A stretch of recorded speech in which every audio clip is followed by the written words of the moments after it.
This party started tonight, shall we? Greetings and salutations, everyone. Greetings. Caught a little bit of noob stream here as we were changing titles and getting going. Recognized a couple of those voices. It's pretty good. So I don't get nearly as much time to watch other people's streams as I would like, but you get what you get. That's about all. It's about all you can plan on. I want to grab one extra of these Death Ward necklaces if I can. If I have one, yeah, I do. I thought I did. Oh, it's exclusive. So where did the other one go? Is it still in my bank? It should still be in my bank. Gross.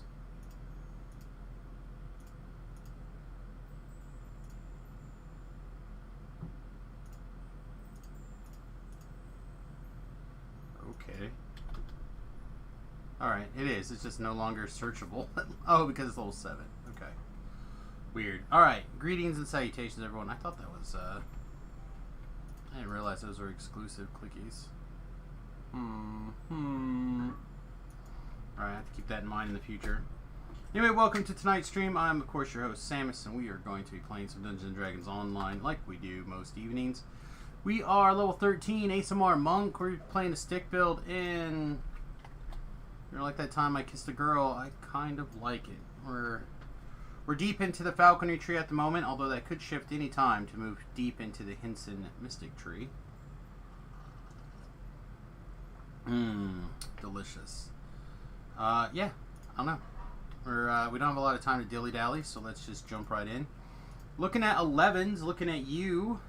Looking at you. What do we want to do here? Reap. 11s. We have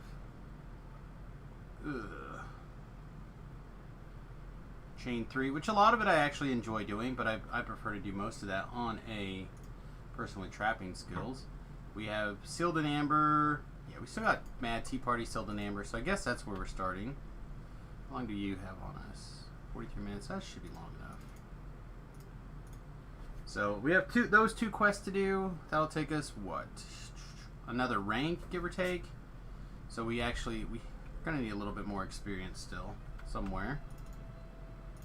That's all right. We'll figure it out. We always do. Let's just walk outside. I don't actually know if there's anybody in the guild on except for Raider. But we'll say some words and see if anyone chimes in and joins the voice chat. You never know. Count me in. I love a good tea party. Alright, we've been doing things on R4. Let's get rickety wrecked. That's how we like to roll here.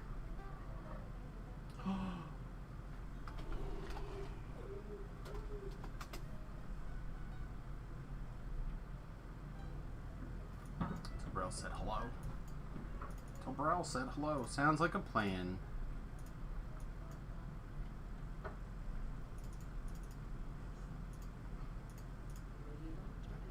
Alright, let's get to work. You need to be careful. I put the pain stuff on my neck right before I got started, so you need to be careful and make sure that I don't accidentally burn my eyeballs out. You're going to be a nice goer. That's good. That's good. Value and appreciate you behaving. Behave.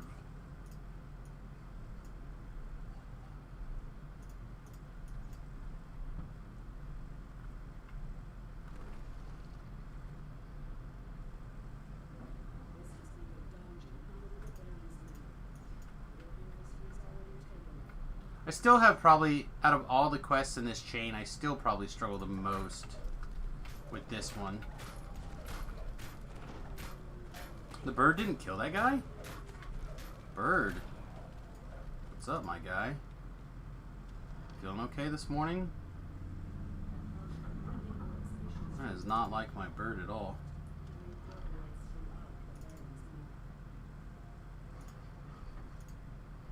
There's a secret tunnel in your basement. Hello. Okay. Look at that. Look at it go. Burp, burp, burp, burp, burp, burp, burp.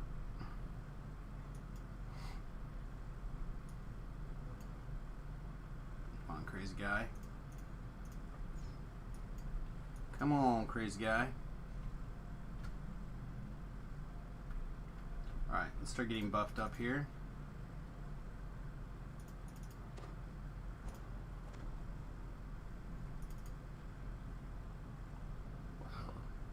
Was it a 1 and a 2?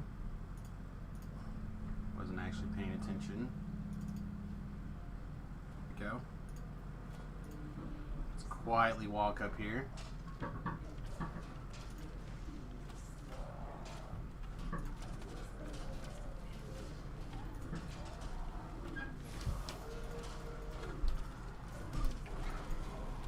We want to pick up whatever we can while he's getting murdered.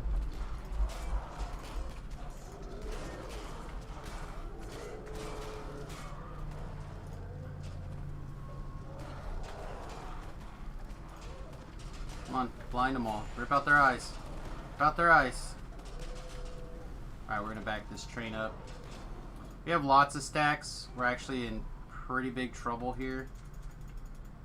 We got to get away from the fear, or away from the Fear Reaper.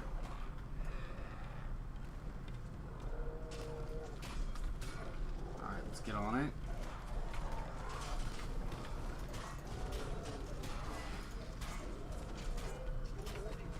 Jeez, don't die.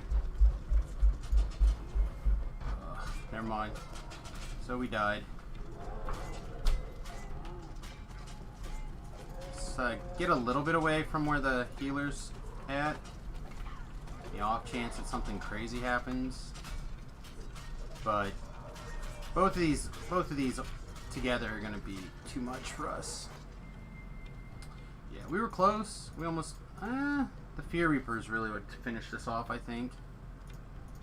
Yeah, just not quite enough self-healing. Yeah, the wall going So, this is the problem. We have to kill a Fear Reaper, we have to kill the Archon, which means this guy's also going to pop in. There's a chance, and I do mean a chance, that we can self-res up here.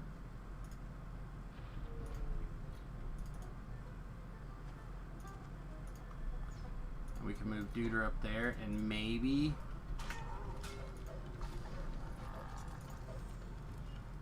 See what I mean? Now, see how close we were?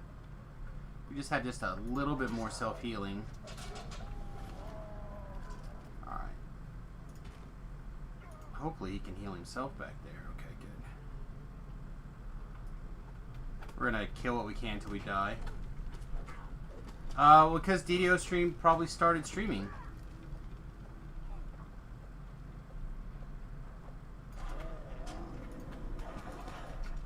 Somebody streams on Thursday evening.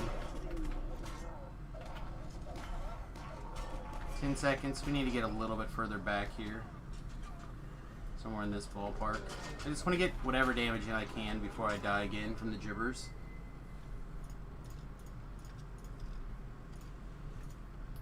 Yep. Say, I know somebody streams on Thursday evenings as well.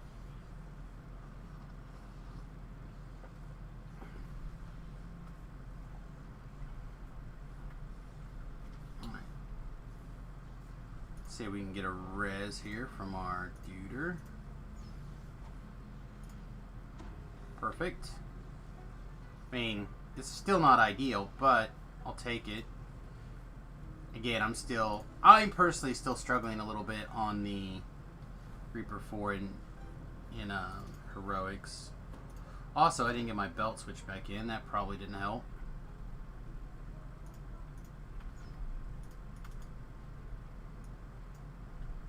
Wow, what do we need for this? A 40, so we have to roll a 10 right now. Okay. We got our shield spell up and running. We have a death ward up and running. Bird is back. Alright, let's get back to work. So we'll see how much it actually affects us, but Remington has instructions to mow. We'll see how much actually, if he mows the front yard or the backyard or the side yard. Wow. Killed by the conjured bearded devil with what? 111 points of slashing damage. Yeah, our PRR is just not high enough right now. That's alright. We will fight through like we always do.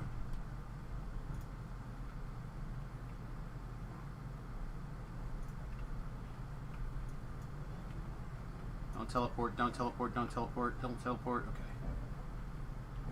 Okay. Wait right there. Allergies can make you stronger? I mean, maybe, I guess. That's not my problem. My problem is the extra noise on the stream. Just like how the dog walked in, left the door open. You too, huh? That air conditioner drives me crazy, dog. You sure you want to be down here? Okay.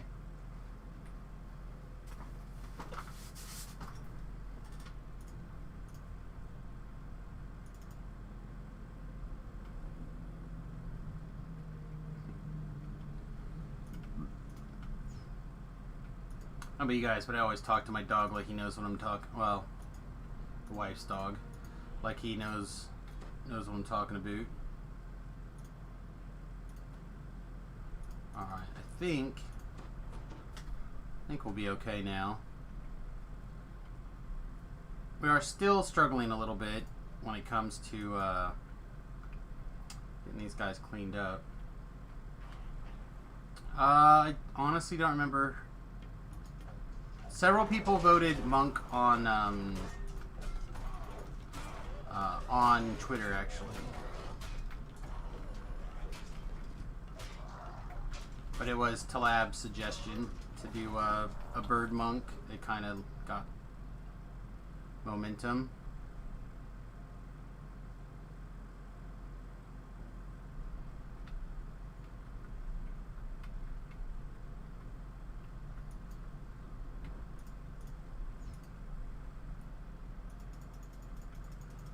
Don't actually remember if Beef was around to vote.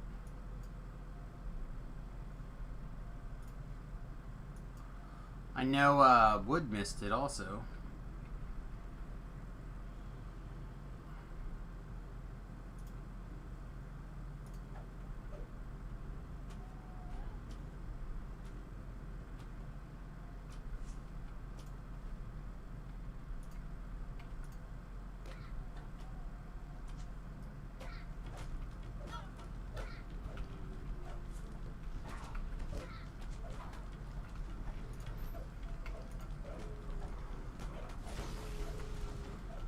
Try real hard staying inside the Fear Reaper radius.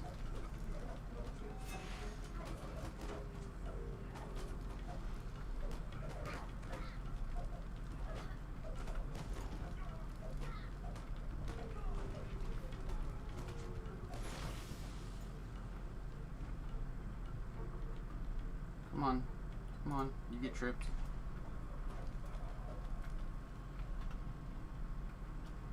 Duck around just a second.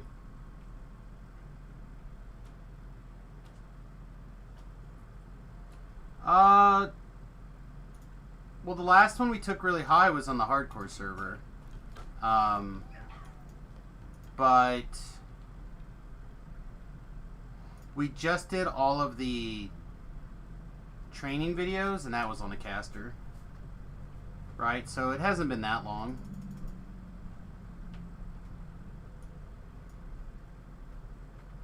And that was on a... I forget. Did we do Dragonborn on some of those? I think we did Dragonborn on some of those. So that was even the last batch of lives. So it hasn't been that long since we've done a caster. I do want to play with some Alchemist stuff, though.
really want to get the Abishais down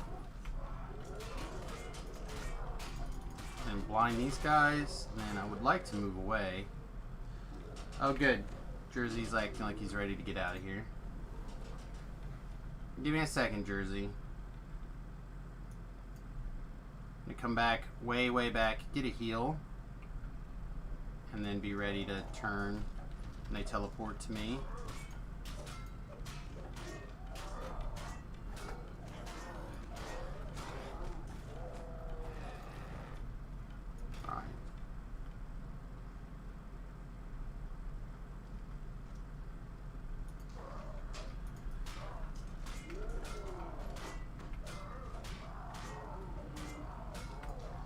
Alright, we should be good now. So I'm gonna hit this meditate button and let the dog out of here. I know, you're all excited. Now stay out.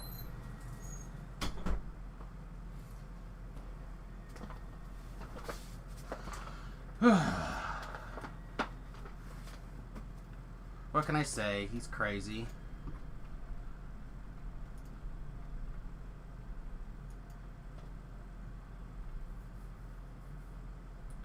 Now,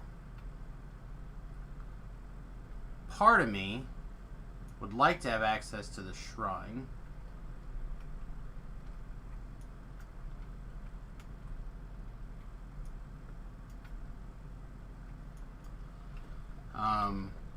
The other part of me doesn't want to go down there, because it'll be a nightmare. Although we do have the bird. The bird might take out the scariest guy.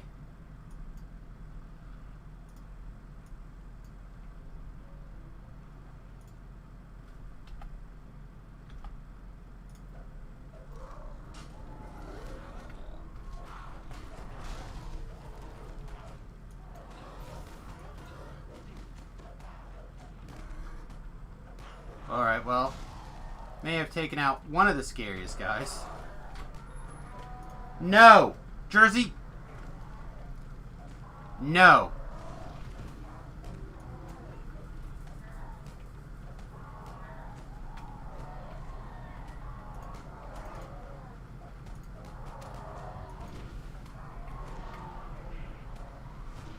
I don't know if you guys can hear the air conditioner running, but to me it is like insanely loud. It is ridiculous.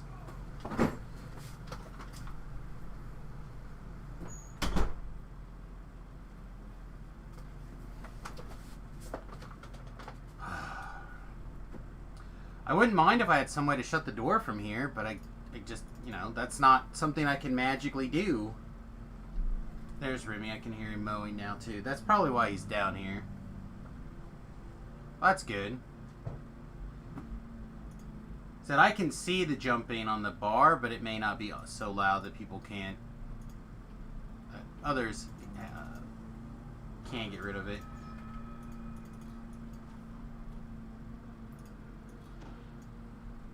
Anyway, consequences of having a household. In the future, when we're in the bus trying to record and stream and stuff, there'll be a lot more background noise probably, so I might as well get used to it.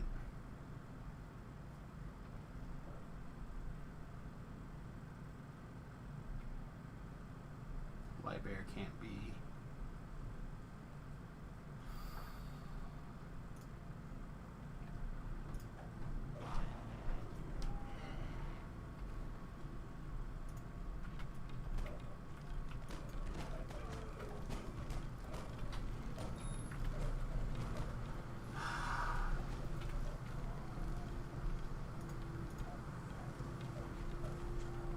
Again, we need to stay 90 degrees as much as possible.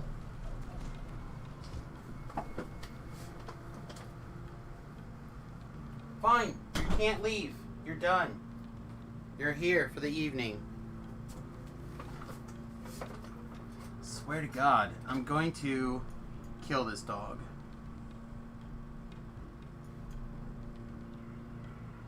And I'm sure it's just because he's scared because he hears the mower running. But still.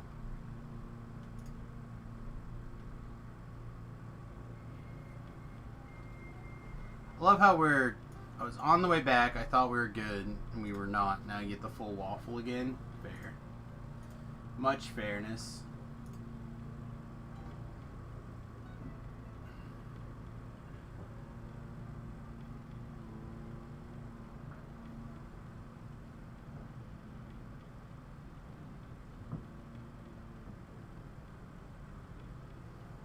We good? We're good.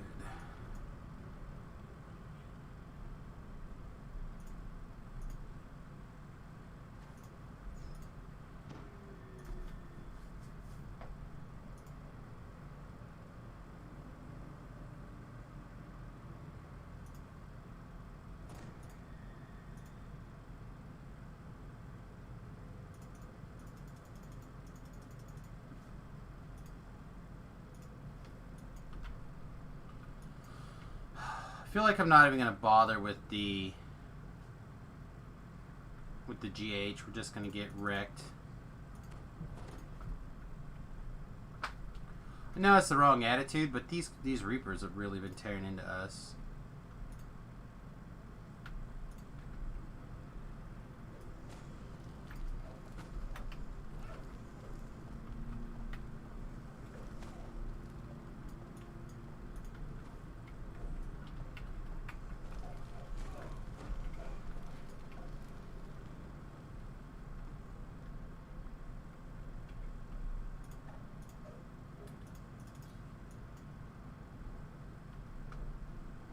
Awful lot of 2s today on my D20.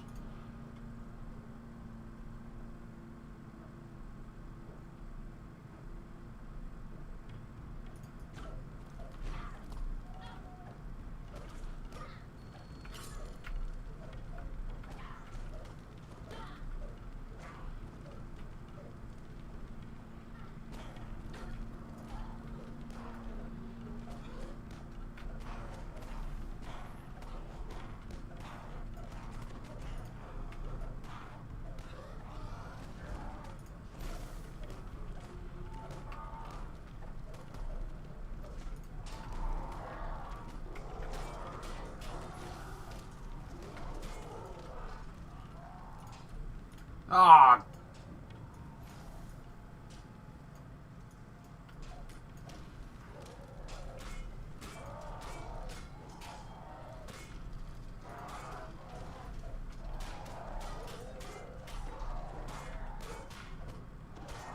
Oh, excellent.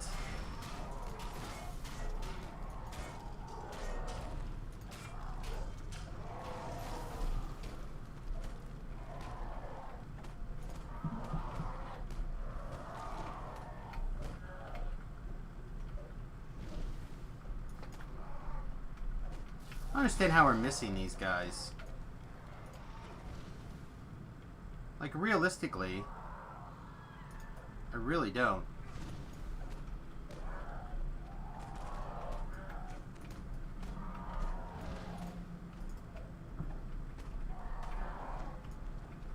Oh, we're dead again.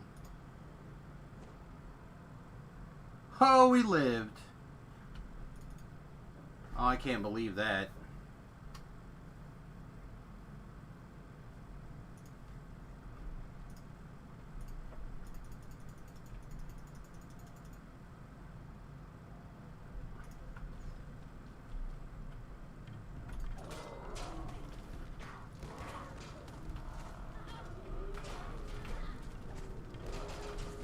Yeah, the bird is just not landing today for some reason.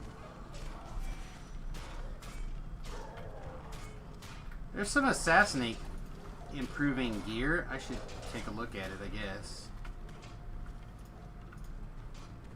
Hit points there, guy.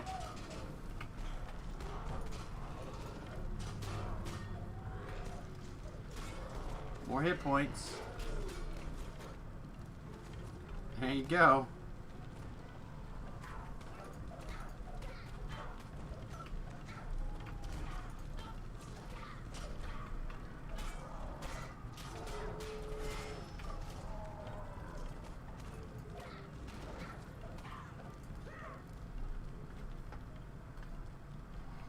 Alright, well, somehow, against all odds, I think we lived through that.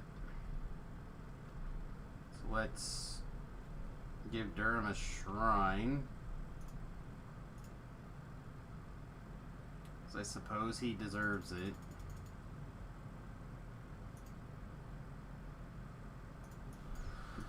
Okay.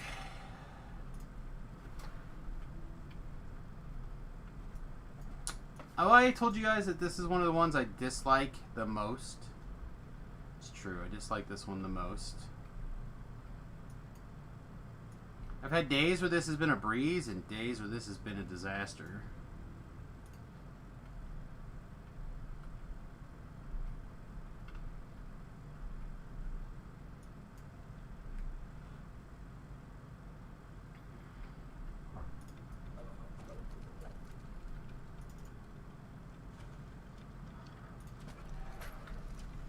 Well, guess we're back to disaster again.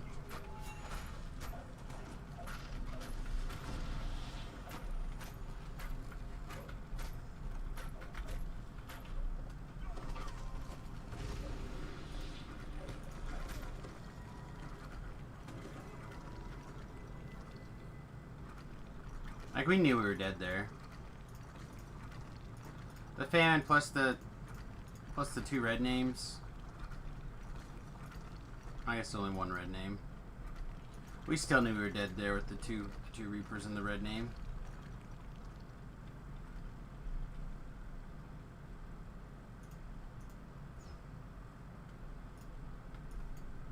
I messed up. I'm gonna get waffled again.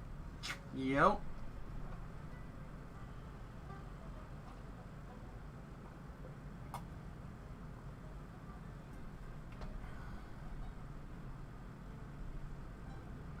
I really don't understand this part of the mechanic. I understand getting timed out, but I don't understand the if you get leashed, it resets your timeout clock.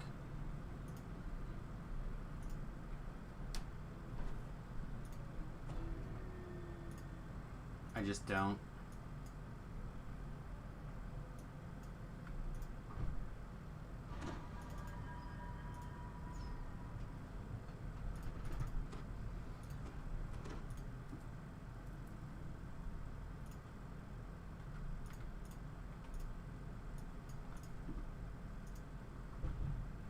I don't know, maybe 4 is too much for this quest. Although we're very close, so just press on.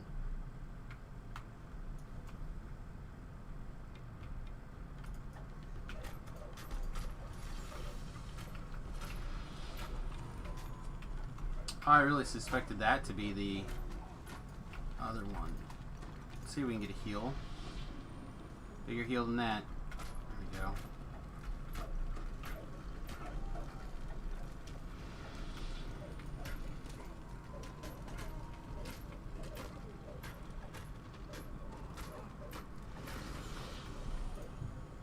Death Ward.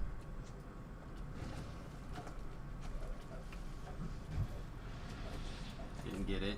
It's Death Ward this way.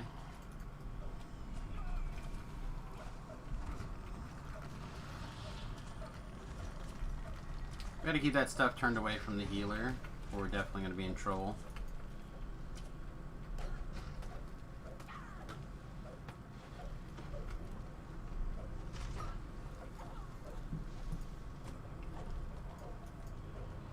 Alright, well, Persistence is continuing to win the battle.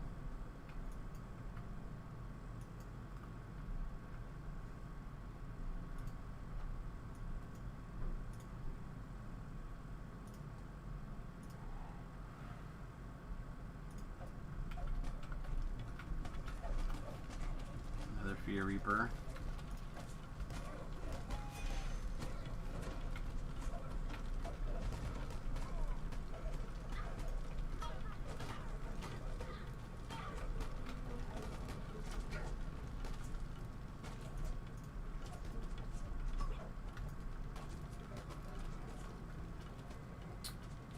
Oh, good. Go there, Durham. Don't stand on top of me.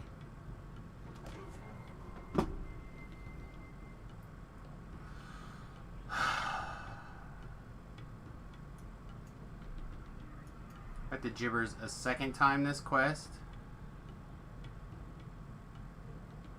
What is gibbers on? A 10-minute cooldown?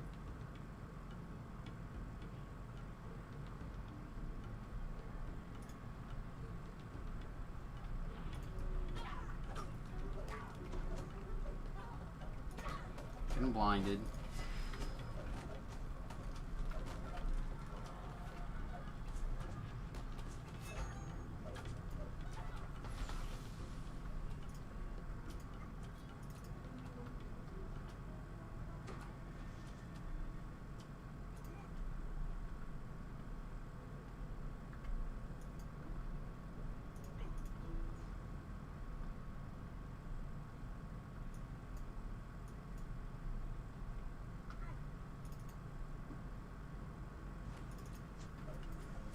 Okay.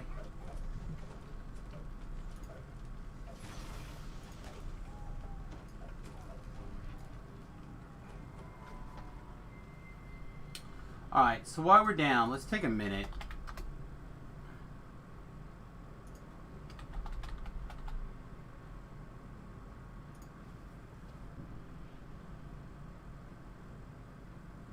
And take a quick look at see what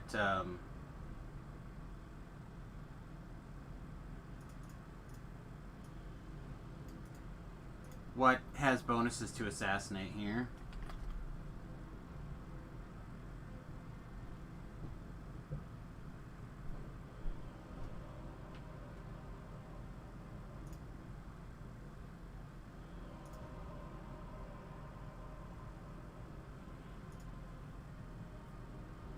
Apparently nothing says.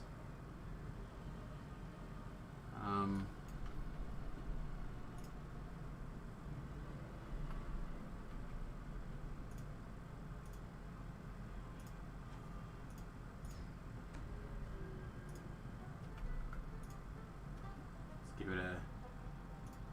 let this work.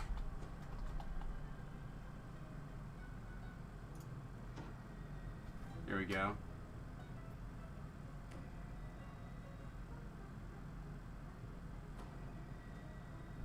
Assassin's Kiss,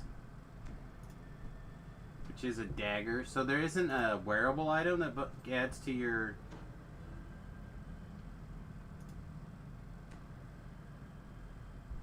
Ring of the Runaway, but that's a special thing. That's it, huh?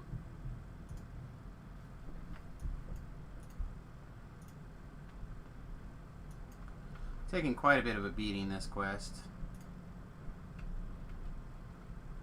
Not a fan.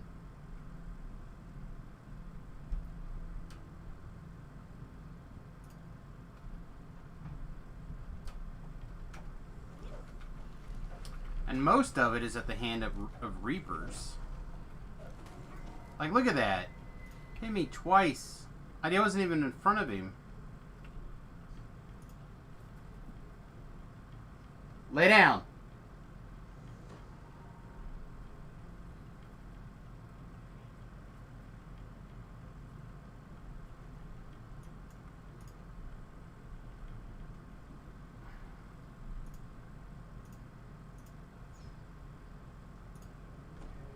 Now we're just trying to get the monster to hit their kill limit and go home.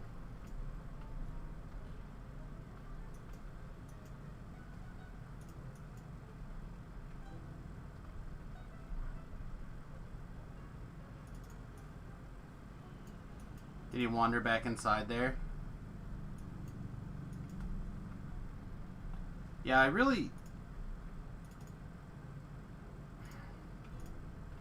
like I should have stepped this one down. I knew this one was going to be tough. And I was being stubborn.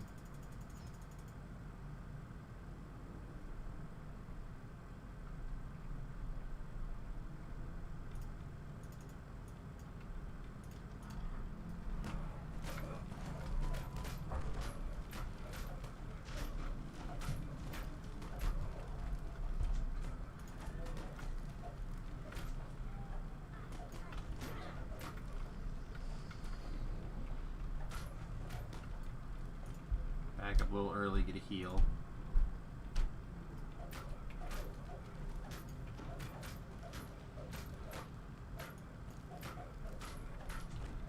Also really do think that the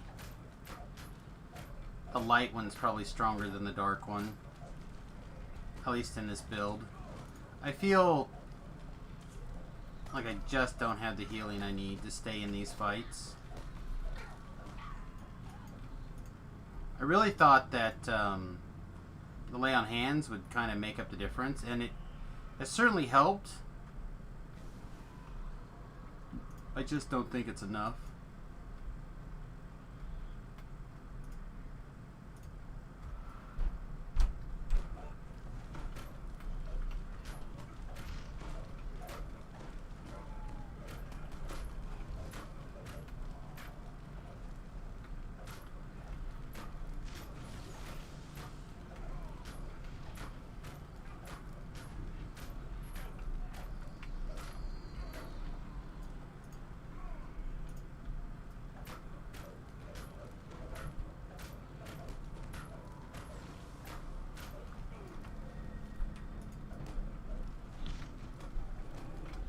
That was a weird noise. Oh, Ben slid in. Hey, buddy, what's up? Hey there.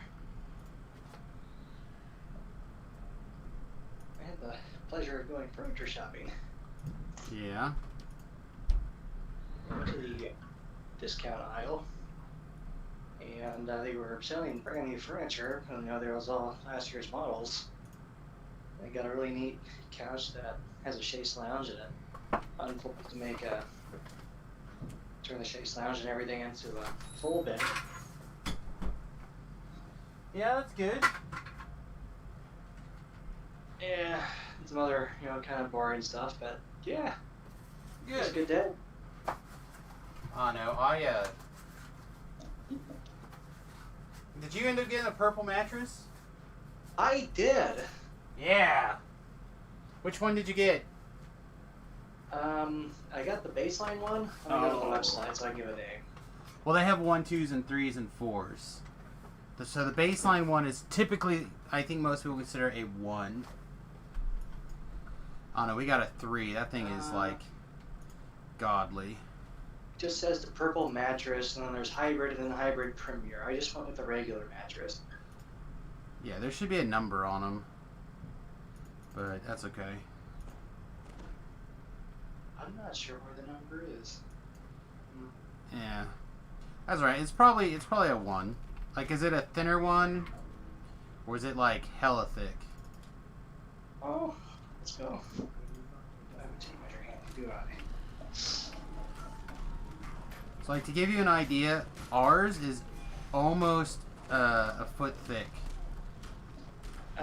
Yeah, mine's about a foot thick.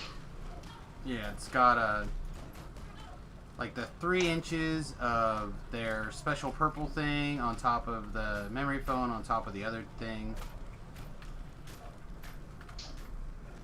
Yeah, it's got like your mattress and it has like a little purple bit, then it has their special thing that has the white foam on top, and it has all that together. Yeah. Yeah, I know. I thought the Casper was good. It didn't last particularly long, in my opinion, comparatively. But this purple has been ridiculous. Oh, it's nice. Yeah, it is ridiculous by comparison.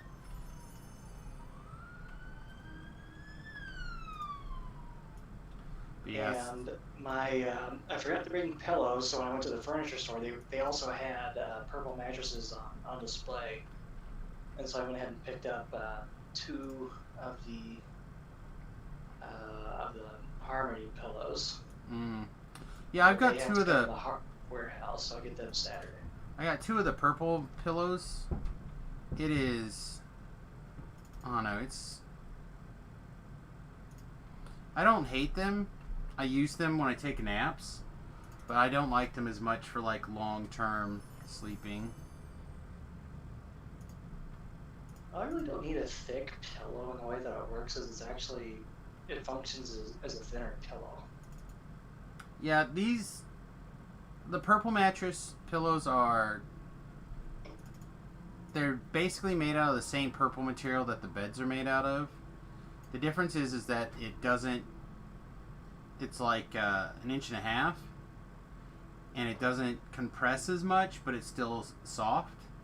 So it's like the equivalent of a firm mattress, but also soft, but in a pillow.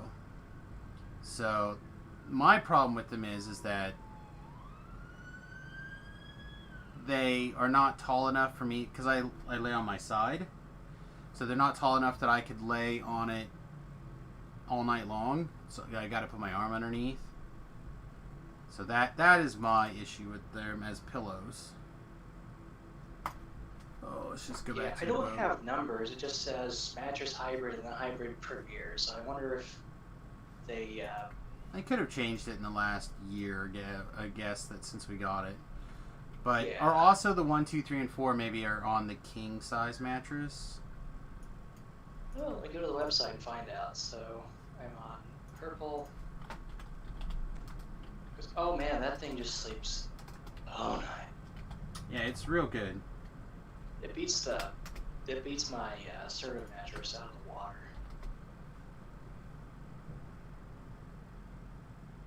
Okay, size. What if I go to king? They were having their sale not very long ago. Now that's when I bought it. Oh, good. I told everybody that they were on sale. I pulled the two frames out and I clipped them together. I think the pillows were not on sale, so I didn't buy them because I thought, oh, I'll just bring my pillows from home. And no, I forgot my pillows, so I am the dumb. No, I'm not seeing anything about numbers. 1, 2, 3, or 4. They have. The 1, 2, 3, and 4 is how thick the purple grid is. It looks like. It's 2 inches. Yeah, so we have the 3 inches of the purple thing. And then hybrid premier is 3 inches. Yeah. Well, they also go up to 4. Like that 3 is their default. Oh, yep, here it is. 3-inch purple grid with a hybrid premier and 4-inch purple grid. Okay, that's what you're going on. Yeah. Gotcha. So we got the biggest and the fanciest one because, we didn't get the 4-inch one. But we got the 3-inch one. So we got the second biggest and fanciest one. I chose not to go with a hybrid because I didn't want springs. So I did want the springs. Kind of looking at their various research and stuff because I am a bigger person. That was the problem that happened with the Casper, is that it bent down in the middle. Like where most of and even for like where Tanya slept after a couple of 4 years or whatever, it also had a divot, but not nearly as bad as like where I was at. Yeah. So the springs do a really good job of keeping that from doing it. So like if you end up sleeping in the same spot, which is what happens, right? You know, when you're a couple, you end up sleeping on your side of the bed and their side of the bed, and never shall the two meet except for coitus. And like, you know, I sleep in such a position where like one arm and one foot hangs off of the side because that's how much space I'm allowed. And the rest of the king size bed is for the wife and the dogs. You know what I mean? So like, yeah, you definitely spent some money on your stuff. Yeah, well that's just it. I didn't want to have to go through a bed again, like in 4 years, you know, and we had saved up the money for a better mattress anyway. It just was like, why do I keep clicking this button? Let's just do this and be done with it. But and we were tired of stuff that wasn't comfortable. You know what I mean? Like, I feel like I didn't sleep enough as it was anyway, let alone when I was on the uncomfortable mattress. The wife was always uncomfortable on the other mattress. Like, so it just made the most sense to get a high like you spend what, a third of your time in bed. Yeah. Like your normal people recommended do. sleep is 8 hours a night. Well, minimum 7 hours, 15 minutes. Okay. And women actually need to sleep like 2 or 3% more for whatever stupid physiological reason. But 7 hours, 15 minutes is like ideal. So you're saying 3 hours is wrong? Sleep more than 3 hours? If you sleep only 3 hours, you're sucking at life, or you are a super sleeper, because there's something like 0.1% of the population that only requires something like 2.5 to 4 hours of sleep at night. Yeah, I certainly feel like I require more than that, just not allowed. But your situation is different. You don't sleep because you can't.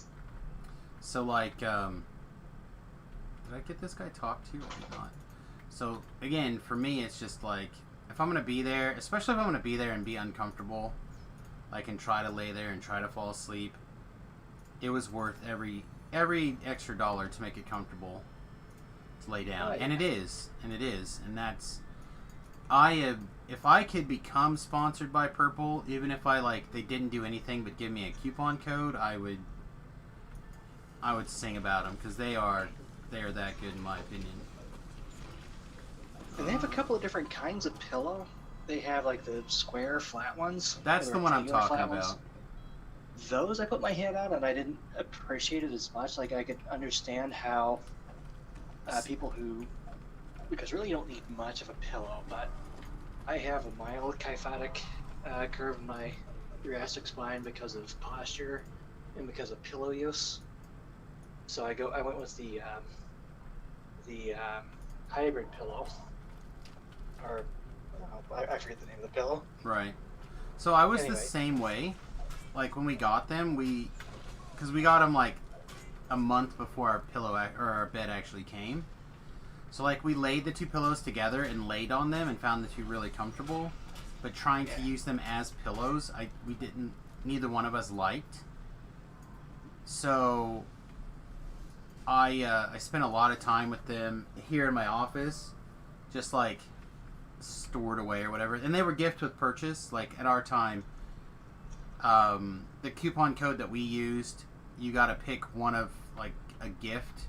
We didn't get them on sale or whatever, which is why I was like, when I logged in, I was like, guys, the Purple mattress is on sale. A couple of weeks ago, I don't know if you heard me say that or not, but we didn't get that. We had to pick between like pillows or extra sheets or something. There was a mild sale. Like, I think mine was a couple $100 off, and it included a free mattress cover. So the mattress cover's like stretchy, and it'll keep this mattress nice.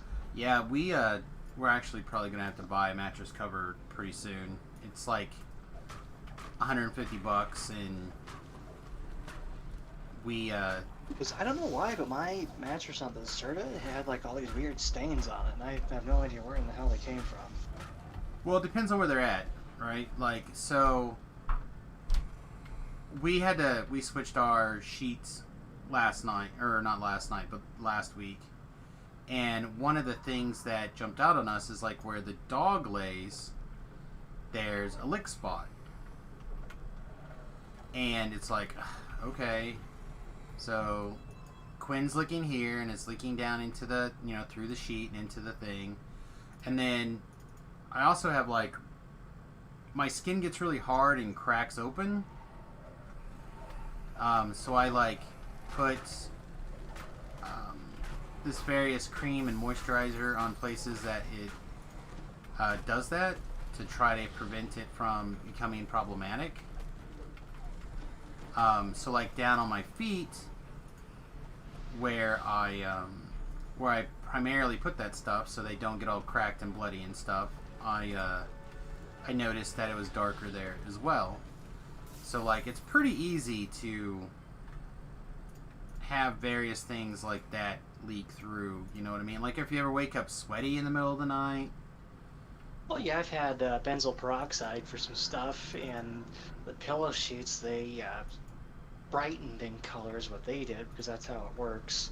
I have some weird dark spots, and I don't eat in the bed, and I don't do anything but sleep in it. So I'm not really sure, and it didn't make any sense where the stains were, like where all the back sweat would be. I don't know. Yeah. I said for me, it's worse at my feet. Again, that's because that's where the dog sleeps, and that's where my feet rub in the night with that cream on. So for me, that is where the problem is. So we're gonna look at getting one of those mattress covers and try to keep it nice. But I'm looking forward to the mattress cover. If anything does go awry, that I can just wash the cover. Yeah, exactly. And if it gets extra bad, I can just change it out. Because I even pulled the Serta cover off and bleached it, and it had that same coloration. So I'm not really sure what can cause that. Yeah, I don't know. Like I said, for me, I'm pretty sure that's what it is for me. Anyways, the combination of the pets and the pain cream, or the skin care cream. But yeah, I don't know. It can get pretty crazy.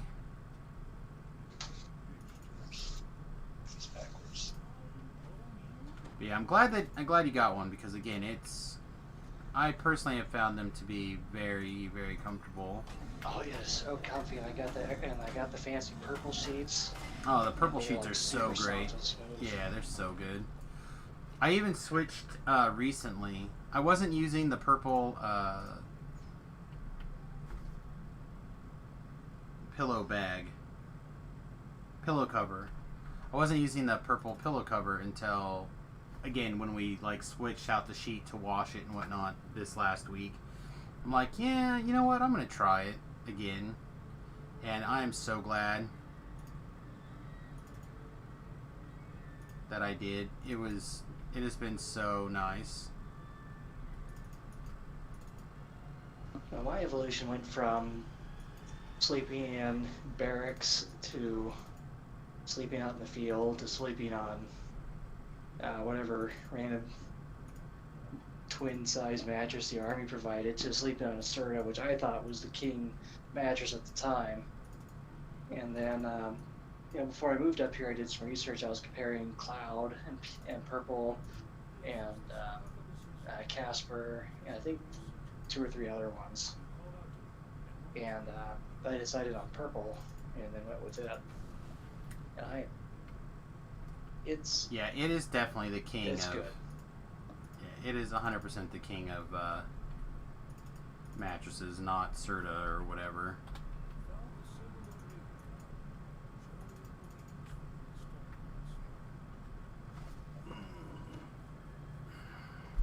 And the messed up part is the purple mattress, not on sale, was only a little bit more expensive than my Serta was when I got it. Like I said, again, I don't really feel like they're that expensive for such a high quality mattress. Like, I understand that it's, when you're comparing it to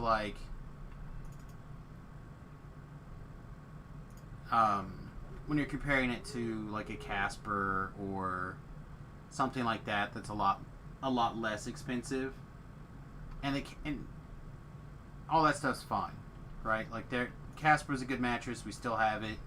We're going to actually take and turn it into the cushion for the bed on the bus, not the bed for the couch and the guest bed. So we're still going to use it, but that's a comfy. It is comfy couch cover. Yeah, exactly. Well, I mean, might as well use what you have, right? Instead of buying something else. And this way you have 9 inches of padding instead of 2 inches of padding. I mean, I can lay on just the plywood that's out there now, Thoughtkar, but I couldn't sleep on it because, again, I'm a side sleeper.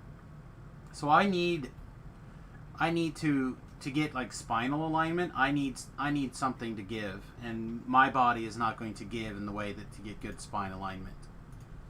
Where the Casper, if I could sleep on my back, which I'm actually seriously jealous of people who can sleep on their back. If I could sleep on my back, then I would do that.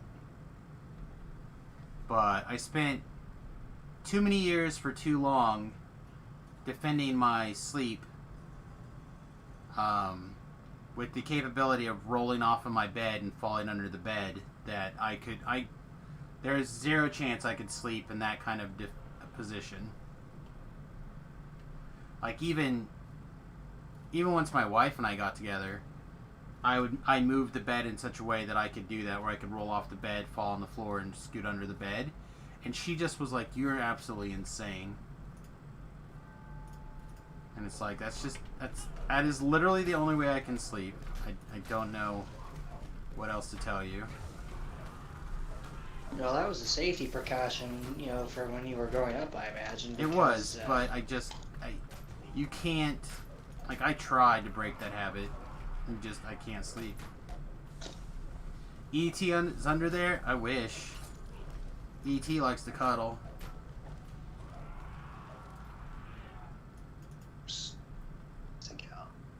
Yay. Alright. It's so weird. The Mad Tea Party is so much more difficult than this quest. So much, like, every single time, I feel.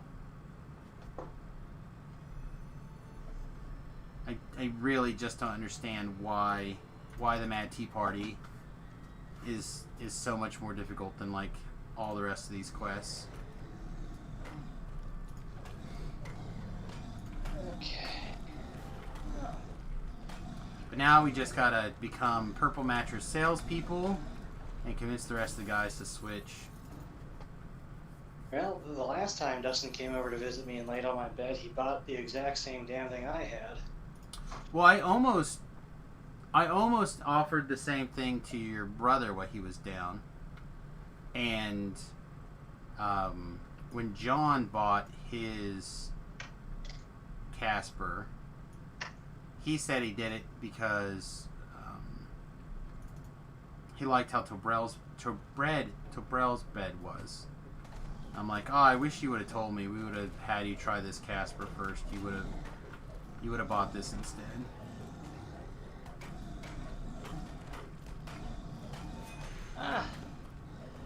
Yeah, that's how things work sometimes. You try it and you like it, and boom.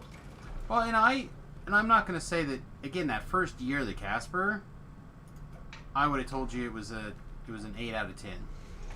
You know what I mean? Like, and I still probably would say that if you were a lighter weight person, if you're closer to where you're supposed to be on the size chart and stuff like that, I would say definitely you can get away with the Casper and be comfortable.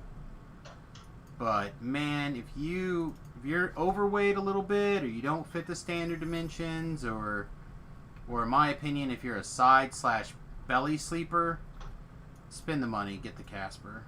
Or spend the money, get the purple. You'll appreciate it a lot more. Your sleep will be better. Like, you won't wake up stiff and sore. Like, I used to wake up stiff and sore every day when I finally did get some sleep. I've not woken up stiff and sore since I got the purple mattress. Like, man, you just need to get like a heated purple mattress, so that way it like keeps it like warm and heated. I don't think I could sleep in a hot and massagey. I like hot, like only like 105, 110 degrees max. And like finger massages you the whole night long. So the purple mattresses are that good? Yes, it is. It's an 11 out of 10, easy. Like, I'm not even exaggerating. It is. I've slept on water beds. I've slept on pretty much every kind of bed that I can think of. I've slept on a fold-out hospital bed for years, like an old spring one. Like, I've slept on everything. I've slept on the floor. Yeah. The purple mattress is absolutely insane. They basically once a year they do a sale. It's like $400 off. And then the rest of the time, if you listen to various podcasts and stuff, they'll have like a coupon code where you can get like a free gift and like usually like $100 off or free shipping and stuff like that.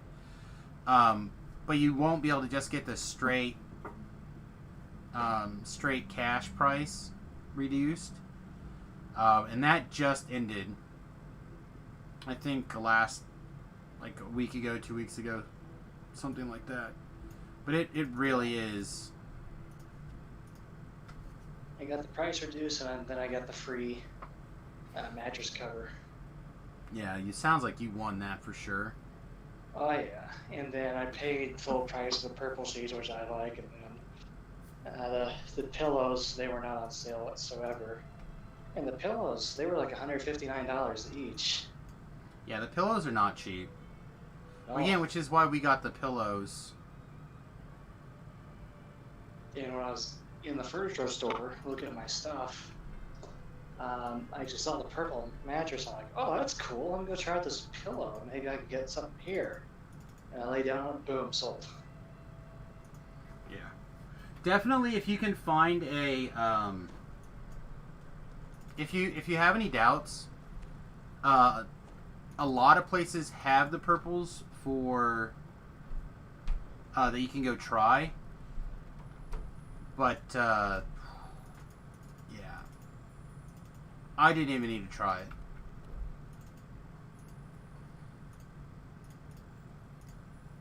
I will never go back. Well, shouldn't say never. I hope to never go back. You're going to have a hard time going back. Hey. Hey, what's up, buddy? How much is driving? Sweet. Pilots don't drive, they fly. Oh, believe me, there's plenty of driving involved. When you fly to someplace and you're there for more than a day, then you get a rental car and you drive to Kansas City to see Dustin. Okay, well that's different. So where are you at? I'm driving back to Springfield, Missouri right now. That's my alma mater. I was wondering where you were yesterday.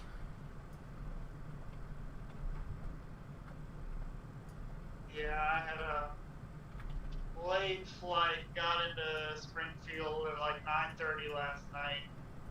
Then went and got a rental car at 7:30 this morning and drove up to Kansas City. You sir are drunk.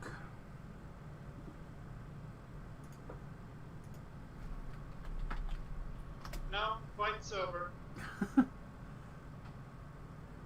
No, I just mean making that kind of drive. It's only 2.5 hours.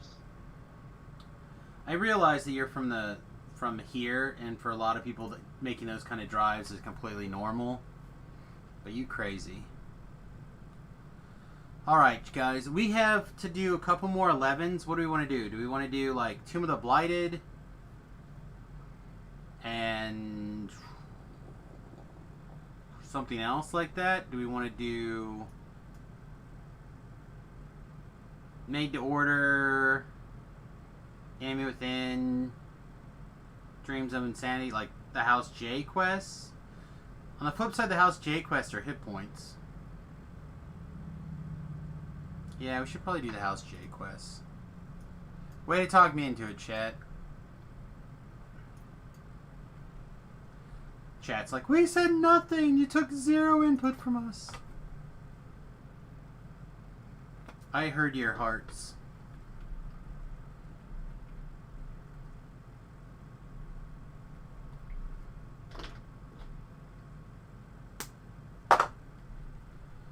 Alright, Durham.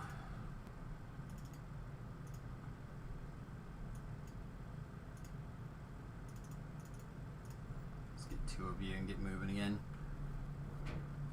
So you guys go to lunch or something? I mean, I hung out at his house.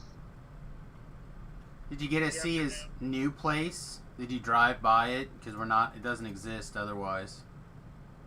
No, it doesn't exist yet. That is absolutely hilarious to me. So our friend Dustin is getting a new place. He's moving in with his lady friend, and our friend Zach is going to go visit him this weekend, or maybe this whole week, right? I don't remember, but so he was like making announcements that he's got the place, blah blah blah. And our friend Zach was like, "Let's go, I can maybe go see it." He's like, "No, we can't." And it turned into this whole deal where apparently the place is now out of phase until they're able to move in next month. Oh, Dusty. What? Did I not click on the correct quest? Pretty sure that's you, right? Aren't you Sleepless Nights? Oh, you're not Sleepless Nights. I'm dumb. Dumb, stupid dumb.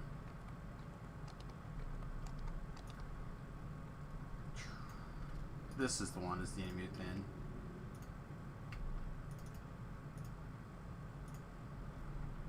There we go. Enemy within.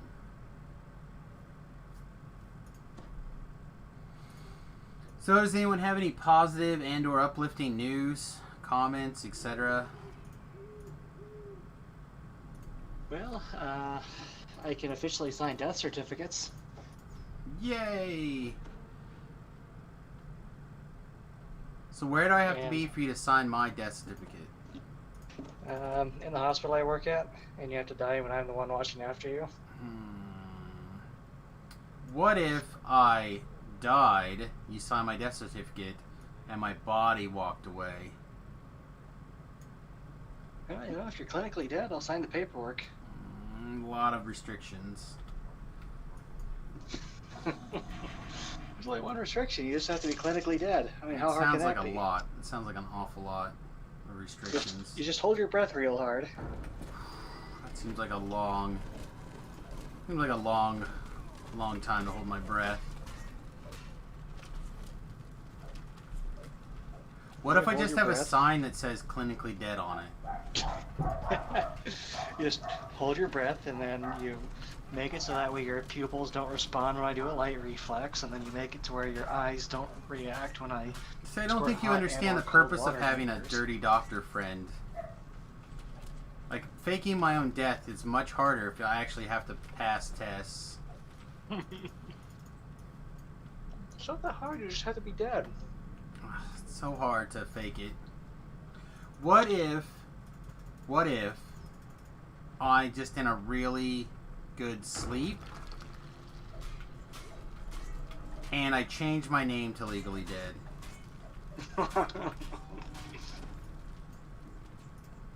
Well, again, you have to be clinically dead, and I'll sign your death certificate. I think you're missing the point here. The point is the wife gets quite a big check if I'm dead. And that would be great.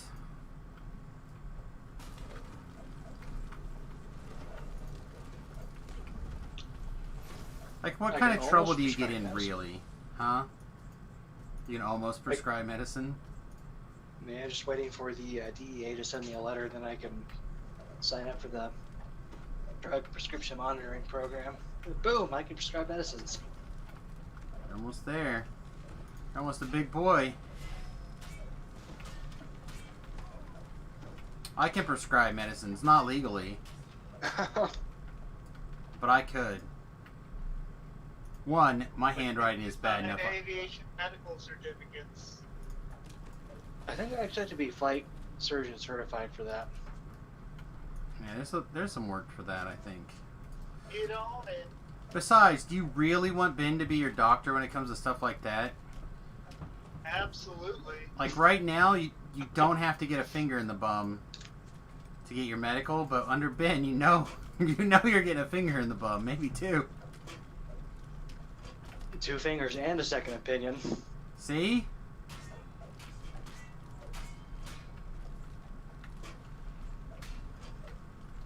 Oh, As man. long as I get my piece of paper signed saying I can still work, Is this your way of trying to say that you can't? Like, is there something wrong? Should you not be flying anymore? No, I'm fine right now. I feel But like... who knows what will happen in the future? But what if you were medically unable to fly? Would you... He won't prescribe me dead. He's not gonna fake it.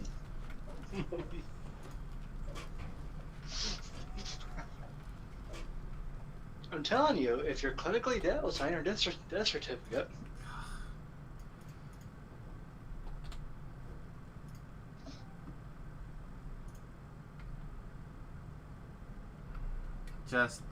Just need to be dead for like long enough for the paperwork to dry and checks to get cut.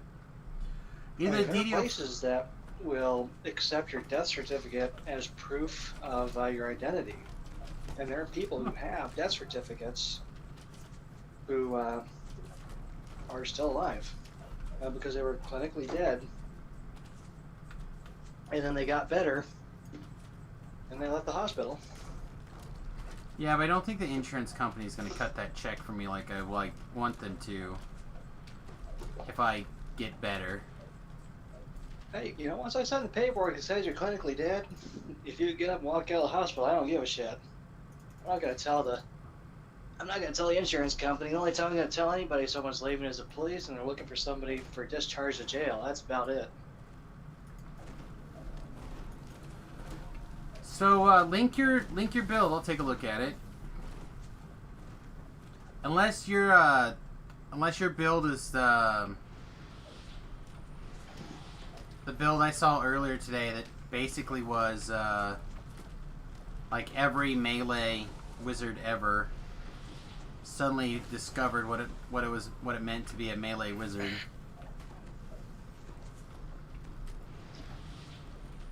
Okay. Somebody out there on the forums posted a build like that today. Basically, that was somebody's comment. They're like, "Wow, you discovered what it means to be a melee wizard, like an Eldritch Knight or something." And I just couldn't stop laughing. I'm like, "That's exactly what I was thinking." Ooh, I need a cable. But what can I say? My entire damn career apparently is playing nothing but wizards. So what do I know? What's this? Oh, that's my Google Chromecast. Your dongle? Yeah, I think this thing is, how do you say, obsolete. Oh no, we've had 3 now, and only one of them is continuing to work correctly. Oh no, I need to get another HDMI cable. This blows. Those things are expensive. Crap. Buy like a 12-pack. Just go to Newegg. Get some there. Yeah. They're pretty cheap. How long do I need? Shuck buckets. That's a Shuck long buckets. distance. Wait, this is the Yaddle string. Oh, fuck nuggets. Why That's do a you long- need a physical cable? To attach my TV to the computer? So, wait, can I cast that? Hold on. Like, you can cast pretty much everything as long as it uses your desktop. Like, you can cast your entire desktop if you want. You can use Chrome to play games. I wouldn't recommend it, but you could. Because what I want to do, I have a thing called Learning Languages with Netflix. It's a free Chrome extension. And Yeah, it should be castable. I definitely want that to be castable so that way I can study. Yep, that should work. Like I said, you may have to cast your desktop using the Google Home thing, but it should work. Melee wizards are the best, by the way. Okay, that's a C. That's a micro. Earlier today, I made a post on people were complaining about the changes to Hardcore Server 3. Some of the stuff is leaked out, and they're like, "Oh, you can earn extra lives," and I'm like, I was literally advocating for this so hard after the first hardcore server, having the option to like build extra lives. And I remember getting mocked on the DDO cast that I did after that by Patrick, or with Patrick and Strimtom. I remember them like literally laughing at me. I'm like, the challenge for the hardcore server doesn't have to be permadeath. It can be other stuff. And in the situation with lag or things that are outside of your control, it really sucks to just die with something completely out of your control. And I talked about Beef's death on the hardcore server. And to Vala, after she was dead, breathing flame on him and killing him. And it's like, that's a death completely out of his control. There was literally nothing that he could do. So, him having the option to be able to bring that character back to life is pretty valuable in my opinion. So like, I left a pretty positive post on the forums about it and how to. I haven't seen anything yet, but I haven't really looked. Surprising how nasty people can be. You have an idea, you share your idea, people can either say, yeah, I agree, or no, I disagree. How hard is that? It's not the culture into this USA today, the world in general today. The difference is that we have been taught by our culture and our school that winning is the important thing. And it doesn't matter if you have a good idea or a bad idea. It's a matter of whether or not your idea wins. And it really is that way for pretty much everything. And then you get into the business world and you have either that mentality continues really hard and people start, those are the people that they're like, oh, that's a terrible boss, or yada yada yada, you know, all those sorts of negative comments. Or you get the people who grow past that and are willing to learn and adapt and have a discussion, and then those are the people that everyone's like, oh, he was such a great leader or boss or whatever, and it's like, it's just because he relearned what we've forgotten about how to have a civil conversation. Well, what I'm saying is, like, say, in the scientific world, if you have an idea that is countercultural or counter to common thought, like, say, for instance, Albert Einstein's general relativity is wrong, okay, and you say that, most of the time you're going to be laughed out of the room. But if you say it in the proper context, you say, okay, prove it, and then you do, then, well, one, you're going to win a Nobel Prize in physics. And two, if your idea overshadows another idea and improves upon it or makes it better, then, you know, great. You just advanced science.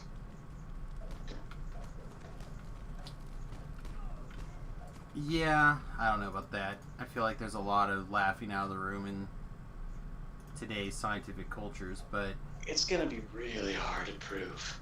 Relatively long, but you know, if you come up with something that gets us closer to the grand unified theory that combines all four of the strong forces into one equation, then you're going to get a freaking Nobel Prize.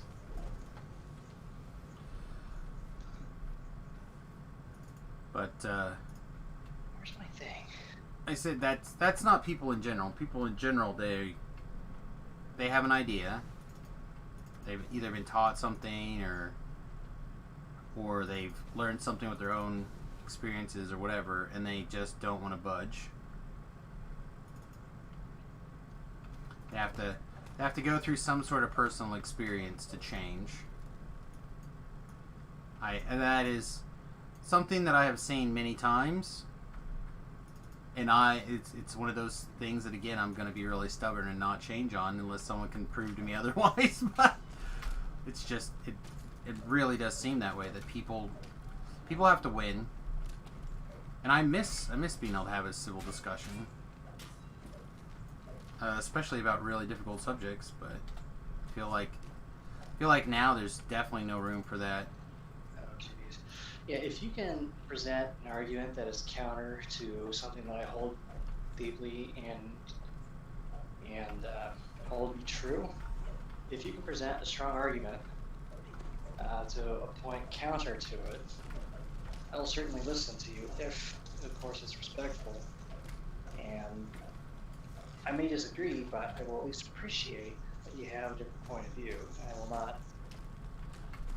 Yeah, I'm one of those people that because I'm a person that likes to argue and discuss things and stuff like that, I feel like I'm often one of those kind of personalities, people that like to discuss difficult subjects. And I don't even have, like, again, for me, winning isn't the thing that makes it fun. It's the discussion that makes it fun. But I feel like that's not very common. Yeah, but if you can make an impression and make me understand your point of view to a point where I can say it back even though I don't agree with you, it's like, oh, so you believe in X because of Y. Right. Okay, well, I disagree with that because of Z, but... So, like, for example, one of the things that I feel like is a relatively good example is I often tell people that I'm a big fan of, like, the ancient astronaut theory. And I can point to physical evidence in things like, well, what they call displaced artifacts. So they'll find clearly a worked screw or bolt or a hammer or other very advanced forms of technology in relation to the time frames that they're found in. So, like, for example, they found a perfectly machined bolt in a billion-year-old rock. Right? Like, it's completely encased and, well, not completely, but it's mostly encased, and the rock formed around the bolt. Right? For, like, example. It's like, that doesn't make sense. That doesn't compute. So in my mind, I'm not saying that's necessarily aliens, but I'm saying that's an argument that supports another culture being on the planet. They recently found a hammer, similar situation. It was encased inside of an extremely old rock, and there's no good way that could possibly have gotten there.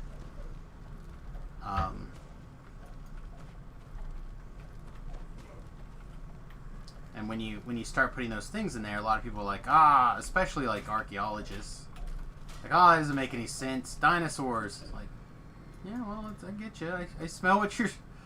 Maybe dinosaurs knew how to make nuts and bolts. I don't know. But when you start looking for those kind of things that are way outside of the accepted realm of science,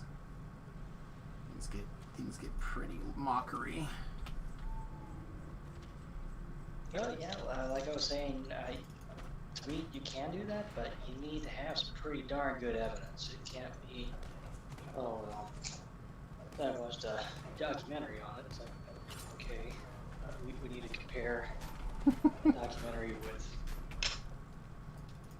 sources. And No. I watched a documentary once on how beavers are secretly the rulers of the world. So, like, clearly, beavers rule the world. Yeah. Or, what was the big one that they were doing? How to catch it, or how to make a killer or something? The one where that guy, they were basically trying to say that he was innocent of killing, what was it, some girl on Netflix. I feel like it's called How to Make a Killer. I don't know, I didn't watch it, but I heard a lot of people having the arguments about it and, like, are convinced that this guy was framed by the local police and all this stuff. I'm like, okay, that's an argument. Like, I can kind of understand where you're coming from, but now let's turn this around and here's the evidence that convicted this guy. It seems pretty damn compelling to me. So, yeah, I get it. But if you were to try to argue with people about that, how to catch a killer guy, or how to make a killer guy, after they watch the Netflix documentary, you'd be hard-pressed to convince most people that he was guilty. I think. Maybe this happened before. Of course it happened before. It all been done before.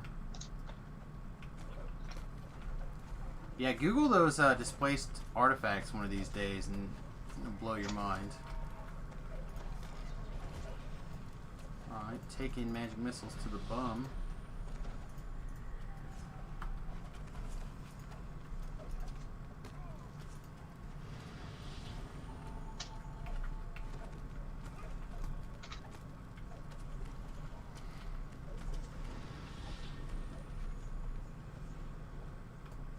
Nice. That was not bad. I thought I still heard somebody shooting arrows here. Get wrecked, son.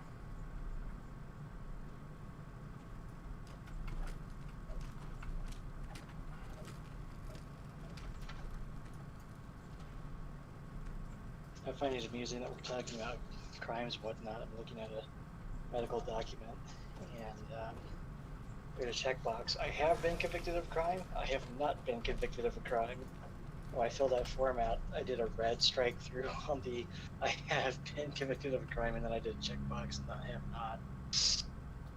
Well, okay. I have not still watched Rogue One. That is fair. I would not be opposed to... No, wait. I watched Rogue One. Rogue One is good. I haven't watched The Rise of Skywalker. Trying to convince myself to watch it. You know, I have a hard time. You don't need to. I have feel a really hard time with Star Wars ever since they started doing like Episode 1. I liked the prequels. They were not perfect. They had their flaws. I definitely think they've gained. Like, here's a great example to carry on our argument from a minute ago. Jar Jar Binks is a Sith Master. It's terrible. Is he a Sith Master? Yes or no? Because if he is, the movies are infinitely better. And you can, in my opinion, you can notice that they were trying to set up for that, and then they decided with the outrage that people didn't like him. So then they changed the story in such a way that they just made him disliked, as opposed to actually made him the Sith Master that would have been perfect. For me to watch the prequels, I have to go to YouTube and watch the cut with Jar Jar removed. Because I can just not take him. See, now, after I heard that theory, and I kind of read through the evidence that the guy presented in his argument, I became a believer, as it were, in Jar Jar Binks as the Sith Lord, and correctly, had his role been allowed to continue, I think it would have been, along the path it was going, I feel like it would have made everything make a lot more sense. And if you rewatch it with that in mind, I feel like it makes the movie much better. All the movies much better. I'm still not going to say they're like 10 out of 10 movies, but I find very much of them to be enjoyable. Now I forget, was Whitty, are you an anti-Jar Jar Binkser? I don't think he's a Sith Lord, but I also don't care about Jar Jar Binks. You don't care so much that you have to go watch the edited version where Jar Jar's gone? No, I can watch the regular version just fine. I can't watch it. Rise of the Skywalker, I'll never watch again. I feel like I have to finish the series and watch it once. I haven't convinced myself that it's time yet. Is all.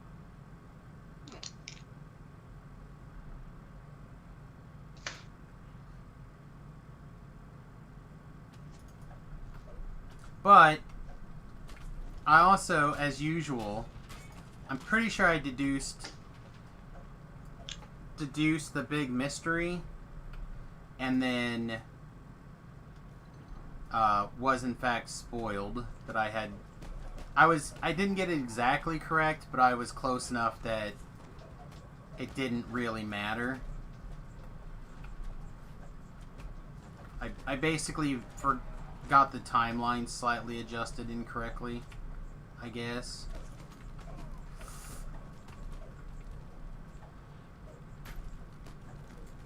But, I don't know. Also, I need to watch the Solo movie, which I hear is actually pretty good. Solo, I enjoyed. I actually watched it twice. Well, once on Disney Plus, but still. Yeah. I don't know. I hear that there's a couple of problems with it, mostly in the sense that it basically gave him a second character arc that kind of messes with the previous one from the first trilogy, like a pseudo repeat. So I'd like to give it a shot. Treat it like, just go into it as if I was having a popcorn fun movie, as opposed to like. I have yet to finish it. Really? That doesn't bode well for me.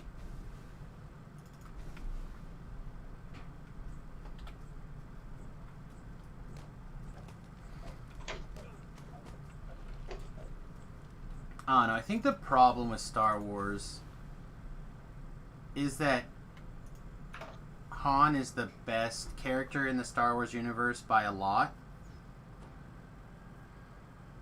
No, it's on Disney Plus, I'm sure. And I know it was on Hulu. I just never made not Hulu, Netflix. I just never made the time to watch it. I need to do so. Maybe if they put it on Amazon, I can do a watch party. I'd like to do more watch parties in general. Every time I like, oh man, that'd be really fun to do a watch party, then I don't.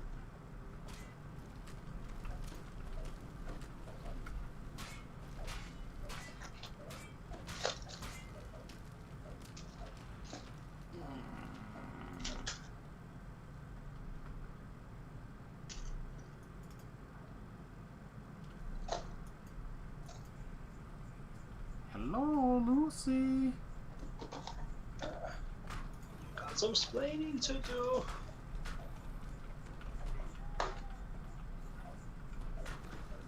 Okay, so I actually have a tough conversation to have with you in a little bit, Ben.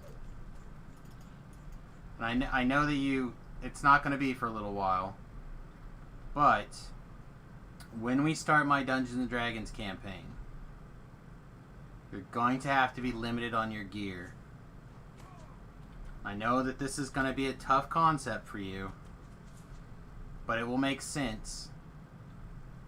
So, the story is going to start. You guys are all,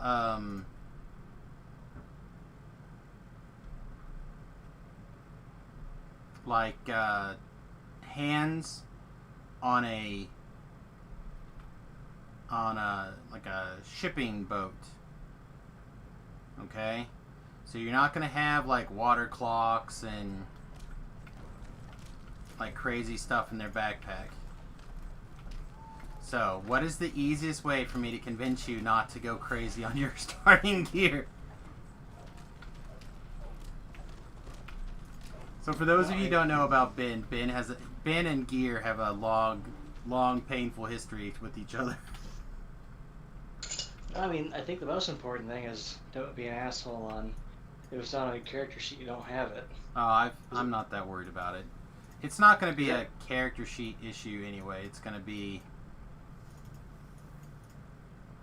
Because that really drives it. And then on the other hand, like say if we like need parts, tools, or special things, if things could be like improvised or a shoot or whatever, that would again really make it.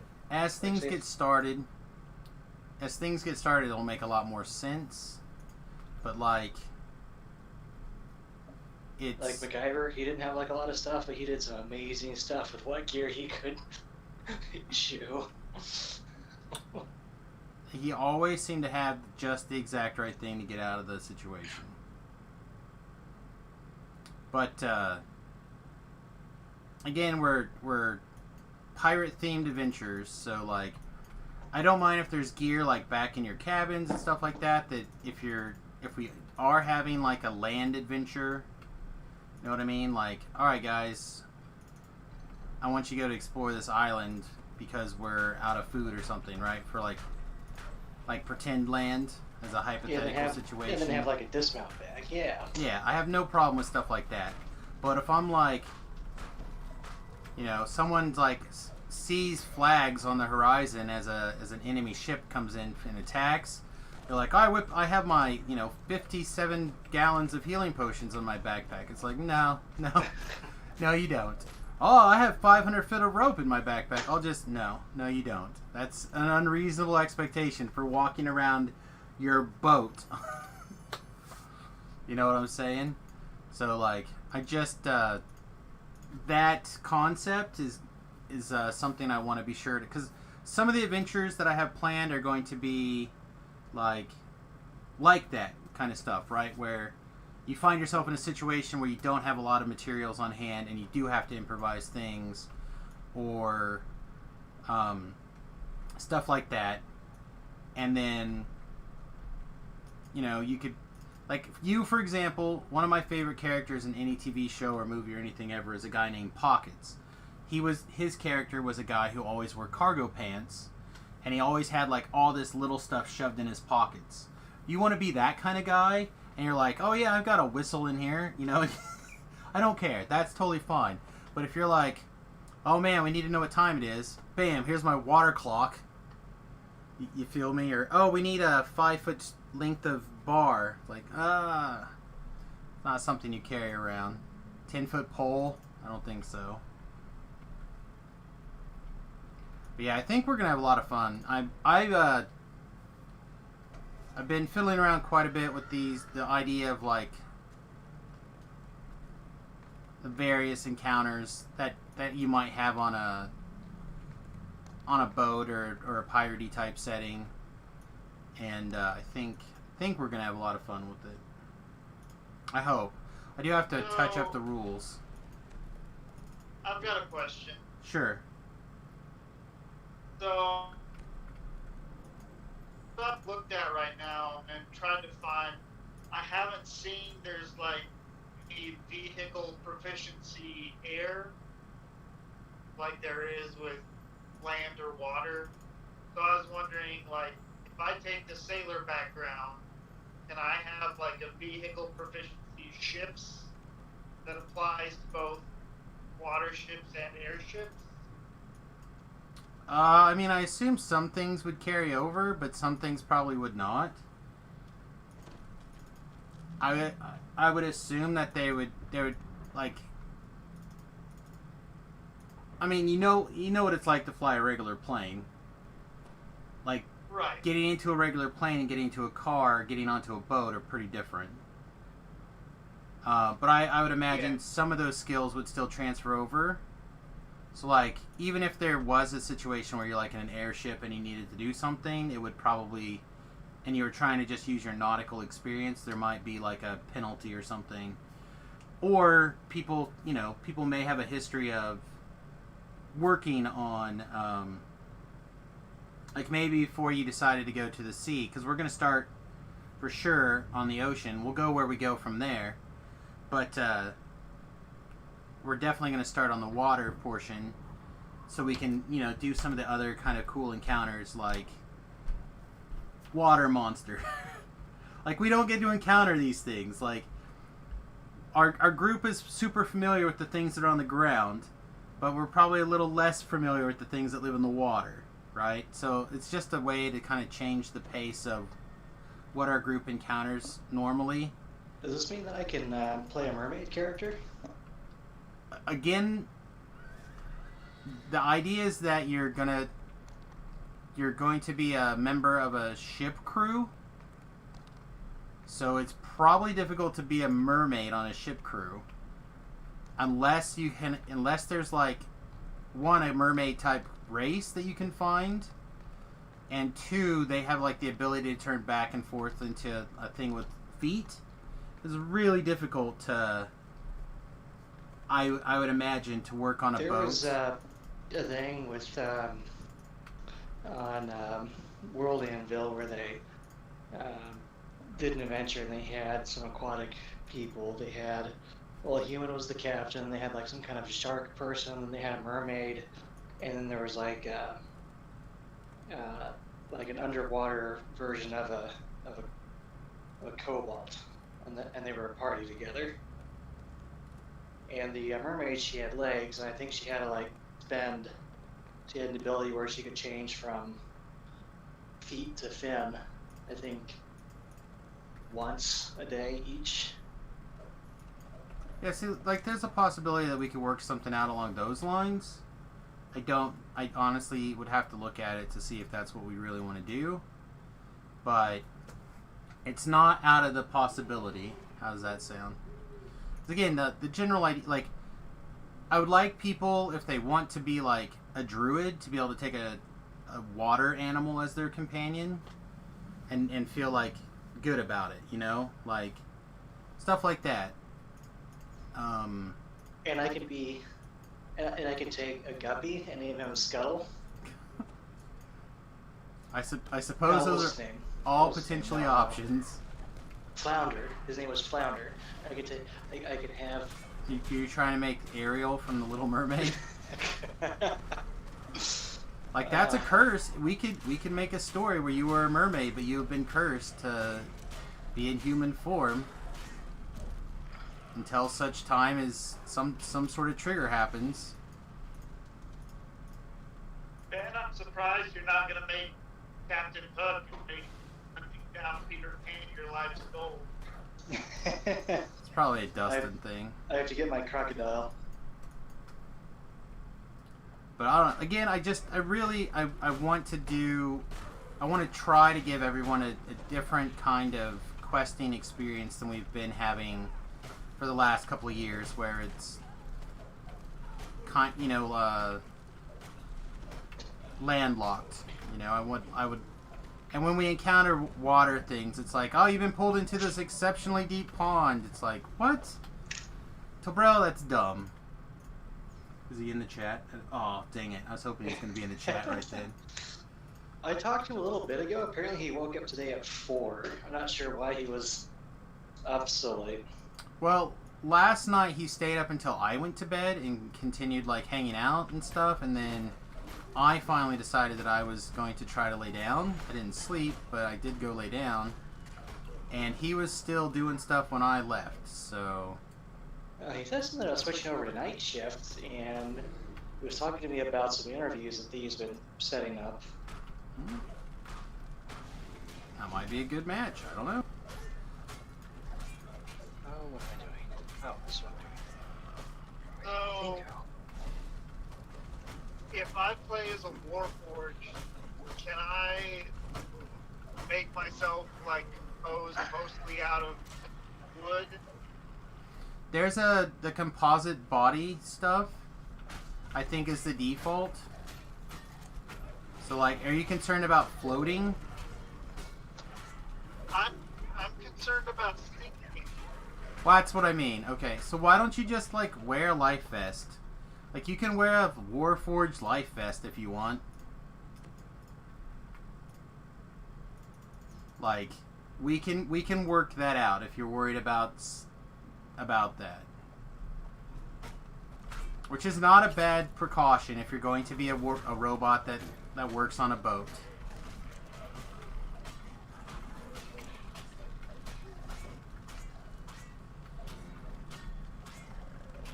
But like, the normal Warforged body is already light enough on metal that they can be druids. So I think you can make yourself buoyant pretty easily with a little bit of some sort of equipment boost. Well, and I think like in 5e, like you have to pick a default armor material for determining your base armor class. Okay, I haven't looked at Warforged in 5e, so we may have to. Material is darkwood. Okay. Yeah, so we may have to investigate the Warforged rules in particular, if that's the way people want to go. But I'm willing to work it out in such. Again, you guys are going to have been working on this boat or on this ship for a while. No one's going to be the captain. There's going to be a captain, but often you guys are going to be the ones sent out on like errands, as you guys are the trusted, like, people who haven't screwed up a whole bunch. If that, you know what I mean?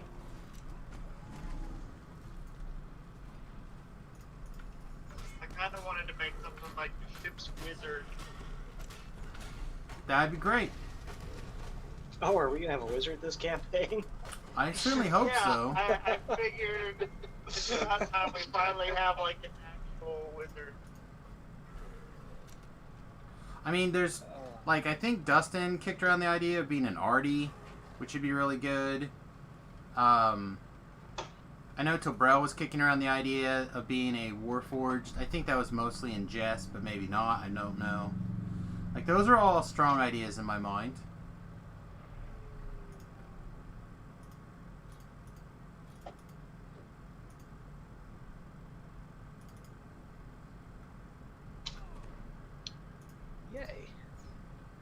So my living room is picked up. So I am definitely pro things getting put together in a generally good way. I would ask, however, that people don't make like big past relationship plans. You know what I mean? Like you're like, hey, we're all brothers. Like, maybe not all of you are brothers. Maybe 2 of you are brothers. You know, stuff like that. That would help the overall story work out. Don't want to force anybody to not play things they don't want to, but don't heal me. Do you have a school you prefer, 5e or Wizards?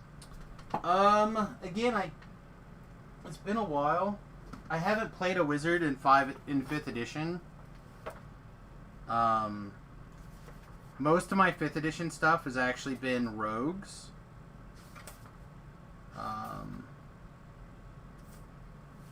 So let me glance and see what it says. Typically, in general, when I'm asked about schools for spells and such, I almost always suggest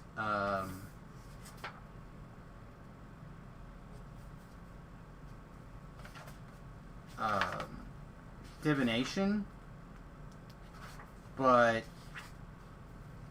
we'll see what happens. And as we get closer, there's some things that I will, as people tell me what they want to play, we will flesh out more details on. Well, I was just looking over it. Abjuration kind of speaking to me. Yeah?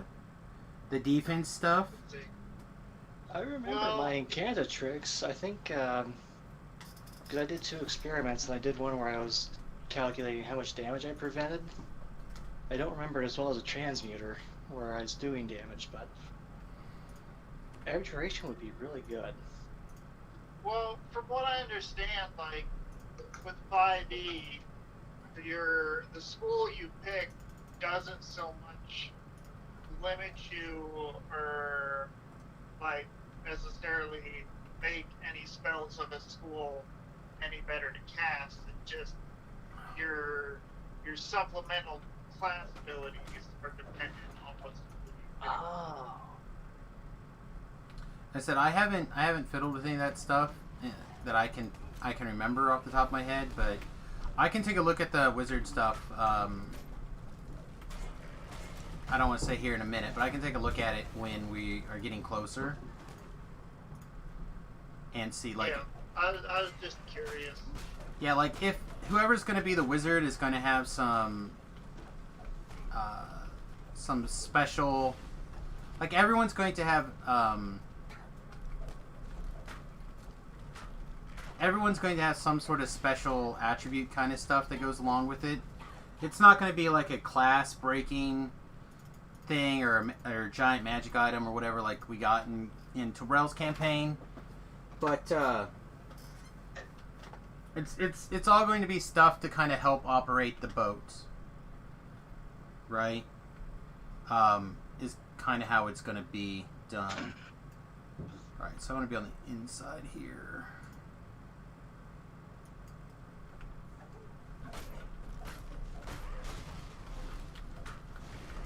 So, like, for example, there will probably be a communications type, like a sending stone type situation. So, you know, that's probably a role.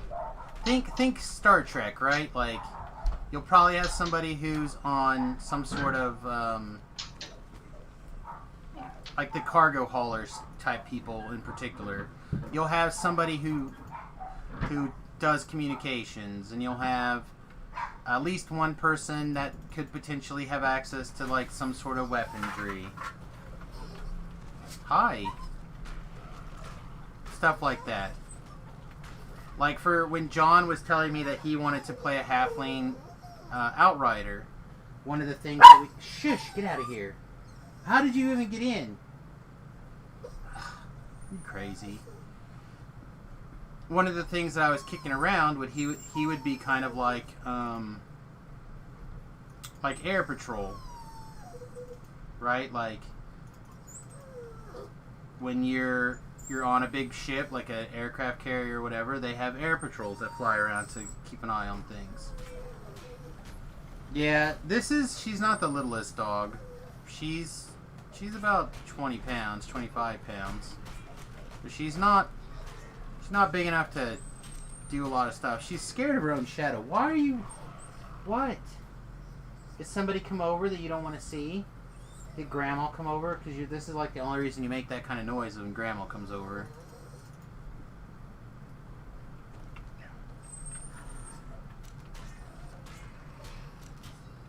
It's pretty late for Grandma to be over.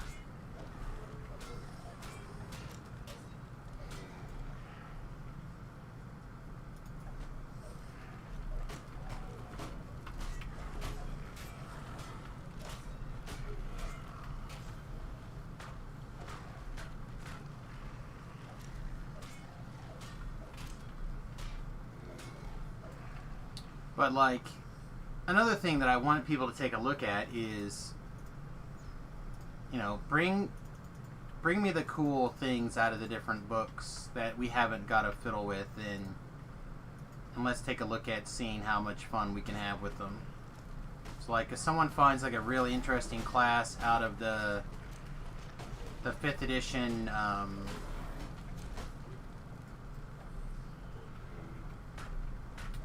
like Ravnica series of books or whatever, we'll figure out a way to make it work in the Eberron campaign setting. You know, so like, I really would like to be open to various things.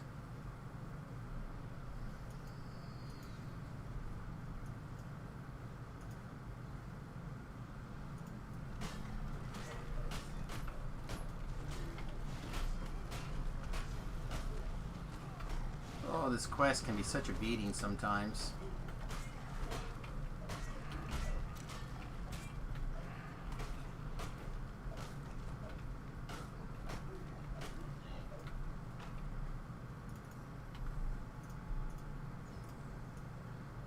Alright, are you done?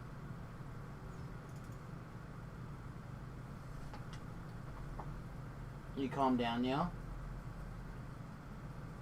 That's better.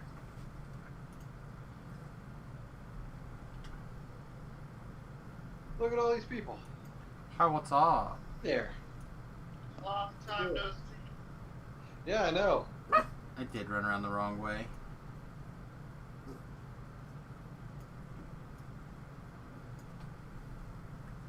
So we're talking about some of the possibilities of the things that I have in mind for the 5th edition game. Oh, Yeah. Like Whitty was asking me about wizard stuff, and I was trying to explain mostly to Ben about the idea of on your person inventory versus like stuff that you can go get your hands on inventory. uh-huh. You know, stuff like that. Some of the stuff will be, you know, you won't have access to like your personal, like your Foot Locker or whatever, and sometimes you will. So, stuff like that. People were kicking around the idea of different classes and whatnot. Like Whitty's kicking around the idea of doing a wizard, and Ben wants to play the Little Mermaid now, which I think is probably a. Didn't you already try that, Ben? No, actually.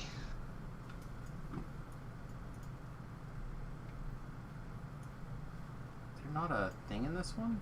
Guess there's not.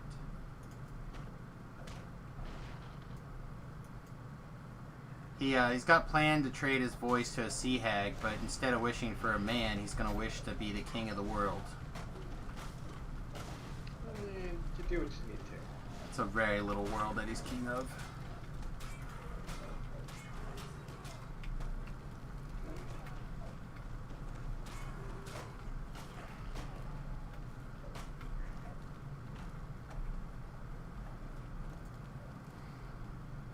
Yeah, I don't know. I'm excited to give it a shot and see how it goes.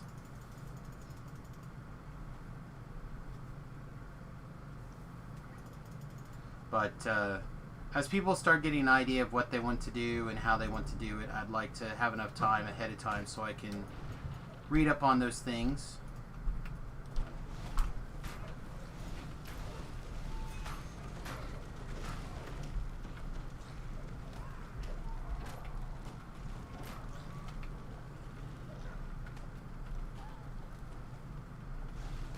So, Nice. I'm digging it. yeah.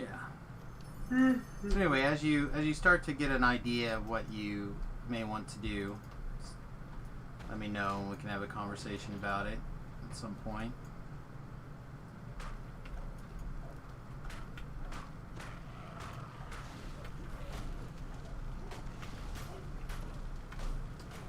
£20 is tiny, but most of my dogs are 40 or 80 plus.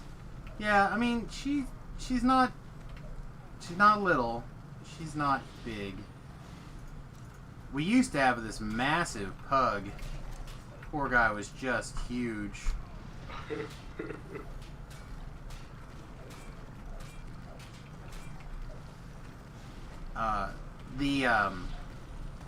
We need to be careful not to die here. The shop that we got him from basically just did not do a very good job of taking care of him. And once he was free from their tender care, he became I mean, he was big in the cage too. Like he could barely move around in the cage. Hush! Which is the reason we ended up getting him, I guess, is because my son, I fell in love with him, and my wife felt so sorry for him that he could barely move around. And his eating problems continued once he was on real food.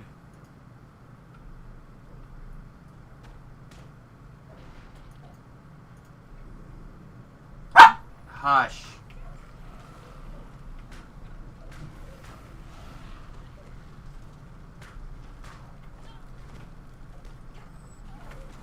Her problem again is that she's just so scared.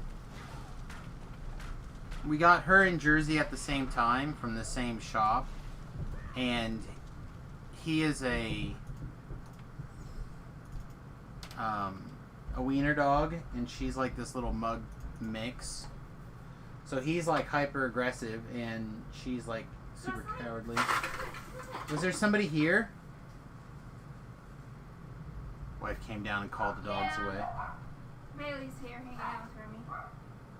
Oh, that explains why she doesn't She's like. upset. I mean, nobody likes her. Anyway, I'm gonna come outside. Hey, in case I forget to mention it later, and I have mentioned to Remy, but we know how that works. It's trash tonight. Why don't you just take this upstairs with you and sit it down in front of Remy? He's in his room with Bailey right now. Gross. It's fine. Just don't worry about it.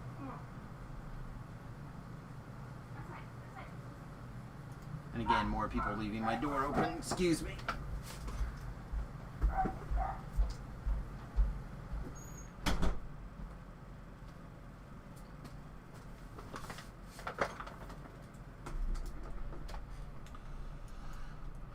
Bailey is the ex-girlfriend.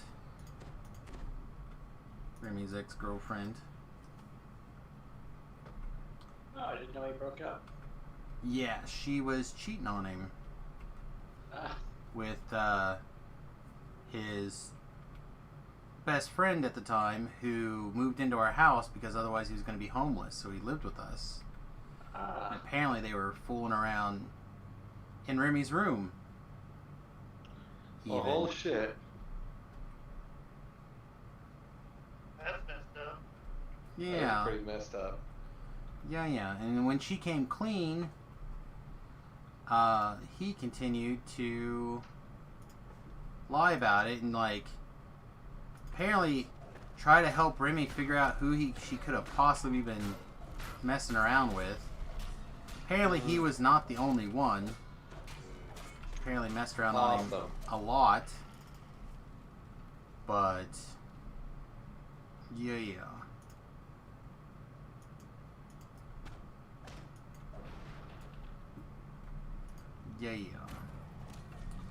So you guys know how I am about that kind of stuff anyway. Compile that on top of the fact that it was my kid involved, and you can understand how much I'm a fan of this young lady. And the fact that they decided to, like, work it out where they could at least remain friends, so they didn't have to, like, split up other friendships, is something that I would have told people to piss off about. People would have been asked to pick a side. Either with the person who cheated, or you're not with the person who cheated. But apparently I am too old-fashioned. I think you're fine, but... I mean, you're old-fashioned as fuck, but... It's not a bad, like... In this situation, I don't think it's a bad thing. Oh, so there are situations where you think it's a bad thing. Big old-fashioned? Oh, fuck yeah. Well, sir, you and I will have you know. You and I are going to have an argument when it comes to getting the fuck off my lawn. I can tell you right now. You gonna dance.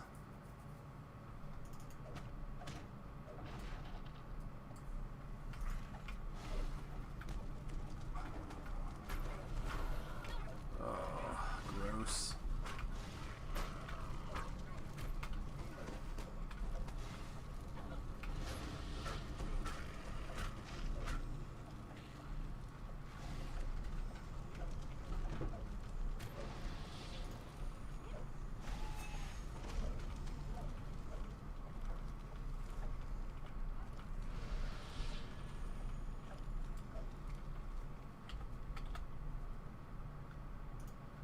Oh my gosh. I'm tired already. Took a pretty reasonable, well, about an hour-ish nap, hour and a couple of minutes nap. Still tired. Did help that I got up and went upstairs to see what Remy and Tanya were up to when I got up, and they were both asleep on the couch. I'm like, what are you guys doing? You wanted to watch Agents of S.H.I.E.L.D. You're like busting my balls to watch Agents of S.H.I.E.L.D. And everyone's asleep on the couch.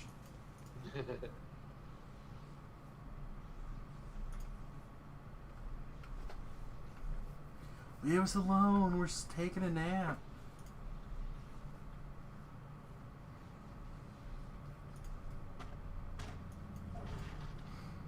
Alright. How boring.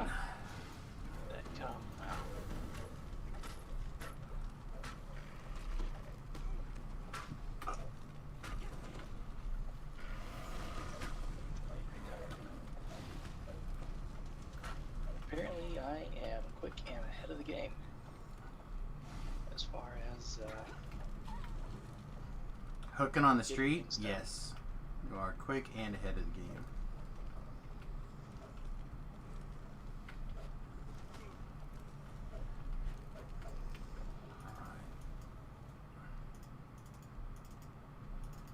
Wow, we got all really on hands. I'm back to my hotels. Do you guys have a good night? All right, buddy. Have a good one.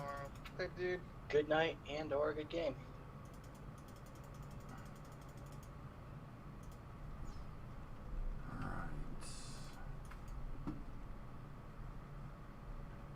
Oh my gosh, did I not pick up the other scorpion crest? Wow, I'm legitimately terrible today.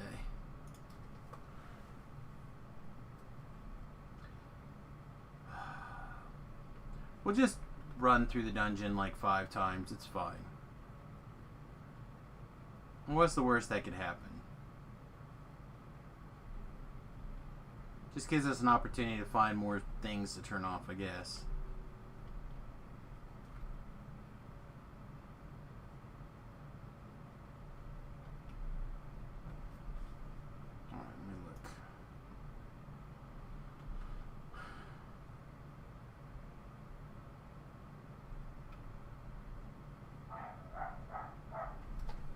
Keep going this way, we'll get there.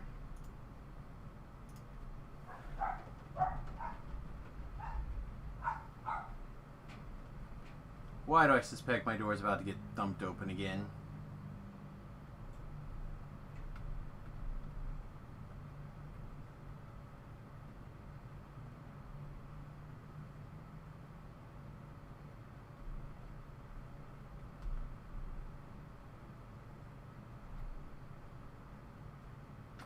What's going on with you, Dusty? Are you still there?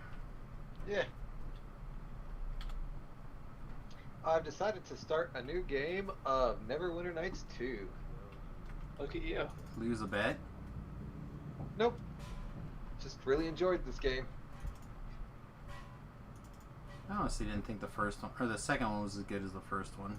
Nah, but I thought it was still pretty good.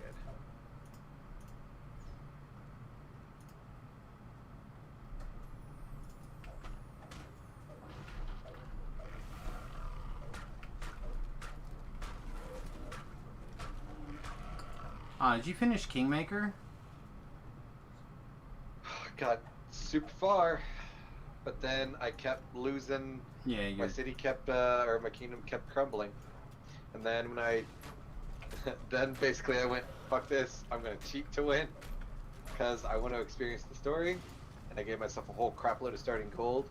The game bugged out hard. Yeah, I remember you saying that. That's why I was wondering if you had taken the time. Yeah, and I could never progress past the tournament time, and sucked. Yeah, I don't know. I was playing it I was enjoying it quite a bit, and I kind of would like to go back and hit it again, but I'm not sure if it's stable yet, because they'd had some problems with it last I was playing with it. Uh-huh. And then the build that I was playing that I was really enjoying, that weird mutant build, like monk, fighter thing. Mm-hmm. Like shifted and became unplayable, I guess. I don't know. That's just what I was told. So, Huh. I kind of reached the point where I was unable to keep playing myself. Great. I love it when the hirelings don't teleport away like you tell them to. Oh, wrong side.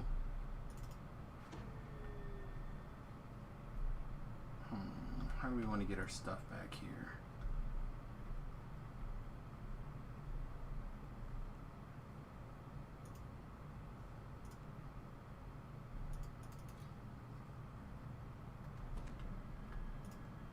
Do it like this, I think. We're close to 60,000 points. Can I do anything with those yet? As a subscriber, not really.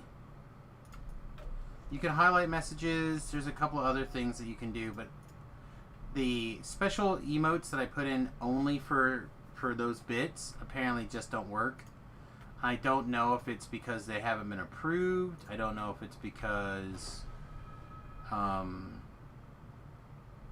other reason.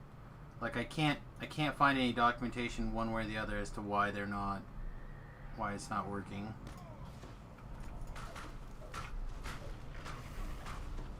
Okay. What's next?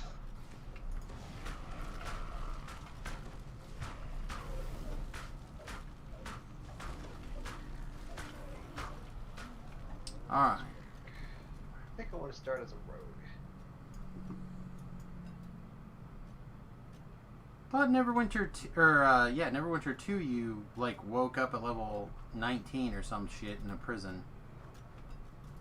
No. You wake up in a small boggy, or you've grown up in a small bog village. Not boggy, but near a marsh. And then from there, the village gets attacked. Your, like, foster dad, lives or dies, takes a bullet, or lives just long enough to kind of see you out. I forget exactly how that goes. And, yeah. What's the one where you wake up in the prison then? You like escape. What, you wake up in prison?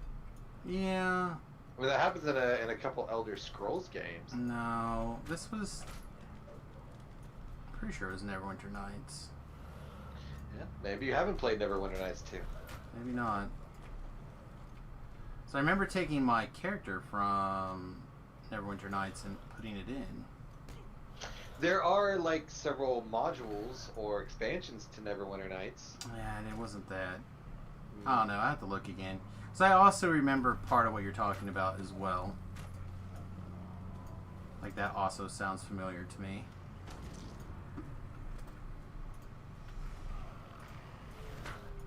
Excellent. Give me your negative levels. I don't even care anymore. I want them. Give them to me. I'll take them. How many negative levels you got?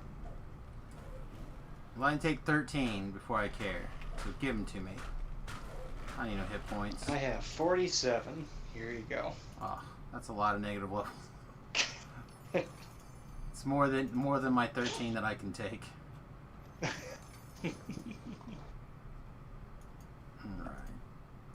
Yeah, this one was tough too. This one took a lot longer than it should have, but I also would have taken less time had I not ran all over the place like a dum-dum.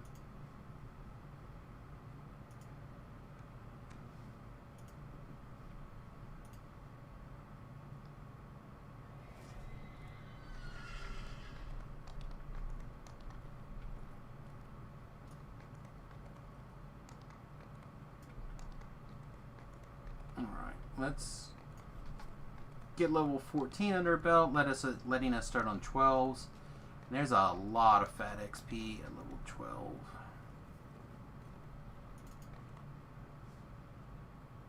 Oh my god, 3.5 freaking skill lists. Oh god.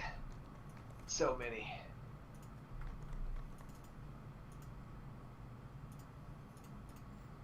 Listen, I went to the furniture store and I got a couch that's going to deliver sometime in around about the 18th or so. So you need to come over and have sex on it? That is the tradition of couches with Dustin being involved. You brought What I this was upon about to yourself. offer was I have a folding couch that you can have folding sex on. Isn't all of Dustin's sex folding sex, though? Well, this is more special. It's like for contortionists. There you go, Dustin. You can't pass that up. Not really. I mean, when was the last time you had sex with a contortionist? Wow, that's a bit of a loaded question. So yeah, Dustin, when was the last time your girlfriend was in a box and it needed blown up afterwards? Kaping! Misty has joined the channel. And you're like, oh shit. Wait a minute. Did I put... Oh, where did I put you? It's only a loaded question if his wife hears the answer. Dustin is not married. I'm not. Dun dun dun. I think he's on the trial membership right now. Not any more than you are. You can be quiet. It's true. Less so than you are, probably. I mean, I don't have a baby. Well, none that you know of. I mean, yeah. And or claim. He has 3 babies to women he has never met before. I have so many babies. I wouldn't be surprised if somebody comes out of the woodwork one of these days and is like, this is yours. Probably went to the sperm bank. That's why you never donate to those damn things. Okay, if I just pull these things out of this box and put things in piles, I can organize it better. Sure. I am so close to having Who are you- everything in my apartment pretty much set up. Who are you trying to Yeah. convince, us or you? What are you guys up to? Just shooting the shit, getting some experience. What are you up to? Just got the plan of the Saturn group and play with Noir. Nice. 4th level.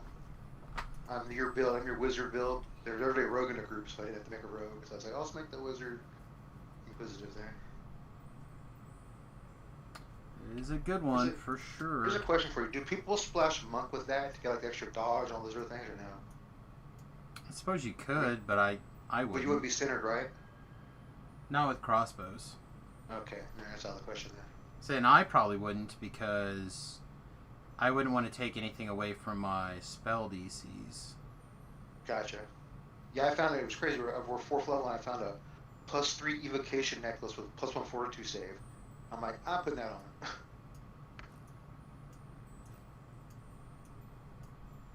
think I'm gonna do the almost unthinkable in my world, and I'm going to Ha! switch hats. Wow, that was quite the ha.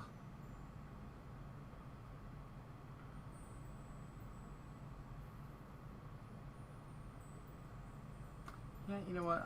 I lied. I think this hat continues to be fine. Just need a bigger. So I could take the wisdom out, or the true seeing out, and then this hat still is like great. Or I could just ignore the fact that it has true seeing.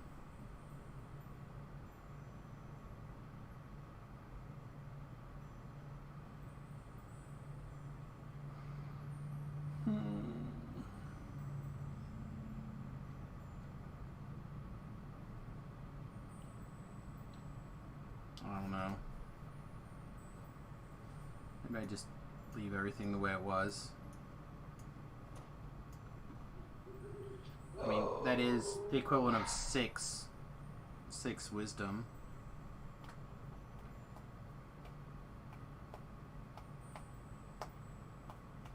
Being a protector of your family and loved ones starts with the foundation of training and work. I just am not sure what to do with the. I don't know, it just doesn't quite feel working the way I want it to here.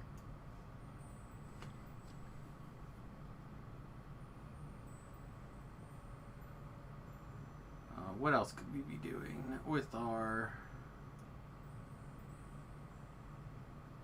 Okay, I'm going AFK for a second. Oh, yeah. Also, I still swear there was something that gave bonuses to your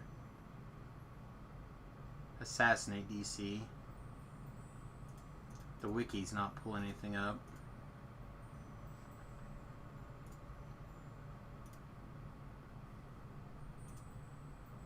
Oh, I have a whole 7 hit points. Bring it. 3rd edition, man. That's the way to be. Yeah. I need you to need me. Wow, that got random real fast. Yeah. I'm singing Cheap Trick, I'm sorry. Oh no, we heard. I want you to want me. Again, this got really weird really fast. Alright, goggles, assassinate DC. See, I see Sam crying. Always crying, fool. Always be crying. What?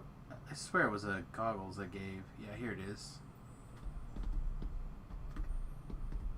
That must be the bonus slot. Rings, trinkets, weapon, belts, or goggles. So we could go and I could do a goggle. I'll be AFK for a few minutes. I'm gonna go make some food and take the garbage out. Be back. Alright, have fun. We currently don't have deadly anywhere, right?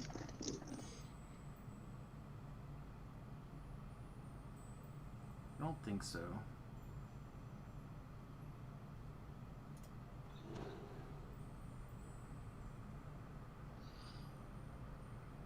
I don't.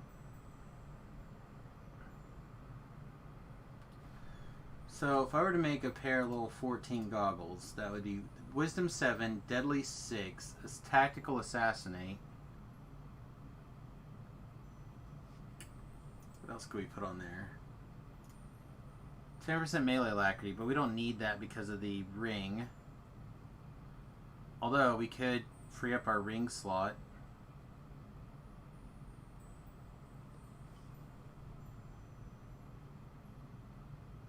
Tactical Assassinate could also go in the suffix area.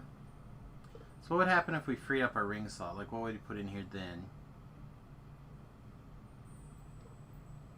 I have no idea.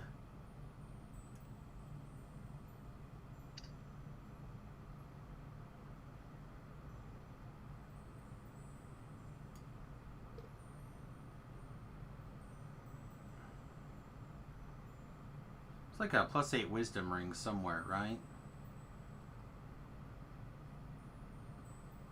What level is it?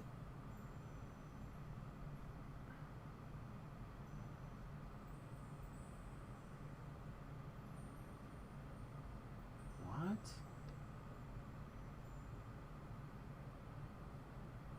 Huh, okay. Didn't realize I had crafted something like that. Oh, that, yeah, I do. That's where our intelligence diamond is at. We gotta remember that.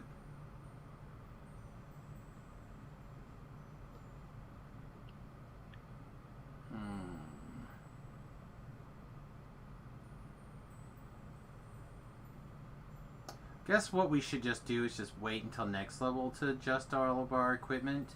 It's all going to change around anyway, next level. Alright. The question is, do we want to put this on? Really don't have any...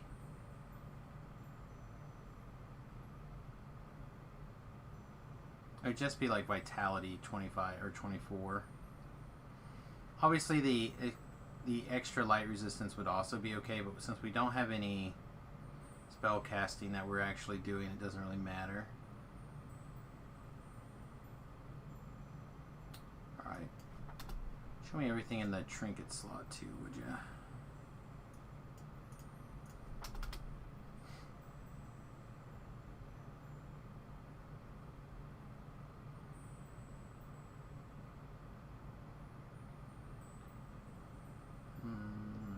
4 deadly.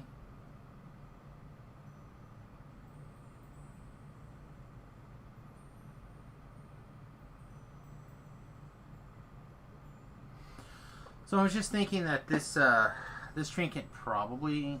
you know what, let's just mentally switch to this trinket for now. It'll be the easiest thing to do. Okay. Alright, well last we didn't really upgrade our gear at all on that pass. So our wisdom is 46 until we get into a Reaper quest, and then it goes up another 2. 48, that's fine.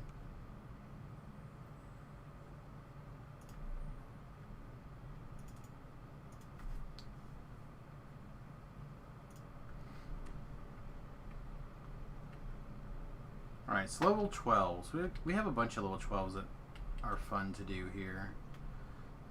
We have obviously chain 3 of Ravenloft. We also have the Lord March Plaza chain. We also have some desert quests that we could go do. Let's actually go ahead and start with... I guess we only have one that we want to do out in the desert that's fun. So let's start with that one. Zwabbers!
And it's time once again to put Twitter in its box and ignore it.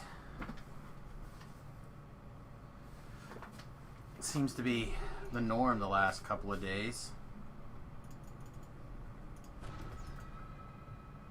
Is it wrong that just going to start following porn stars and like side boobs? Dustin, like that seems fine, right? Celebrity side boobs and porn stars.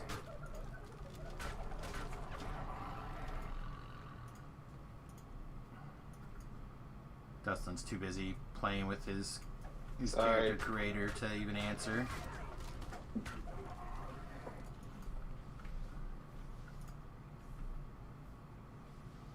That's how in depth he is now with the idea of the making Twitter nothing but porn stars and side boobs.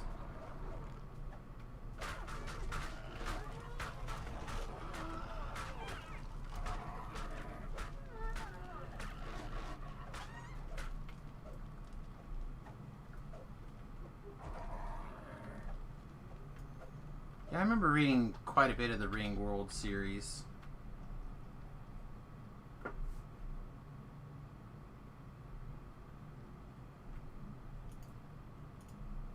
The bits and pieces of it I remember were good. Oh no, I'm currently not reading anything else right now. I'm trying to keep the Dresden stuff fresh for peace talks. But it's still a more than a month away. So it's probably not going to last. I'll probably pick something up soon.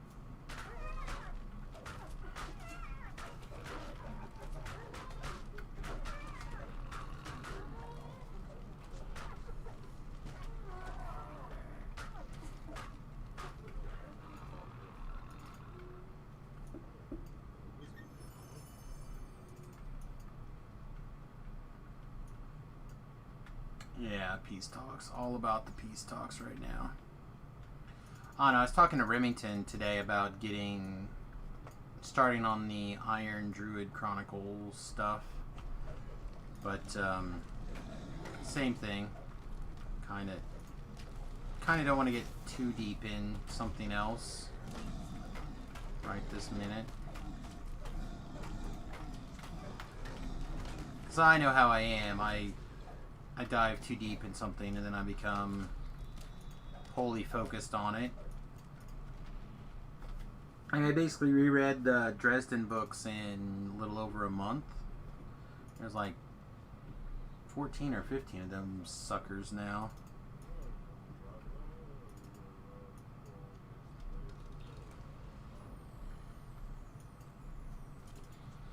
My brain is not what it used to be. I cannot have too many of those kind of things in there at once.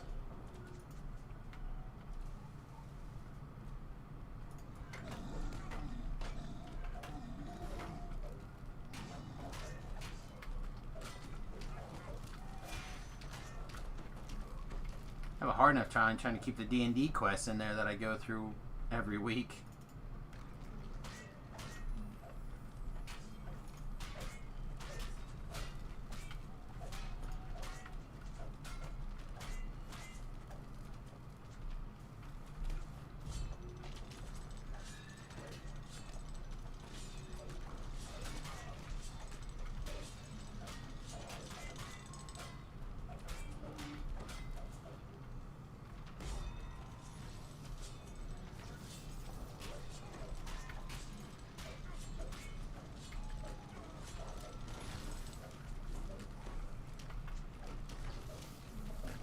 Out of here in a second.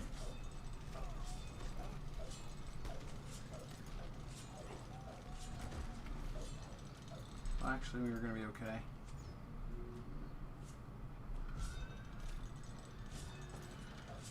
Bird hopefully will kill that guy. Can I get a heal? Thank you. Can you not go run into the trap? That would be great also.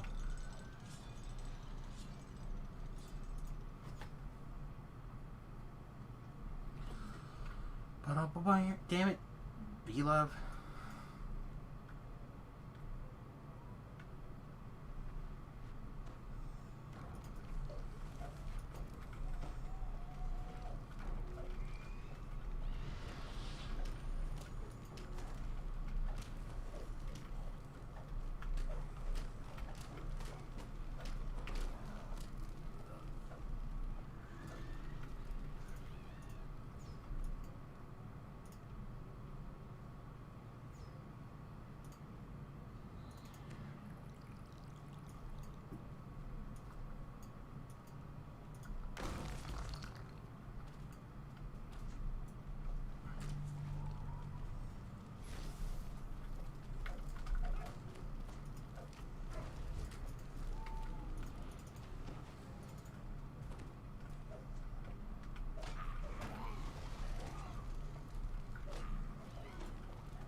Double Plague Reaper. What did I do to deserve this nonsense? Besides be friends with Dustin. And that's not fair. They can't blame me for that. Yeah, you know. Tricked me.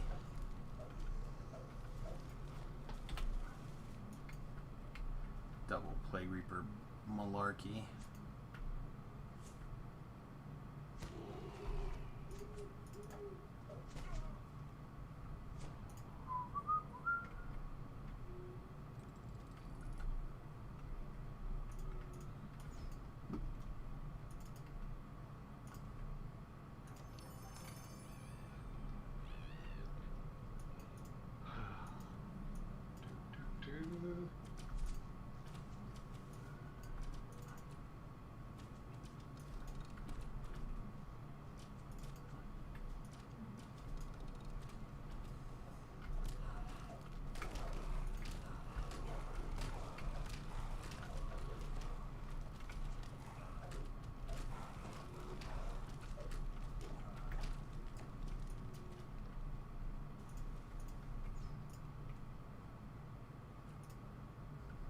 That was the wrong button.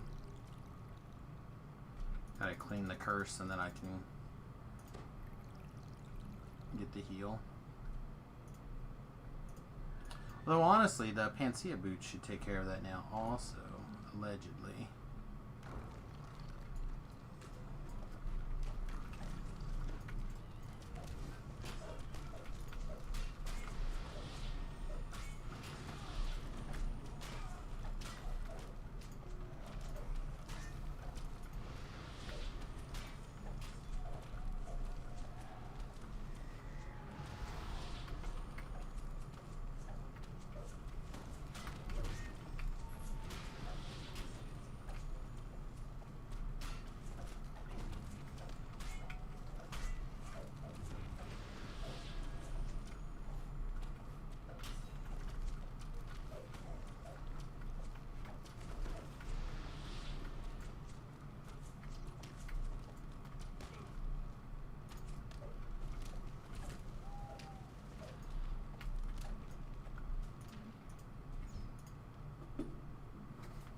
Man, it's gotten very quiet.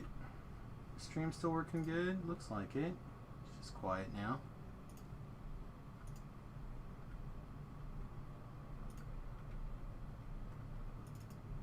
Suppose that's acceptable.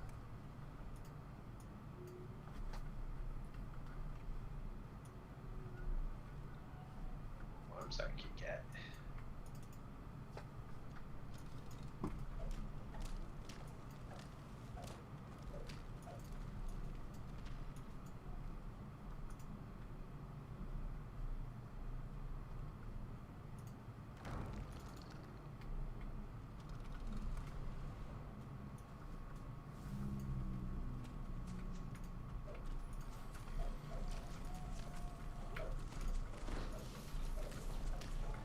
Oh, excellent.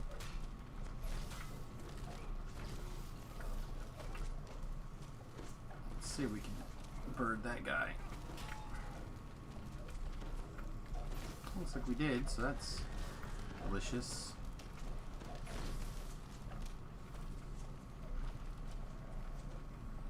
Let's clear our stupid curse and then hands ourselves here. Yeah, it's definitely getting a little late for the normies. The normies. Yeah, the normies. I'm kind of surprised you're still awake, to be honest. You turn into a pumpkin so early nowadays. Yeah, you know. Happens to the best of us. Not me. I'm never gonna be a pumpkin. Never. Can't make me. I believe you. You can't make me be a pumpkin, Dustin. I would never turn you into a squash. Squash is a stupid game. You shouldn't play it. That's not true. I have no idea. People can play squash if they want. Yeah, it's getting to be 10:30 here also. Which is why I'm surprised the wife hasn't gone to bed and Dustin hasn't gone to bed, because again they turn into pumpkins.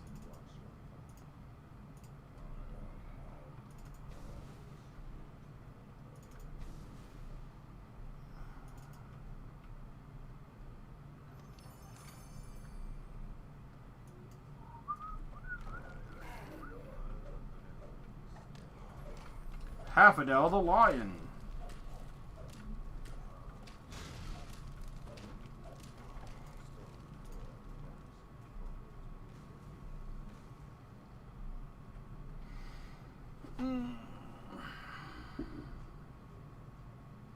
Any day, DDO. You can open this wall any day.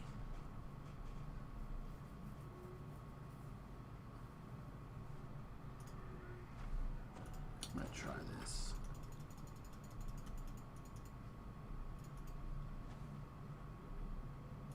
Nice. Looks like it removed everything. It should have done. Now, afterburners, go.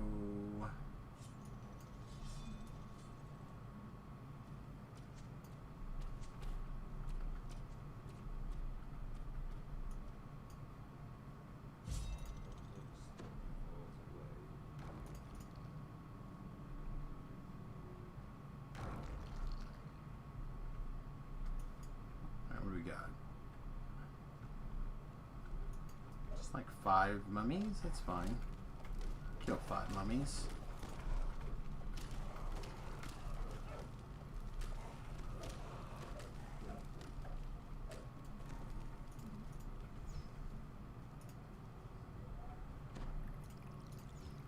I'm gonna get a heal anyway here, so that Durham picks us up the rest of the way.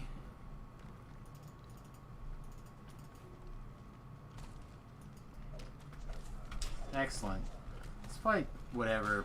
Let's fight the Plague Reaper in super close quarters. That's what could go wrong with this. Sounds like a great plan.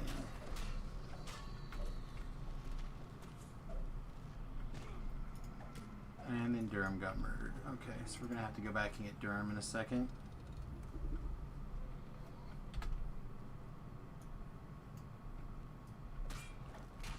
You decided to run out there to get Durham. You D-bag.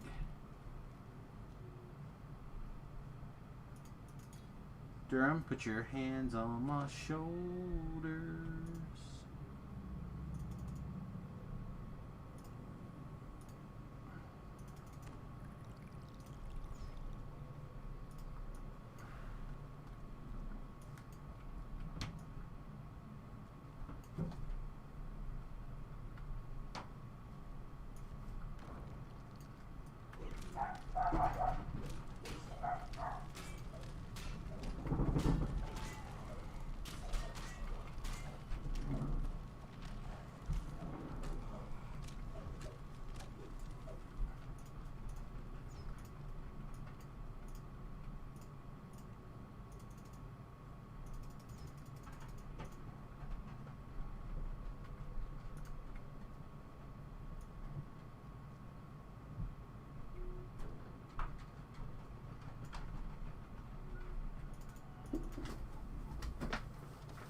Tatanta.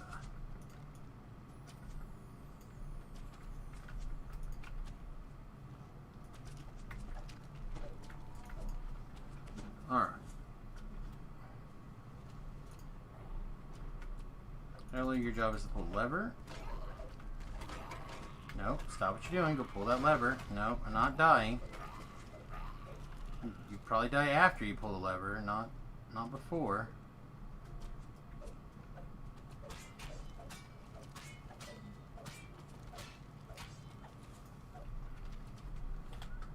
I know, you were just trying to help.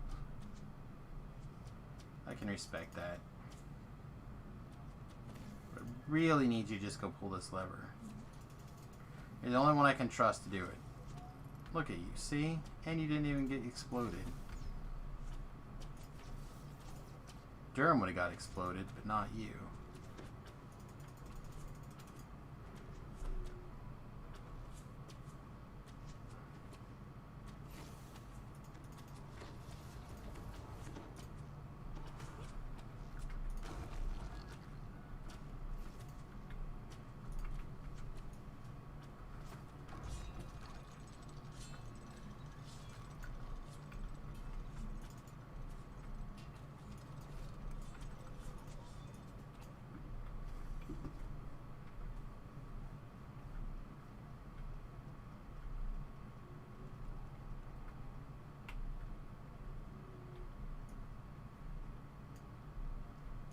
Hey, Thunderkiss, welcome to the stream.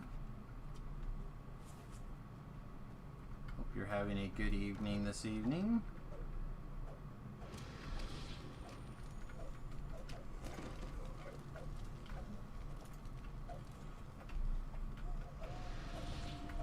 Oh, brain fire.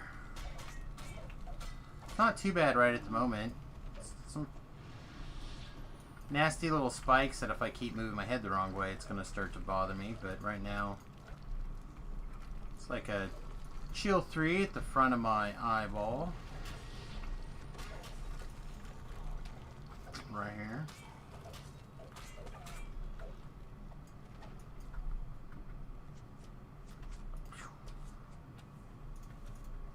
Alright, Ellery.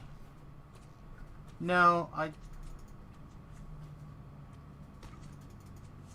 have migraine problems.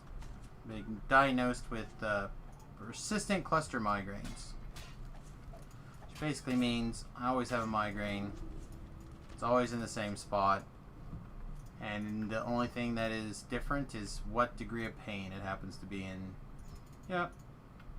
It's fine. Learn to deal. So that is the reason why that brain fire emote is there.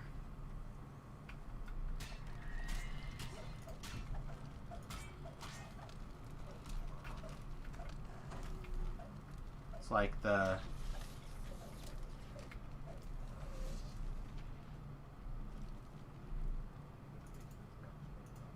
usually when I see that, people would like to know what my pain levels are.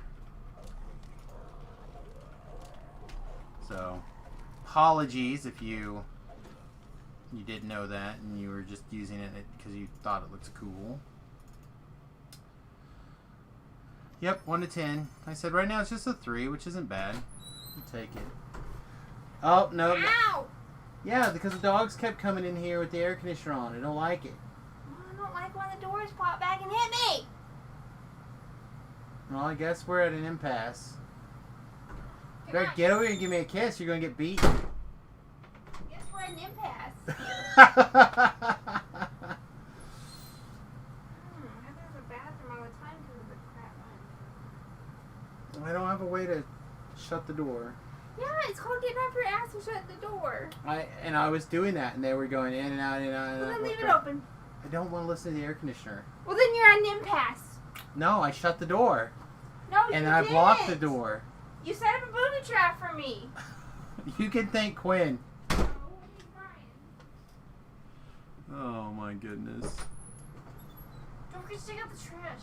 I will wake your butt up in the morning if you don't do it. So how's that different than any other time that we've not taken out the trash? No, I usually take it out. I didn't have time last week. That's fine. Although I ended up helping anyway. Well, I didn't appreciate it. Just fucking do it. Yeah, I'll need to do it. It's done.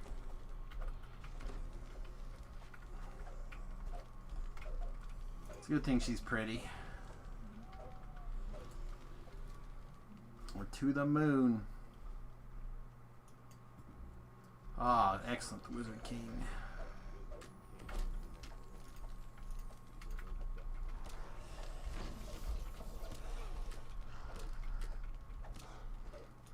I actually prefer the Wizard King to be in this tunnel, in the second tunnel.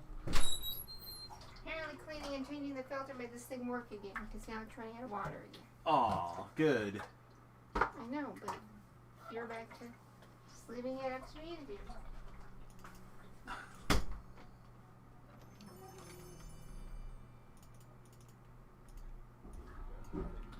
Alright, so the quest is done. So the reason I prefer to have it here is because this way you can just go up the next tunnel, grab the experience points, and fall down to the middle without having to rerun around and all sorts of shenanigans. Just makes life easier in my opinion.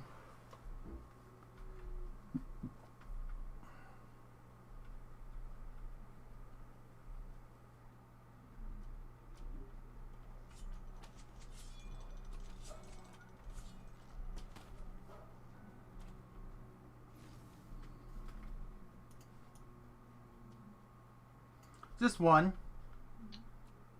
Just have one kid, Remington. He's the guy that I try to play on Tuesdays and Thursdays with. We didn't get to do that Tuesday this week, but oh, great. But we were able to do it today, so we tried to have a second, but we were unsuccessful.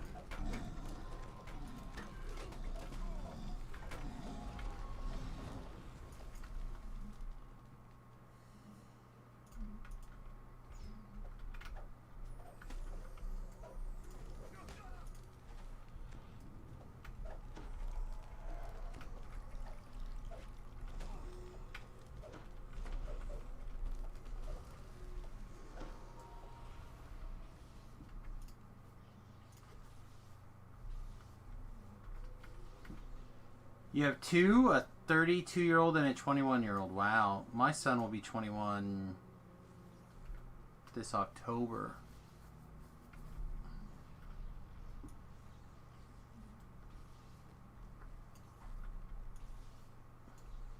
Both boys. That's got to be nice that they're both the same sex. I know we wanted to have a boy and a girl, but alas, was not in the cards.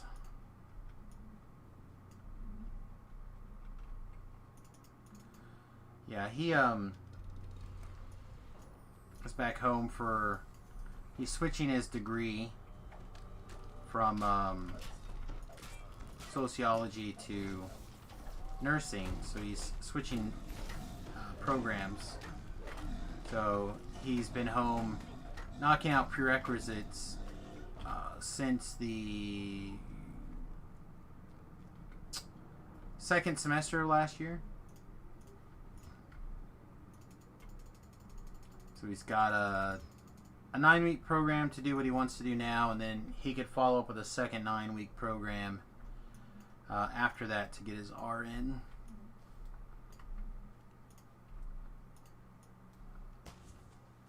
Then he has to decide where he wants to go from there, but hopefully by then we will not be here, so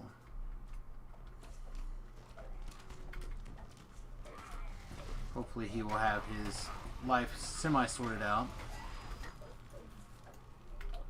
Durham took one in the shorts. That's not good.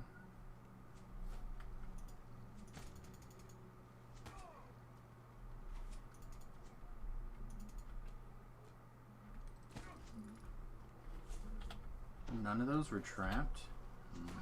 Seems unlikely.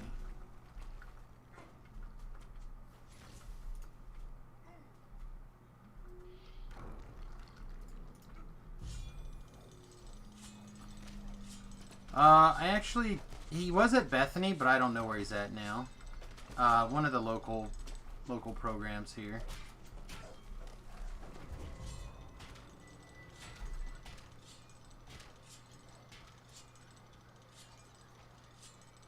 Yeah, this guy just wrecked us. We ran out of things.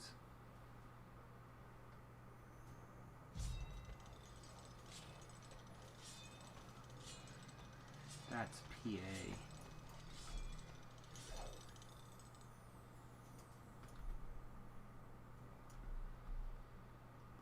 Oh, that's what got Durham.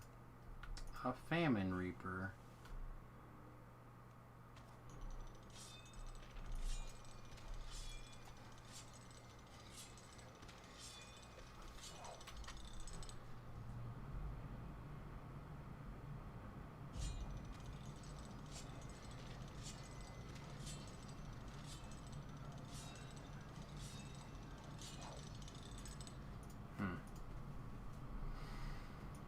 Oh, excuse me.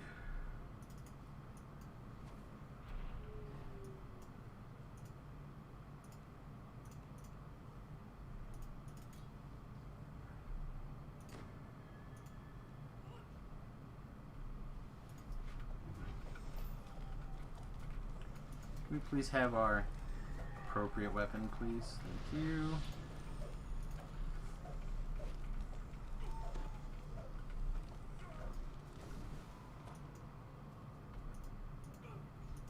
Yeah, I don't like how the bad guys just like show up out of nowhere and start attacking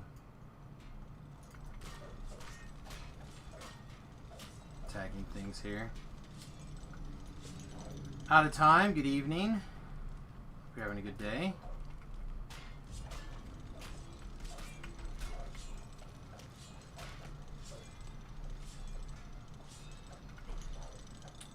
We got rickety wrecked by not having a shield spell going just a minute ago.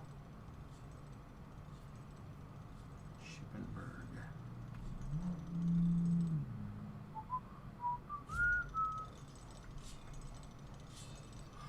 Oh, excuse me.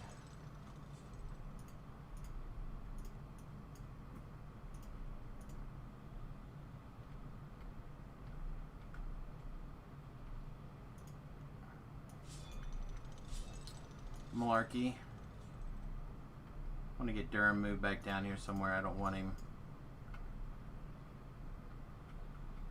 near the combat. If I can help it.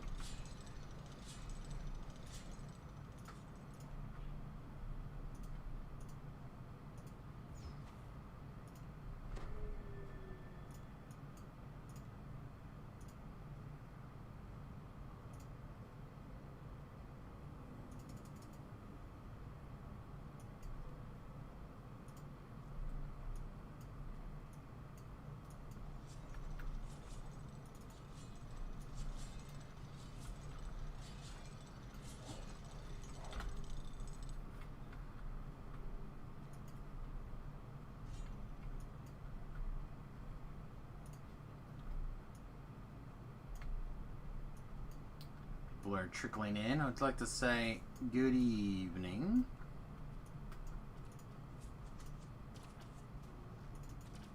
Those of you hanging out with us tonight, appreciate you.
Just trying to keep moving here this evening.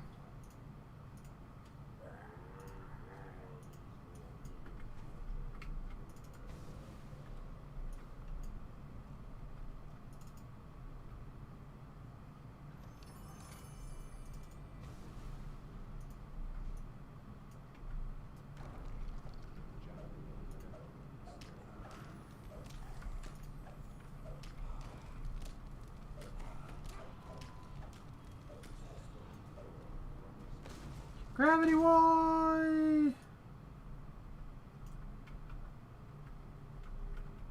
Break my ankles.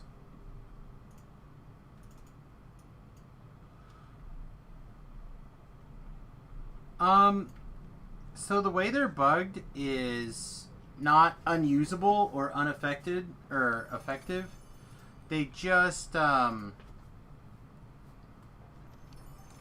some changes that have gone down, as well as the fact that they take a little bit of time to be usable in Reaper, actually. So basically what's going on is you may want to reset your enhancement points, your Reaper enhancement points, to make sure you get all the charges for this down here. So like you'll notice I only have 2 charges, even though I should have 2, 3, 4. So these are not, they're not all getting applied to this right here.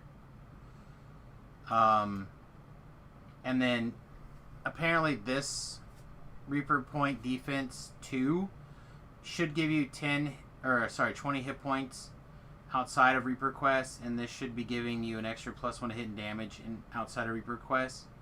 And those apparently are not working. But other than that, everything seems to be working correctly.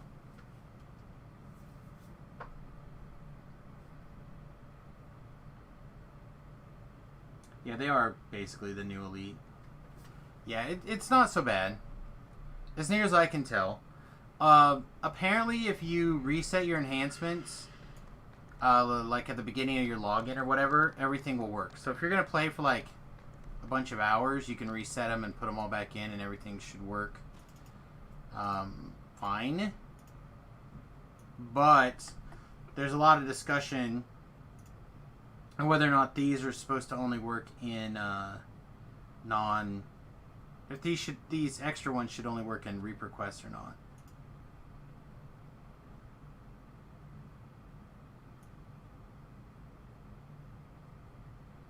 Again, that is how I understand what's going on anyway.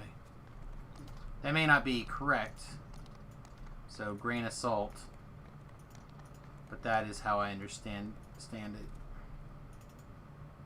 How's your day, Sam? Not too bad, actually. Right on, man. It's good. Could go a little quicker. Seems long, but I get that, man. it just means that tomorrow's going to be here quicker, and I'm not ready for that. Ready to give me some more advice for something? Sure, what's the matter? Sounds like a matter. Actually, it's a good day. Really like a really good day. So last night, Kemi falls asleep, and I'm awake, and so I go in her room and I check the wire. The wire is what we use. It's like the stock exchange for music. It's where we put our music on and people pay to buy and all that stuff. Okay. So I was like, she wants to help. Maybe I'll give her something to do. So I line up all the stuff that's in town that needs to be delivered off at a certain time, so then they can send it to where they need to send it to. Because when they buy like a 12-second little word intro I make, they might want to use that in Disney or make a Ford commercial, and that might be in the background, or music-wise, anything, right? And sometimes say someone in Poland wants to buy that, well, they can't come all out here to do it and then to mix it and to put them in the studio, so they'll just transfer it all over there. So they'd be there by a certain time. So there's like time. Can't be late, because if you're late too long, unless you're like in a death accident or like something bad happened, they'll just like pull it and you're lost. So gotta be punctual. But see, I always fax it over. I always take it over, because you know how fax machines work. With the fax machine, you send it over there and it's like out of paper. And so then they come in. There's no music. They just don't. Because executives feel like that. They're not gonna go look at a fax machine. That's for their PAs and secretaries and all that stuff. So I always make sure I get there in time. So I'm like, okay. So I fax it over. Then I email all the people that are going to be getting it. And I said, hey, look, my usual is Jamie's not going to be the one doing this today, sending it to you. It's going to be somebody else. I give them the name. Let me know if they're late. Let me know what happens.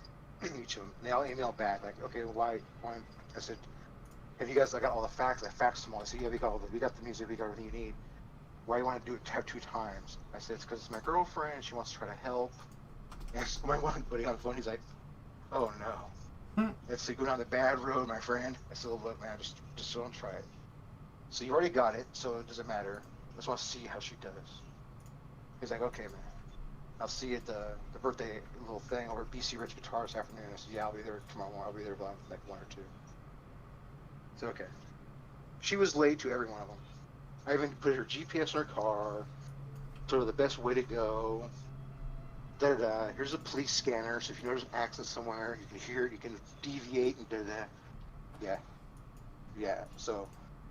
But she doesn't know that I already sent it off beforehand. I just told her, oh, don't worry about it, I can just talk to these people. I've been working with them long enough, they'll wait, they'll pull their bid. So I don't know what to do. What should I do? Should I say something? Or Of course. I should tell her that was already done. We're just trying to see how good she could do. No, I wouldn't say that part. I would just say that, this is part of the reason why I have, it's her it's her responsibility, and if one of these things would have gotten pulled because she was tardy or whatever so many times, if Jamie was tardy this many times in a day and cost me a problem, I would potentially have to consider. Yeah, I would have to look for somebody else and keep her until I found somebody. But she's never been late. Right. You know what I'm saying? But that's what I'm 12 saying. years, You would have. She's always way early, like punctual, like crazy. Right. But if it was somebody, if it was Jamie that did this, you would have had to let her go. Right. And that's what you just got to tell her. Like, look, babe, thanks for helping. I appreciate it, but like. This part of the business is not a place that you can necessarily help out with, I even told should I take your truck? I said no. She said, well, it's bigger and get around more. I said no, you need to take your car. It's small and it's elite. And she told me, she's like, oh, I was going to the second spot, RCA, but there was like the traffic was backed up. I said, well, you got to see the backup before and turn the street before the alley, or park and run to the place. You have to get there. The car breaks down, you get on the bus. You don't sit and wait for AAA. Right. I mean, you have to go. Because like I said, they're sitting all over the place. That's People money. are waiting, like, and they're paying people in the studio like they're supposed to come through. Where's it at? They're paying them whatever X amount of dollars they're paying people, and you just can't do that. I mean, Yeah. it could damage your long-term reputation. It clearly damages your short-term reputation. No, I wouldn't mention that you already took care of it. I would, unless it came up. Like, she's like, I'm sorry, babe. I hope it didn't cost you any money. And you're just like, you know, I took the liberty to also make sure that I faxed them just to make 100% sure. Okay. So, what, out of time, the situation is that V-Love is a musician that writes music for jingles and Different artists. yeah, different stuff, right? So what he's trying to say is that when a contract is due, you have to make sure it gets there in time because it's costing the studio money as long as that's not there, and therefore they will cancel your bid, your reputation will get damaged, stuff like that. Not, you know, but these are like important deals that are time sensitive. That's what he's saying, and he has an assistant that does this right now, and things don't, you know, he just said literally in 12 years it's never been late, never been on time or a problem. Where today She missed all 6, and one was a half hour late. yeah. So they would have been easily pulled. 2 of them probably maybe no, but the other 4 definitely would have been like nope, sorry. So, like, how much would you have been out today potentially, had those been pulled? Okay, so one was it was a simple 12-second thing, so it was 300, and then it would have been 10% royalty 20 years every time it's played, used anywhere. Mm-hmm. So it's not that much. They're all small things. So I mean, just so like maybe $150 a month royalties for 20 years once they were inserted, sure. copywritten, the whole shebang. Yeah, takes about 6 months to get that return back. So it's about 6 months. So it'll be faster if it's big music, big time people, big artists. It's done and they're paid, and you go. But you would have like ballparked that at what, like $5,000 maybe? Like 3,500 probably. I'll say 3,500 to be safe. 3,500. See, like for 3,500, depending on what the situation is, yeah, you get your vehicle from impounding. Like that's where they pick it up. So plus the damage to your long-term career, potentially. Yeah, you just gotta be. If it's like when I first started, oh yeah, definitely. Yeah. I mean, your reputation still could be hurt. You know, like had you not called and talked to everybody. You know what I mean? Like it still could be damaged. Maybe it wouldn't affect you as much now as it would have been when you first started, but it definitely could be hurt. Oh, I've heard like of stories like before I started, like people trying to get music places and the truck will break down, and they'll like carjack people, and like gunpoint. They'll say, "Hey, to your car," and they'll drop their business card because they got to get that stuff to the studio. They got to get it there. Right. You know what I'm saying? You might get arrested and released because you took someone's car, and you bombed me $200, paid 10%, but you just made $4,000. You know what I'm saying? It's like it's the worst. They'll take the chance. Yeah, I don't know. Like I said, I would just be honest with her. Like, you know, if you were a new employee, like if you were a new hire, after a performance like today being late, every single one of them, you know, I probably couldn't keep you on as an employee, which is why, you know, it's the business. It's what keeps the roof over our head and the food on our table. Yeah. There's other things that we can do together. My niece and right. Like there are other things that we can do together. And maybe there's something else in the business. Again, maybe you know, like, look, baby, you are part of the business. You're part of the muse. You inspire me. Inspiration. You're my inspiration. You like hum some stupid, like you're humming a song or whatever, and the next thing I know, I'm turning that into a jingle. Yeah, that might be the worst thing. Because she'll come in, every time she comes in doing stuff, I'm like, I'll stop. She's like, "Why do you always stop playing when I come in?" I said, "Because I'm not a performer.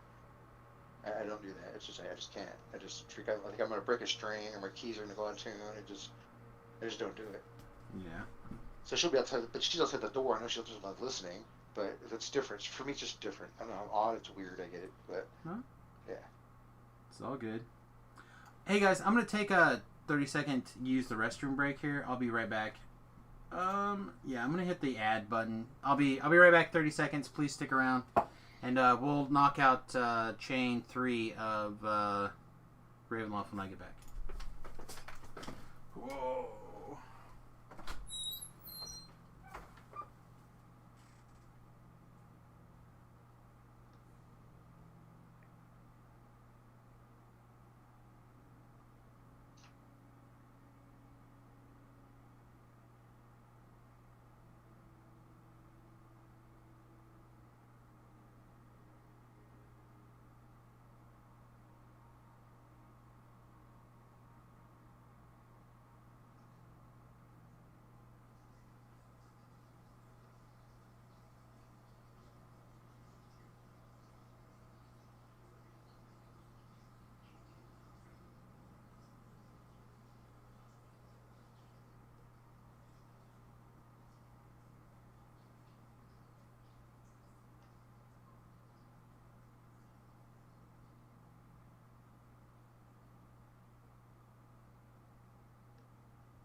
Oh.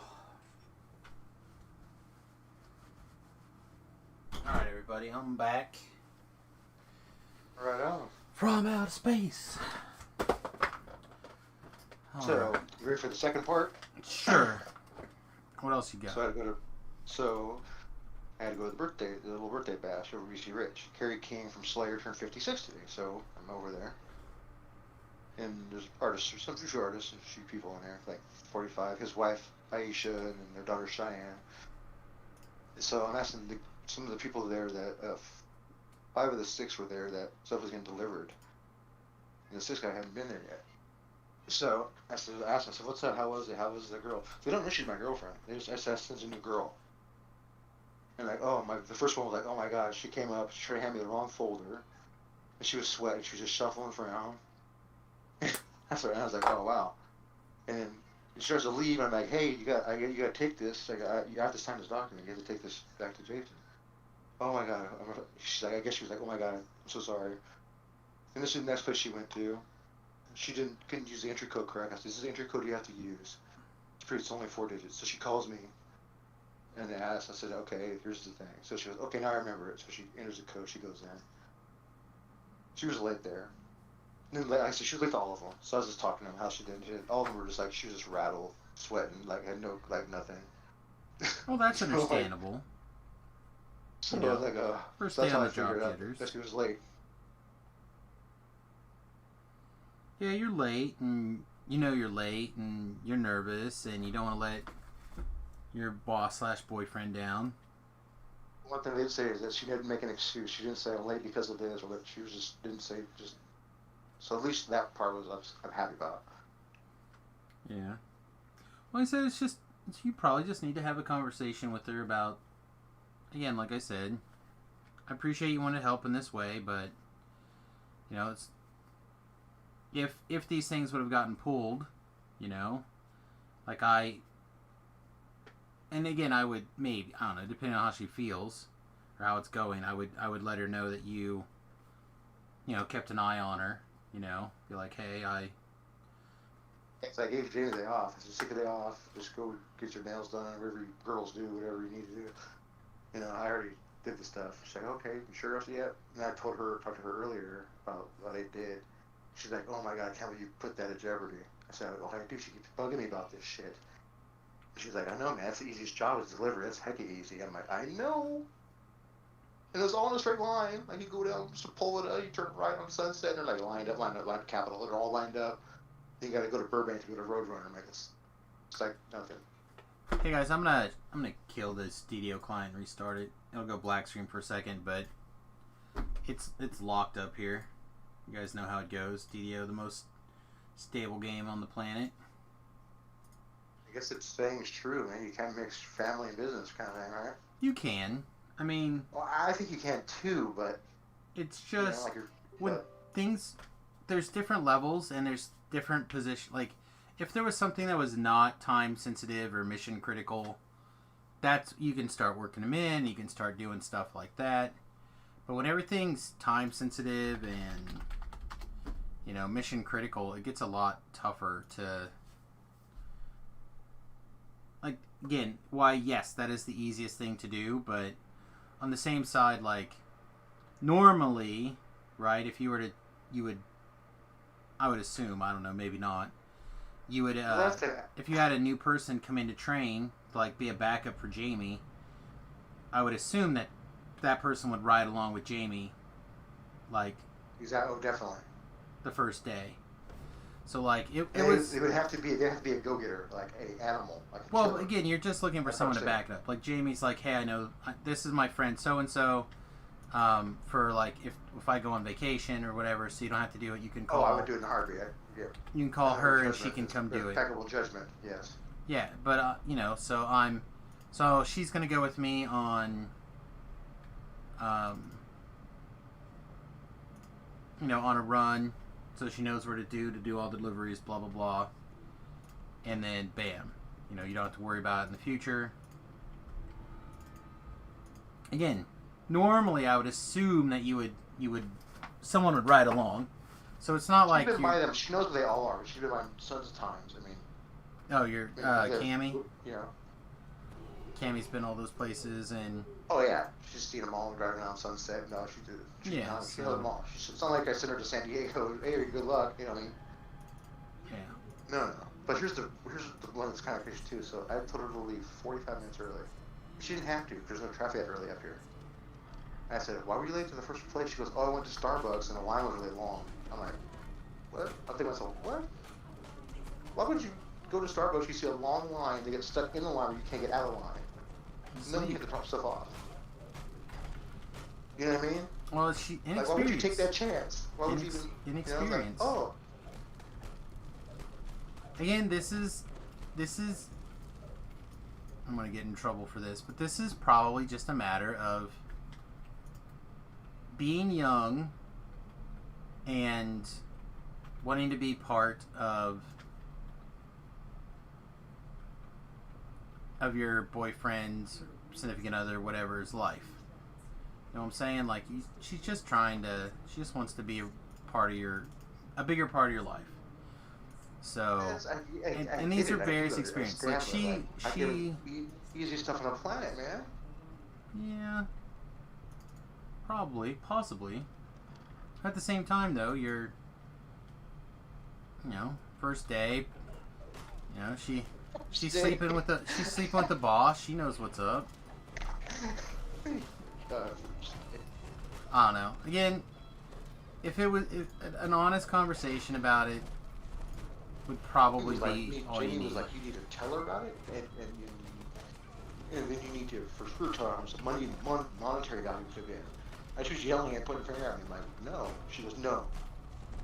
Can't. I said, it was done. It was looked in the head. I just wanted to see how she did.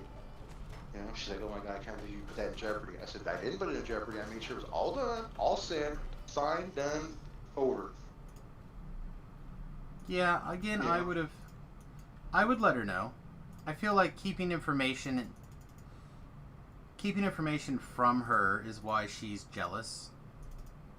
How about this though? What she takes out in her head, thinking, oh, okay, he'll do this every time I do this. That way, he's always covering his ass, so it doesn't matter.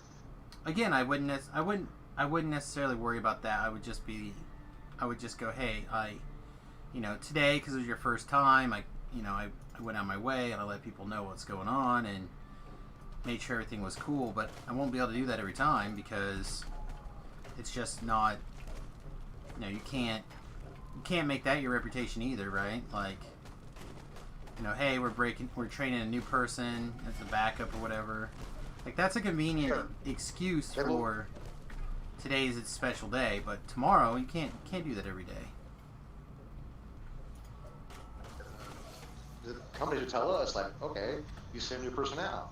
why won't you have them just do 2 and then use a courier service for the other 4, blah, blah, or whatever, you know? They wouldn't. Right. So this is she didn't really. And that might just be a better plan long run anyway. I don't know.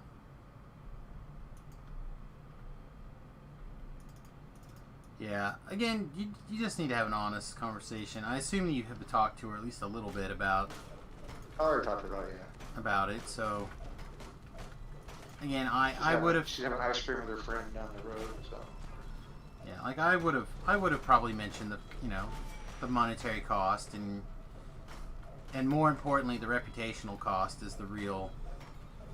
Because I assume you haven't had. I'm not mad at her at all. It's like Well, there's no reason to be mad. It's just because I mean, she didn't do it on purpose. It wasn't like she purposely wanted to be late. Well, the cappuccino or the Starbucks thing's kind of. That blew my mind. I'm like, wait, what? That. If there was a reason to be upset, that's probably it. Like you put yourself behind from the from the jump. Yeah, right off the jump, you're behind. Yeah, and you can't catch up once you're we already have a behind. coffee maker, and we have the auto coffee maker with the grounds. We had the one with the pods, so she could have done it here.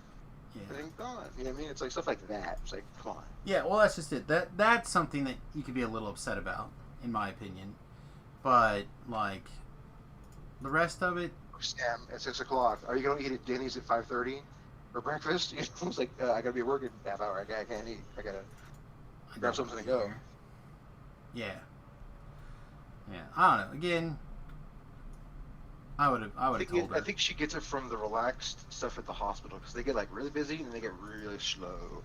Busy and slow. So she has that kind of to her. She'll get a little hyped up, amped up, and she's good to go. And then she's like really like oh, I'm just gonna take a nap or I'm gonna relax somewhere. And she's like up, down, up, down, up, down. Well, She's 25 too. I get it. Well, that's the other thing. It's a difference. It's just an experience thing, you know. Yeah, because she's super book smart, but she's not like streetwise smart, you know. Like if we were in downtown LA running for a lot to get shot at, and we'd like run, try to find places to hide, she would probably not make it. She would just fall down on the corner and start crying, and she would be over with. I'd be like, no, I'm running through windows, breaking fences, I'm calling a fight, I'm not getting shit, you know what I mean? I guess it depends on who's doing the shooting, man. I would just, whoever. You have to get to a certain place, or you're gonna die. You know what I'm saying? Yeah, I don't know. Again, I don't know. It's just a matter of wants to be more in your life. To deal with stuff for 3 days. I think it's gone away, then it comes right back and nails you again. Is this thing ever gonna end? I mean, it's Oh my God. it's called life, my friend. You find a person that you can be irritated at for the rest of your life and still be cool with it. That's the idea. I couldn't do this. I'm telling you, I couldn't do this. If this is how it's gonna be, there's no way. That's what it's about. Why? You find the person that drives you the least amount of crazy. Like I drive my wife crazy. I know I do. Like you didn't hear her down here a minute ago. So last week, usually Remy's home. Remy takes out the trash on Thursday nights. Trash day is Thursday, right? They come get the trash early Friday morning. Gotcha. Last week, Remy forgot. I forgot. I had gotten like an hour's sleep, maybe 2 hours of sleep. The wife's like, "Oh God, did you guys get the trash out?" I'm like, "No, I didn't." So I start getting up and I get the trash out. You know? Yeah. And to me, it wasn't a big deal. Like, yeah, we messed up. I agree. I got up. I got the trash out. I couldn't sleep. That's why I didn't Problem stream solved. Thursday morning. Fix the problem. There you go. Right. Exactly.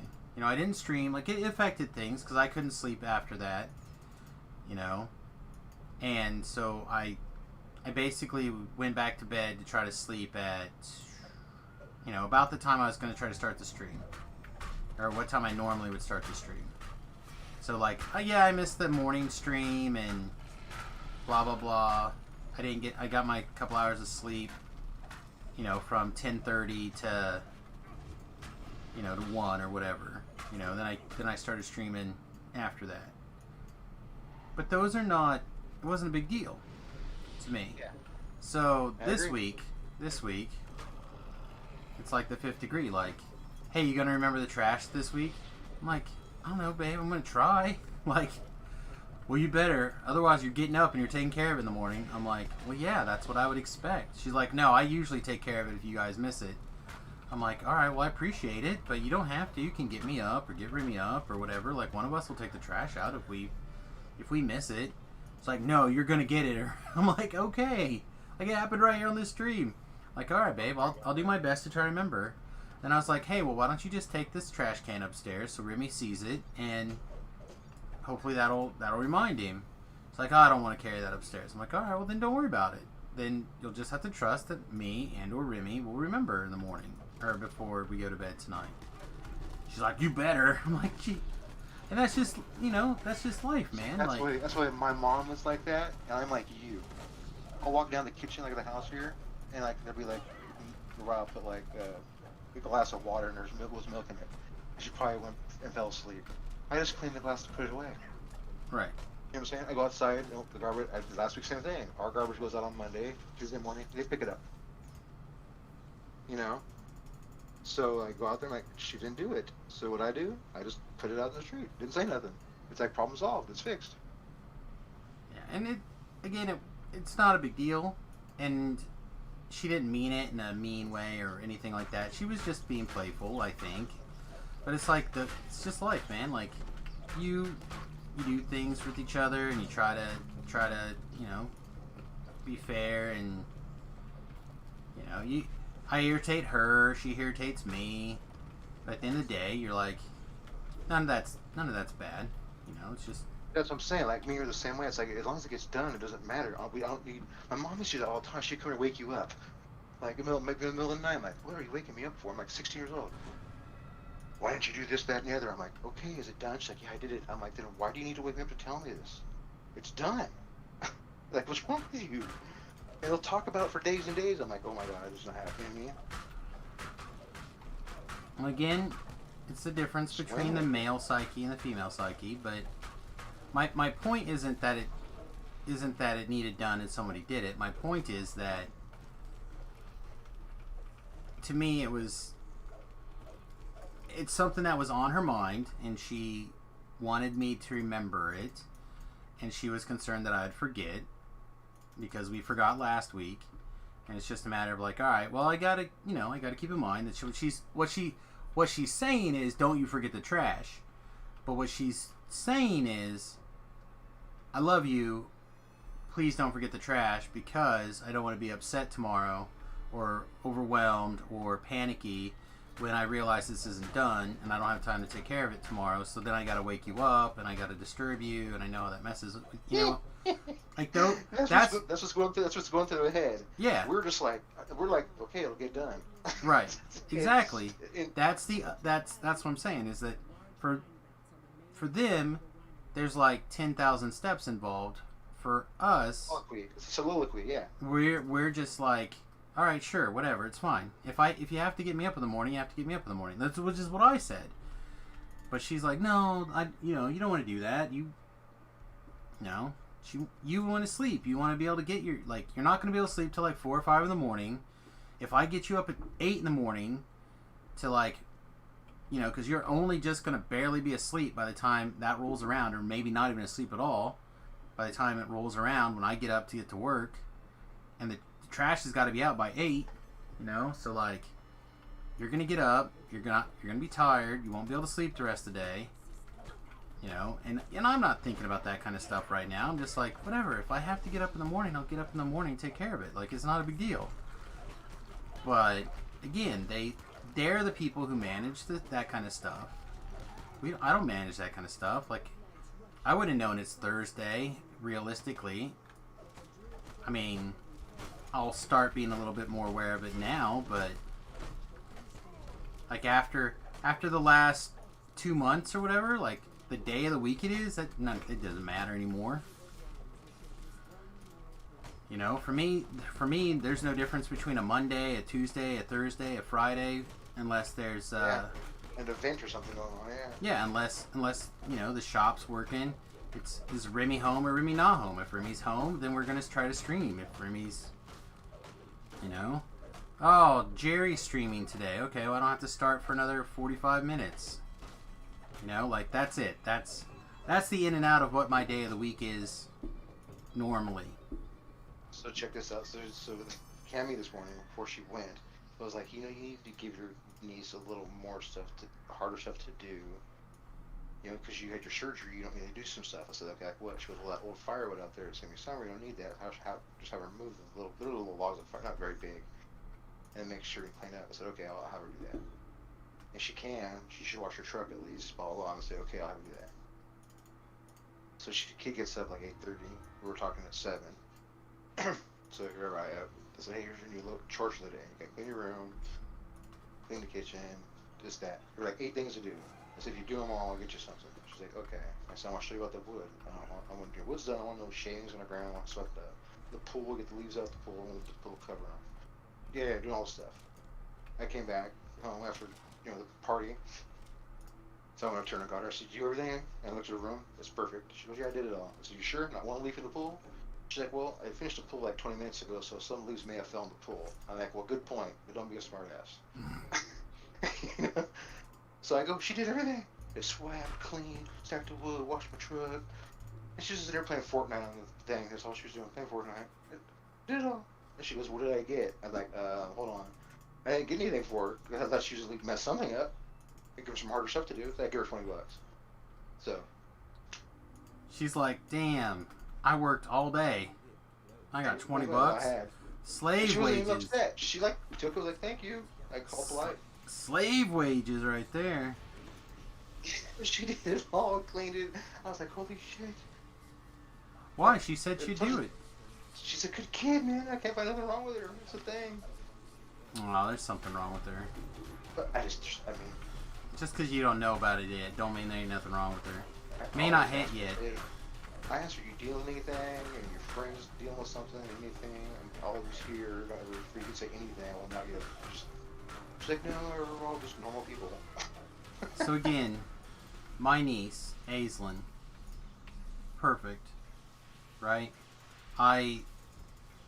When my wife and I got together, I was Aislinn's nanny.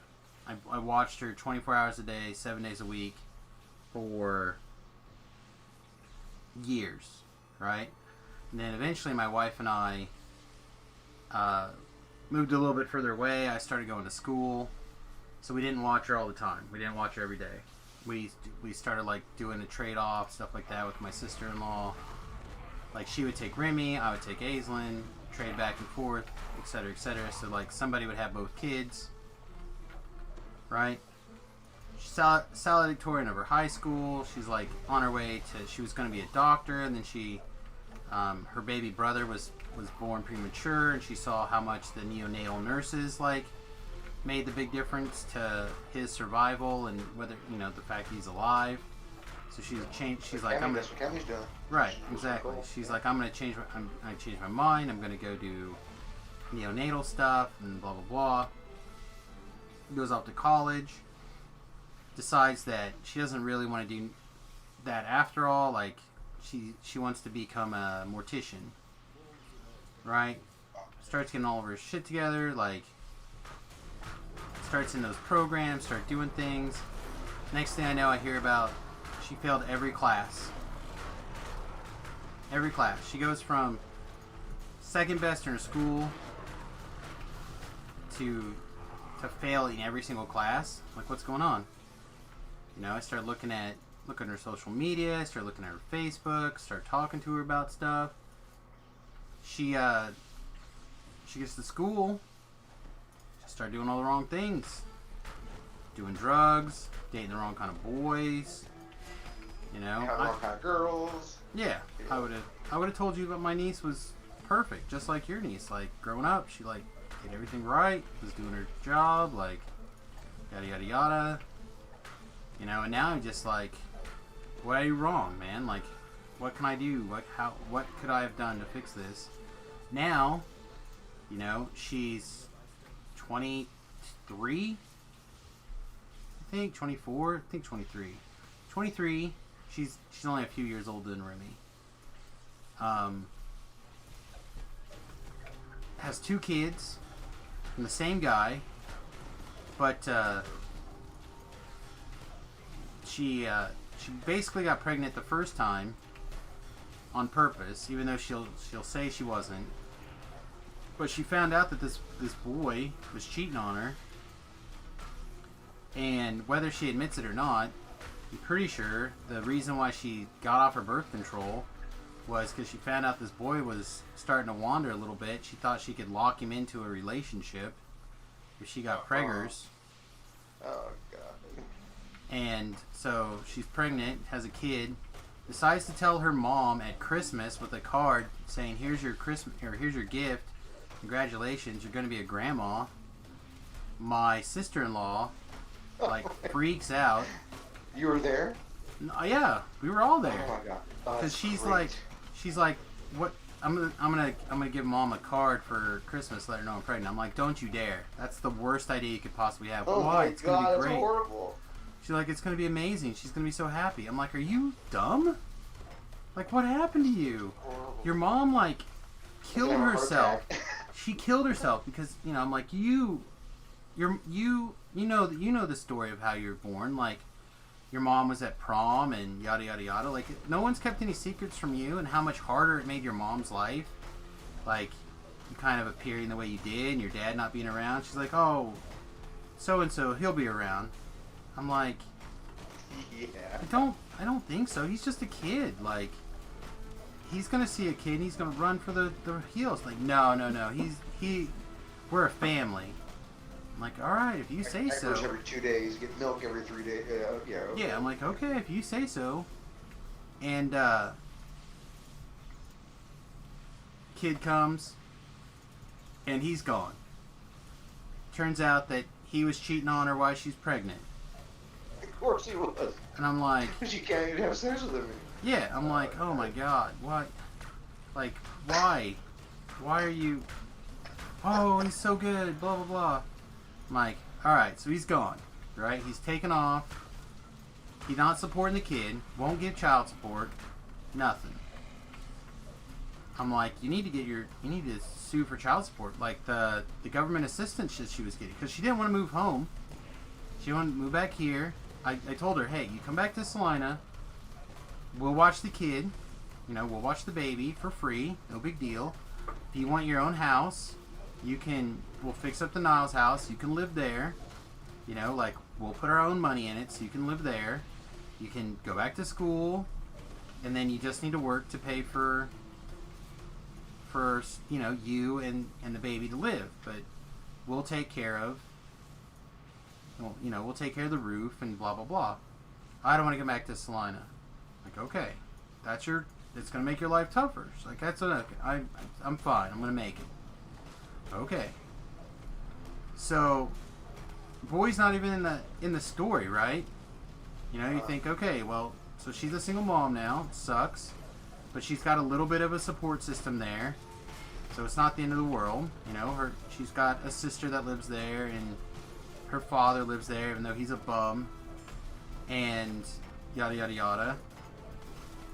Turns out she's still banging this kid on the side every once in a while, pregnant again. Gonna get her pregnant again? Yeah. Oh my God. Kids are less than a year apart. Oh my God. He denies that it's his. Just like, nope, Wow. you're sleeping around, it's somebody else's. She's like, I haven't slept with anybody else but you. It's been you since we've been together. Like, Oh. he's like, no, man, like, I know you've been dipping it,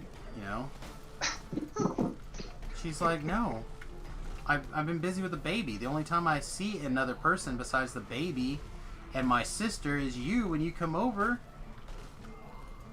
And she's like, oh, we're gonna get back together and blah blah blah. He's gone. Gone, won't talk to her, won't admit it's his kid, nothing. I'm just DNA like, testing. That's her. well, he won't submit to it right now. Well, she And gets time served by attorney. well, she won't do that because she won't make him pay child support anyway. Oh my God. So she got kicked off of the assistance that she was getting because she wouldn't sue for child support. Like, this laundry list of screw ups. And I would have told you that this kid was going to be a doctor, man. Like she had her shit together. She was going to be amazing. And it's just one fuck up after another. You know, and it's like... Yeah, I saw... Nubacabra's stream talked about the legendary... first legendary completion or something of it. So I saw that was up. I'm like, that's not supposed to let you do that yet.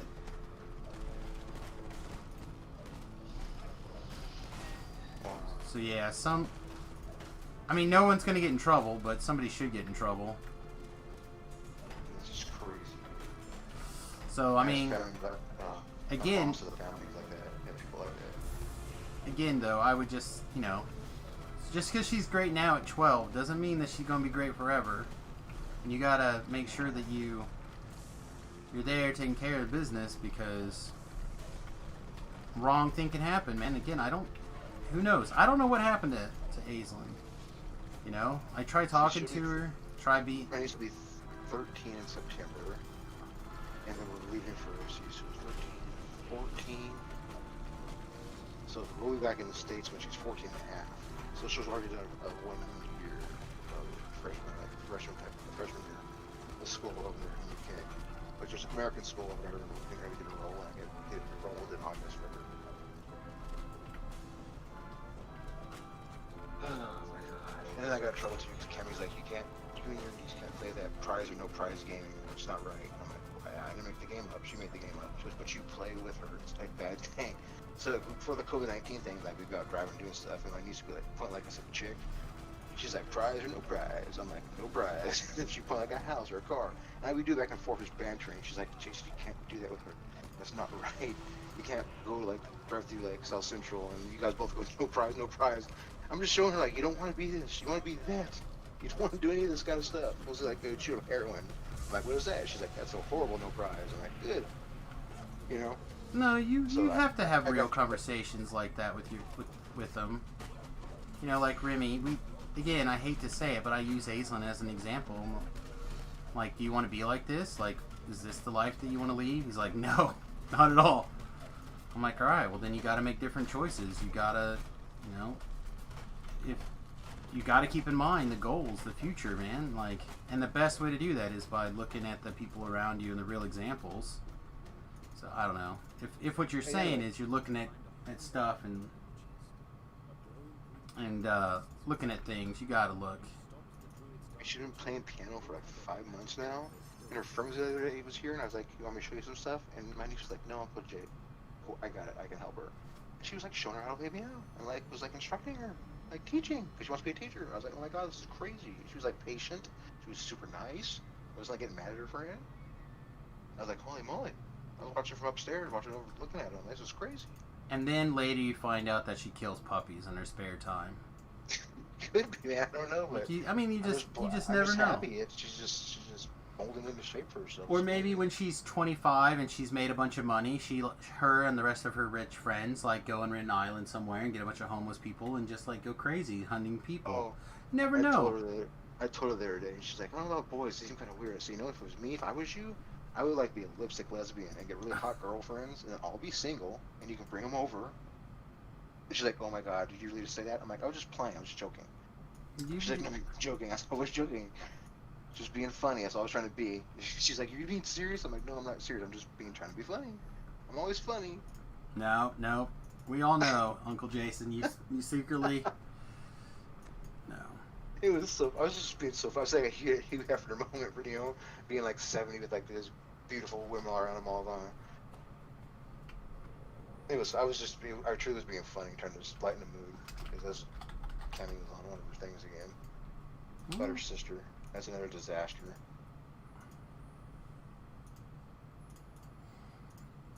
Again, just be there and do the same things you've been doing. It sounds like the kids were coming out the right way. I'm just worried about my girlfriend. I'm just worried about her. She's just, I don't know. Again, she's trying to figure out how to do some stuff and be part of your life in a way that that's probably a little bit out of her current reach and a little bit out of her current depth, and it's fine. Been together almost 2 years and 4 months or whatever. Since she said that's a long time. That's why it was so weird to me, man. It's okay. Things pile up. I get yelled at sometimes for stuff that hasn't happened in years. I think. Or hasn't I don't happened know. yet. I don't know. I honestly don't know if it's happened. But like, I mean, it was like, didn't we talk about this like 14 years ago? Like, am I still doing this? Does it still bother you? She's like, oh, you don't know, then you don't know. I'm like, yeah, I don't know. Oh my god. But it's worth it, man. That's the thing. You find that person that makes those moments worth it. Those moments where you're like, this is confusing, or this is like not what I want. But then the rest of it, and you're like, man, I'm so glad that it's you and me. You know, like, when Remy was gone, she was falling apart. And I was just like, man, I'm so glad it's the two of us. You know?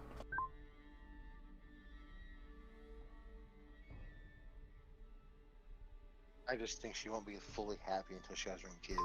I just truly think that. Well, and that is definitely a thing that happens, man.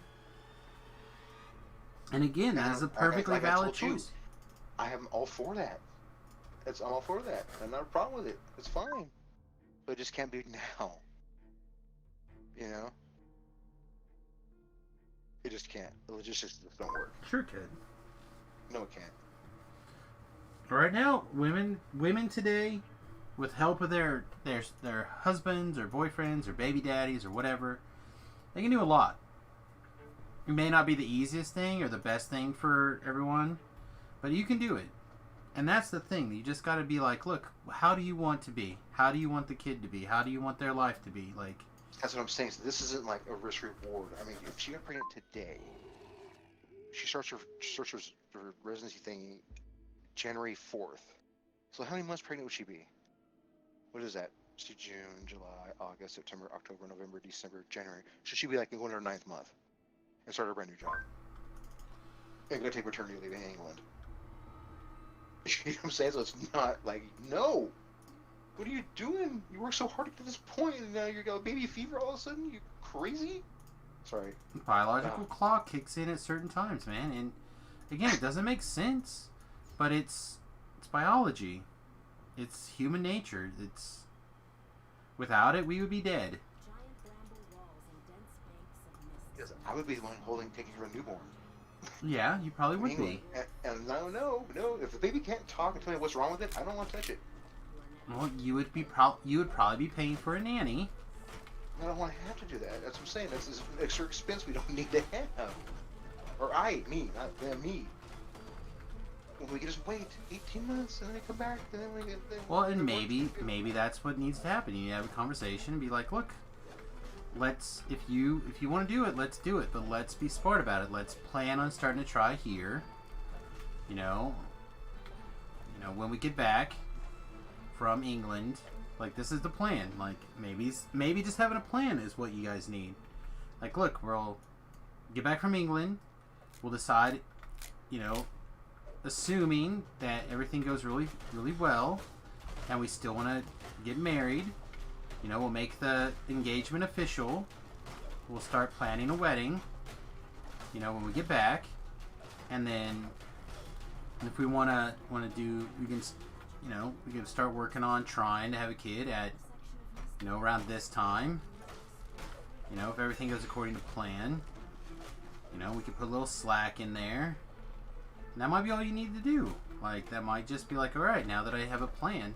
Because she seems like I haven't met her or talked to her or anything, but from what I've heard from you and the way she sounds, it seems to me like she's a person that is pretty good at figuring out what she wants, and as long as she has a path, she seems to have enough drive to go forward. Maybe you can she's going the speed limit on the freeway. Yeah. Jamie's like going like 75 on the freeway. You know what I'm saying? It's like a different kind of. She's like, oh, I'm just getting there at my own pace. I'm like, this will be a slow. If that happened, it would be you go down to like school zone speed. Hey man, I drive the speed limit. I got a speeding ticket, and I was like, man, this will never happen to me again. And then I got a second speeding ticket, and I'm like, that's it. I'm never getting another speeding ticket again. I have not. See, I've Not never sped actually again. I've been got pulled over one time, no tickets. Well, so let's be really honest though. Driving in Kansas is a whole lot different than driving like in a lot of other places in the United States. So like, You know, our rural roads. high yeah, speed. I mean, I was on a rural road. I was driving fast.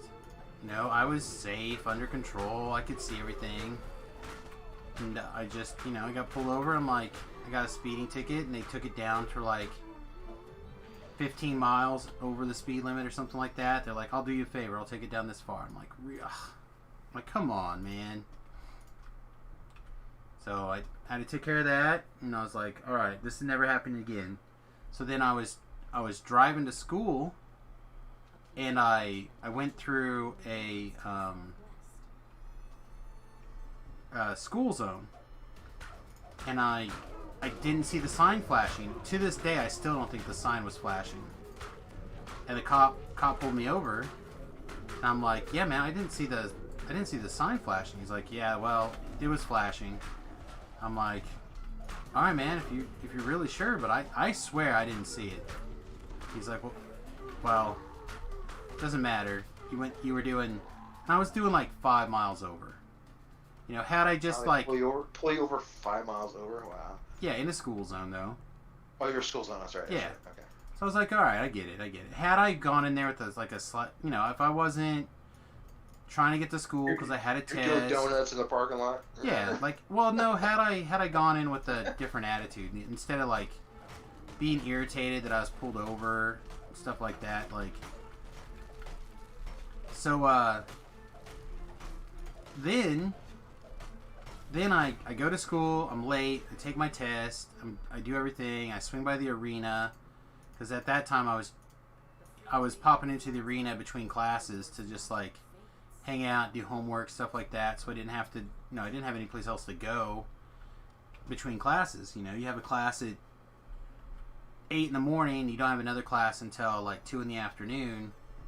But it doesn't make sense to drive all the, you know, the 20 minutes one way back home for between classes. So I was just like, you know, I do schoolwork, stuff like that. So I go to the arena, and I tell them what happened, and they go, "There's no school today for the regular kids. There's no school zone. There's no school zone. No school in the school zone." I'm like, so I wasn't speeding then? They're like, no. I'm like, I knew I didn't see that sign flashing. They're like, yeah, that sign was probably still flashing. Like, because that doesn't get turned off just because they're not having school. I'm like, are you sure? Like, it's not someone has to go in there and hit the button or something? Yeah, if you turn it off in school, the school's in session, it would not be flashing. So, like, I even went in and talked to the school. Like, after that, they're like, no, it's automated. It's, you know, Monday through Friday, during the school year, it's flashing. But I swear I didn't see it. I swear it wasn't, like, if I saw it, I would have slowed down. And I was like, no, you just didn't see it. Okay. So I was like ready to go to court. I was gonna be like, I documented that there was no school, and that school in particular, like while I was there, they wrote me a note saying, hey, this is the principal of XYZ elementary school. There was no school on this day, and so-and-so said that he was pulled over, you know, here, and there was no school in session, so there was no active school zone, blah, blah, blah. I'm just like, yeah, I'm going to take this to court, and I'm going to be, like, this guy's going to get trashed. And then he calls me, like, 5 minutes after I get home. So I go outside. I'm like, hello? He's like, hey, this is Officer XYZ. I pulled you over this morning. I'm like, yeah, man, I actually got some interesting information. He goes, yeah, I also found out there was no school today. I'm like, oh, yeah, you did too? He's like, yeah, so I'm just tearing the ticket up. Don't worry about it. I'm like, you ruined my whole day, man. Like, but he's like, yeah, I'm sorry about that. I didn't know there was no school, or I wouldn't have pulled you over, blah, blah, blah. I'm like, yeah, man, I'm sorry I was a dick in general, blah, blah, blah. you know, going in there with a bad attitude. He's like, no, it wasn't you having a bad attitude or anything. I'm just on the watch for people speeding in the school zone.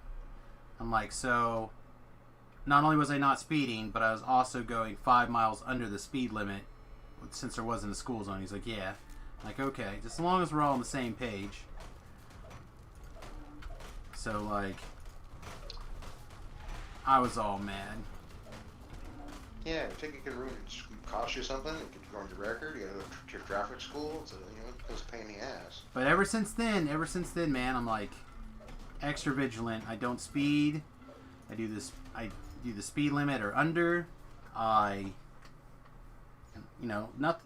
a lot has changed. I still live out in the country. I still do all that stuff, but nope. What aggravated me even more after that is I had a cop pull me over after one of my like super long shifts at the radio station. She pulled me over at like 6:30 on a Monday morning or something, or 5:30 on a Monday morning. There was nobody around for miles, and she's like, "You rolled through that stop." I'm like, if I did, it's because I could see both directions and blah blah blah.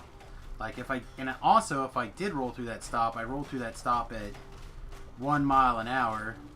She's like, yeah, you definitely went through it real slow, but you still technically rolled through that stop. I'm like, really? I'm like, all right, if you say so. And she was gonna let me out of that. She was like, look, I'll let you go out of there, but I would let you out of there, but we had just got new insurance papers, and my wife put her book with the insurance papers in my truck, and she had my trucks in her car, so I didn't have proof of insurance for my truck. I'm like, oh, this is on the same account. She's like, yeah, that doesn't help. So what you got to do is you got to go to the courthouse and you got to prove to them that you had insurance at the time, and then they'll waive the fee. They'll waive the ticket. I'm like, but I still got to pay this $80 court cost. She goes, yeah, unfortunately you'll still have to pay that. I'm like, what the F, man? Like, Jesus Christ. so now I always make sure I have the right insurance. Like, now it's on my phone. I have an app on my phone. I just like, whoop. Yeah, me too. Yep. You know, and it's like, so I have that. I have my ID number. My Kansas ID number is not my social security number because I'm paranoid, but it's another number that I have memorized. So like, even if I get pulled over and I don't have my driver's license, I can give them my phone number, or not my phone number, but my ID number, and they can look it up. And like, everything. I am not getting another ticket again. I got pulled over. I was driving my wife's car and a headlight was out. Nobody knew it. And we were going to get something to eat kind of late. We get pulled over. My wife goes, do you have your wallet on you? I said, no. She like, oh God, we're getting pulled over and you don't have your wallet. I'm like, it's fine. That's why I memorized my ID number, blah, blah, blah. I'm like, standard police procedure. And my wife's like, what are you talking about? And Remington goes, hands where the cops can see him and you keep your mouth shut. I'm like, yes, perfect. Because I've talked to him about all that crap like 1,000 times. Like how you deal with it when you're pulled over. So like, so we put our hands on the thing.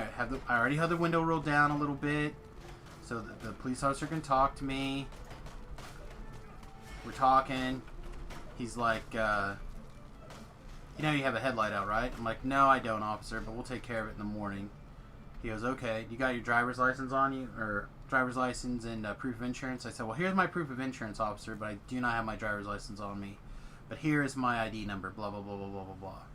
He goes, okay, let me go run your stuff then, and I'll be right back. Can you turn your vehicle off? I'm like, sure. Do you have everything? Yes, sir, no, sir, blah, blah, blah. I'm like, he's got me dead to rights. He should give me a ticket, you know. But I was super polite and all this stuff, and he goes, well, I really appreciate you being so polite and whatnot, and now that you said you know about it, you'll take care of it right away. I'm like, yeah, I will. And I even turned on the running lights, like, after that. And I'm like, I got the running lights on now, so there's at least a second light up there. He's like, yeah, I appreciate that. And he's like, all right, well, because you were so cooperative and everything, I'm going to just give you a warning to make sure that you get that light fixed up right away. I'm like, no problem. No problem. Next day, got it fixed. At least the next day was out on the road. It was like not a big deal. Yeah, it seems like we do the same stuff, dude. It's crazy. But you just know how to handle it. It's like, what's the big deal? right. Well, I have more practice than you. I got 20 years under my belt of dealing with. Yeah, I've been a bachelor for my last first relationship was 97. So this is what, 2020? Yeah. That year, just like basically like different girls going out with a couple dates here. You go home, I go home. All right, I'll call you.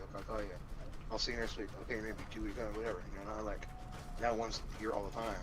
it's been 2 years. So, I mean, it doesn't bug me. It's fine. But we had the conversation the other day about the birth control thing. She has the IUD. She's like, well, I might take it out and get the shot. I'm like, okay, it's up to you. Blah blah blah. It's your body. Do what you gotta do. You know. So the other night, when I was out at the store getting smokes, I said, oh my God, I haven't used condoms in years. You know, I said, here, grab them up. She got all mad this morning. What are these for? I'm like, this because you're not sure what you're going to do. Your IUD's going to be taken out and this, that. So it might be a chain, might be a week difference. And so you're sure that's all it's for? I'm like, what do you think it's for? Balloon animals? It's better safe. She got hella mad. It's better to be safe She than doesn't, sorry. but she doesn't yell and scream. She's like, talks to you mad. It's okay. You know? Again, everyone's allowed to be mad. She's like, I just want to be safe. That's all. That's all it is. Like, why was it a big deal? I'm like, because you weren't sure yet. You didn't give me an answer. So I just went and got prepared. Yeah, just, He asked me what they're for. Like, what do you think they're for? Balloon animals. She got hella mad. That's well, laughing. that's probably probably part of it. Like, she probably looked at it and she's like, oh, who you messing around with? You need a condom. And she kind of thought for a second, like, she can't really be serious. Sure she can. No, she can't. Sure. Why not? Because if I wanted to do that, I would make it obvious so she would just break up and go. I would make it obvious. But I don't do that. I just don't. Yeah, but I don't. But you know that that's how you would be. But she doesn't know. No, she wants to know. Like I said, the box is closed. Look where the sticker's at from the store, like 6 miles down the road. Here's my receipt. I bought it at 12:44 a.m. I mean, what do you want me to do? I was just like, oh my God, I can't believe it's happening. Farm animals, that was great. Sorry, like if I brought home a box of condoms, you know how my wife would react? Probably the same way. But if you had a conversation of like, maybe I'm going to switch birth control or something, and you don't get a definitive answer from her, like when she's going to do it, not going to do it, so what'd you do? You just got prepared, right? I would think they would be like, oh, great thinking. I wasn't sure if I was going to go in next week or not. Bam, like they forgot, right? The other little saying is, girls should take the birth control pills, guys. We grab their case and count them. The day's okay, should you take it? You know? I think both people should be responsible for being safe. Like, the fact that you guys are not using a condom now is, in my opinion, not a good idea. But it's fine. It was actually not my idea. That's the crazy part. It's her idea. Well, I mean, if it pops, it was an impulse buy just to be on the safe side. You never know. That's all it was. I saw it by account and go, oh my God, I forgot. Got it. There you go. But again, if I brought a condom, like my wife and I, we haven't needed a condom in, I don't know, 12 years maybe. That's when we decided that if we had another baby, then so be it. Until recently, then I'm like, ugh, I really don't want to get pregnant right now. I'm like counting days and stuff. I'm like, it's too close for me. Sit this one out. I understand their biological clock stuff. I get it 1,000,000%. It's not just theirs. It's everybody's. Everyone has a clock. Everyone wants to make sure that the next generation, especially of them, is down and under control. Like, just because yours hasn't fired off yet doesn't mean it's not reasonable. Sam, because like I honestly don't. It doesn't matter either way. I do or I do or I don't or I don't. I'm like, A lot of people say stuff like that, but it does matter. Again, it doesn't matter yet. It doesn't matter today, but you can't know that tomorrow things aren't gonna like fire up. You're like, man, I really do wish I had a. It's like since I was like 14, 13, 15 years old. Life has been like this. I was in high school. I was like dating different girls, playing ball, football, basketball. All my friends were like, "Oh, I'm marrying a cheerleader." I'm like, "Dude, why are you gonna marry a cheerleader? It's 17 years old." Oh my god! I'm like, "Dude, why do you have girlfriends? You're going to this school. She's going to that school across the country from each other. It's not gonna work. What's wrong with you?" And they all failed miserably. Fail. So I'm the last one standing. I'm the last one standing. It's the normal. Oh god, I'm gonna die for sure. That's not normal. It is normal. You're born, and by 18, you want to be like in love with the prom queen. I'm like 18. So you're going to live to be like 80 or 90. This is the thing. What's this? You it's are a marathon, not a sprint. You are incredibly well adapted to life today in this era, right? Yes. Most humanity is not. Okay? Most humanity still is like the equivalent of the Stone Ages, right? Like, remember, not very long ago, you were a man at 13. You were starting a family at 13. It's crazy. You know, like, oh my god. There's the bar mitzvah, man. Like, that's a thing. It wasn't that long ago, right? So in the history of humans, you're an exception, not the rule. You know, so a lot of people get going. That's why a lot of guys want to like be with as many women as possible, because they're genetically driven to spread their seed and make sure that they Johnny Appleseed spread stuff out like that. Whether they believe it or not, that's part of the life's goal. I used to have a rule when I was first starting music. We go out to the clubs and the bars and meet people and see concerts. If I didn't take condoms with me, I wouldn't drink. I wasn't like a blackout drinker, but we would drink and party. But you know, so you get in a little day, you meet a girl, boom, boom, something happens, you know. So I always, that was my rule, and I stuck to this day. Like, go out and forget them. I don't bring them. I'm not bring them on purpose. Like, I just don't want to drink today. Like, and everybody I go out with, they all know. I go, oh, I didn't bring it. At the time, not anymore, but that was like my rule. Sounds like a smart rule. And I just stuck with my rule. Again, that's why my best friend Amir always says to me, he goes, dude, you're so normal, but you're weird because people don't think like you, but they should think like you. Yes. I go, I know, it's weird, isn't it? Which is what makes you abnormal. Abnormal, I mean, that's the best way to put it, yeah. Because you're not the normal. You're not the way things are really. You know, it's the exception.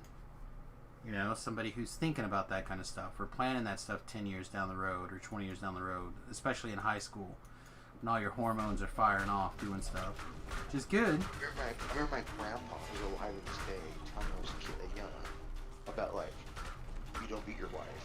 I'm like, oh, okay, I didn't really know. I was like 12 or 10, and I kind of understood. He's like, because if someone beat your mother, I wouldn't kill him, but someone around you would kill them, so you'd never beat your wife.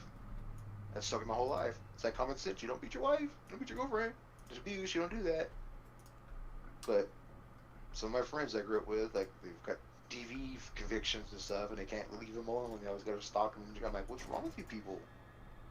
They don't want to be with you. Go away. You know, it's like, stop pressing in her door or going to find her new boyfriend. It's just stupid shit. Again, that's possessing people is the norm. You know, we have I'm not going to get too deep in this. I'm gonna graze around the current situation that's going on. Sorry for bombarding your streaming. But it's fine. I think people like it. Maybe not. I don't know. But no one says please stop or not this again. Oh, okay. But if people don't like it, let me know and I'll shut Jason up. But yeah, I'll shut up. No problem. It's more common through human history that, you know, people treat each other like shit. Like that is the general rule. Like, you know, we normally don't have a society where people have a high expectation of human life. And it just fell down. It's gross. So like now, living where we do now, and people going, oh man, you know, we gotta take better care of XYZ. It's like, yes, we do. But keep in mind that's not the rule. That's the exception. What you're talking about right now is a rarity in human history. You know, like go to Europe. People are going to treat each other in Europe real bad. Is it right? No. It's the opposite of right. It's pretty wrong. But that's the case. You know, like, so when we're fighting for equality under the law and stuff, like, that's what we're talking about. Equality under the law. Like, that's an exception. That's not the rule in most places. You know? I couldn't imagine being like in the 40s. Like my buddy Ray, who's also I told you does music too, plays trumpets, horns. Like, let's go into a restaurant and he has to sit on one side of the restaurant and sit on the other side of the restaurant because white and black. It would blow my mind. I'm like, are you just what? I'm like, no, we're sitting together. But we would have got clubbed and beaten up, I know. But just that mentality, it just seems so crazy. Again, it would have. You guys a good night and a good game. I'm taking off. Have a good one, Ben. Easy, I thought you already took off actually, but have a good night. Yeah, Yeah. I feel I quiet. didn't even know he was in there. Yeah. No, I thought he said goodbye earlier, so have a good night. Take it easy, buddy. But like, it's not the rule for this kind of stuff. It's the exception. You know, there's still laws where, you know, being Jewish can have bad ramifications for you, or you know, like right now, what's going on in South Africa? They're making it basically illegal to be white there. Those are the rules. The United States is the exception, where the idea and what we try to hold up is the founding ideas that all men are created equal. That's not something that's happened before in the history of the world. It's an experiment. We're trying, and that means, yeah, culturally we're not going to always be there, but we want to be. We want to have those ideals. We want to be the place where there are no laws saying, oh, you know, black guys can't be at the counter with you, or like those were evil things, like slavery and Jim Crow and stuff like that. That's evil. We don't want that stuff, which is why we did a pretty good job of getting rid of the laws and stuff. And now you've got to get the culture fixed back up, because the culture has shifted in the last 40 years in particular, and it's on both directions. You know, if you want to divide it by race, which I don't. I'm not a guy who looks at statistics and facts and stuff through the lens of race. I think that people who do look at this stuff through the lens of race have problems. And I'd like to look at things through the lens of U.S. and national, you know, being national citizens and being maybe a good good to one example. another. Like I was looking at the public health for Australia for the COVID thing. I'm just screwing around looking at stuff, and their domestic violence went up 70% during 3 months of quarantine. I was like, I thought it would go down because you're home and happy, you're not running around doing stupid stuff. I cannot believe that. No, because you hurt the ones you love. Like, if you have more time at home, fuses are higher. Like, it's wrong. It's I thought evil. people want to do that. You want to work less, you stay home with your family more, you don't have to be so far away. It's like, it seems like it's counterintuitive. It's like it doesn't work. Well, it doesn't work. Because, again, through human history, it's the value of human life has only increased of late. And in lots of places in the world, it has not increased. And that is the thing. Everybody has to realize how important the human life is, and they have to get over this looking at it through the lens of race. Like, that doesn't matter. That's not a beneficial way to look at the world, in my opinion. You know? we're supposed to have a country built on the idea that we share ideals of an equal justice system and you know, equality under the law, and the fact that you know what the laws are, and it's wrong to put your knee on somebody's neck, you know, until they pass out or whatever, stop moving. Yeah. Like, that's wrong. And as soon as the autopsy was done and we knew what degree to charge the individual, that guy was charged. You know, like, that it's going around the way it should go. You know? And sometimes stuff moves a little slowly, and I understand being upset. But going and burning down somebody's business, that doesn't help. Like, that doesn't do any good. Yeah, now that, with that person have insurance, and now they're homeless because then all their money was in their business. I mean, there's lots of things that happen, like, and we need to get back to the idea that the founding ideas, whether everyone has lived up to those ideas or not, those are the ideas we want to live up to, which means we have to work at living up to those ideals that all men are created equal. Like, that's the goal, and it's the exception through history. So we have to work at it every day to try to make that true. And it's just, that's not always the idea that people are like, keep in mind. You know, and that's what I try to advocate, is like, try to remind people that we're in this together. And it doesn't work, in my opinion, because again, it's the exception to human history. You know, it's called the Great Experiment for a reason. You know, I have a lot of people who tell me, freedom in a lot of places around the world. Really? Like America? Like the same degree of freedom? No. Like, you have some freedoms, and in Canada, you can't make fun of their prime minister so you get arrested or something. You can't do that kind of stuff. Well, they in seriousness, they have arrested and charged several comedians and also preachers. Yeah. Like, that's not very free, in my opinion. Yeah. What? But, like, again, it's the exception.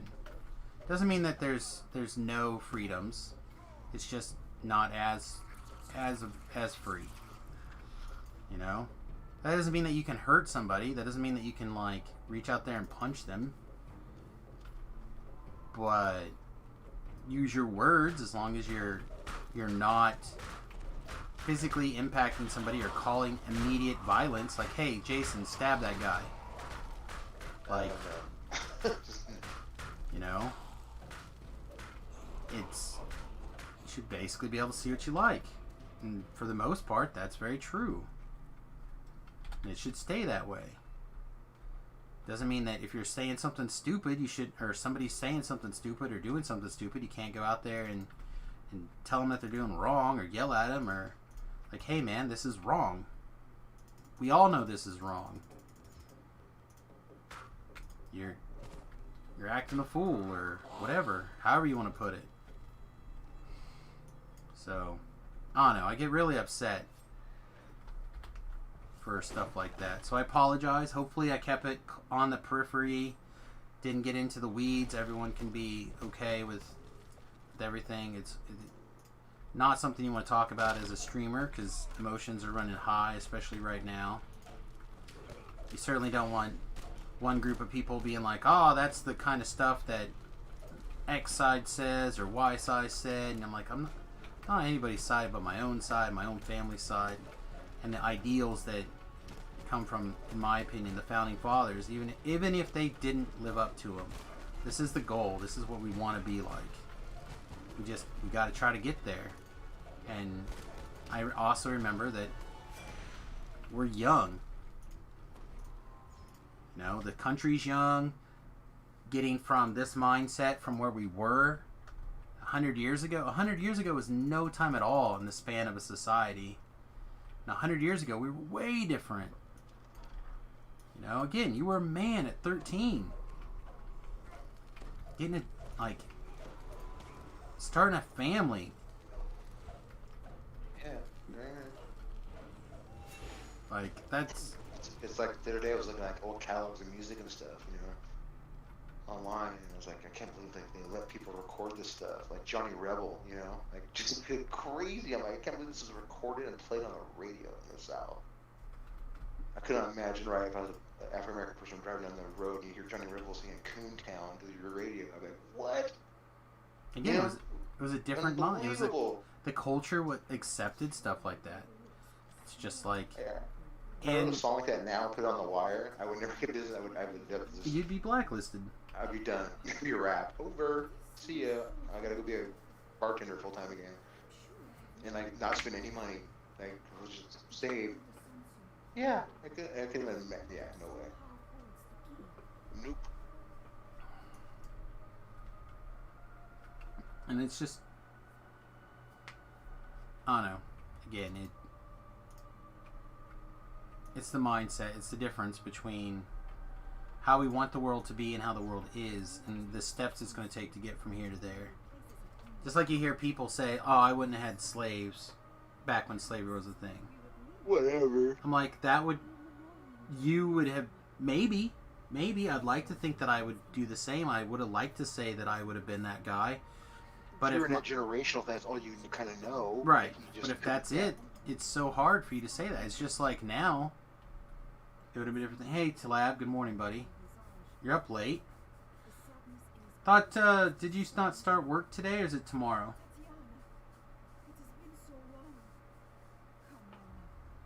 Again, it's...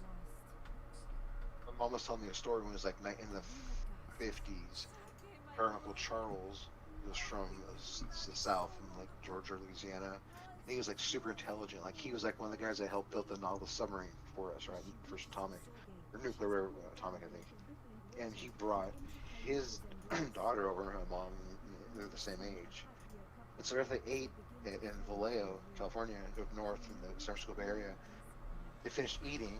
Like she's like, my mom and my Aunt Mary and Uncle Charles and all and Uncle Scott, they're I guess going to the bathroom, going to the kitchen, put the dishes away. And my mom goes, aren't you going to help? She goes, oh, no. That's what our blacks do back home.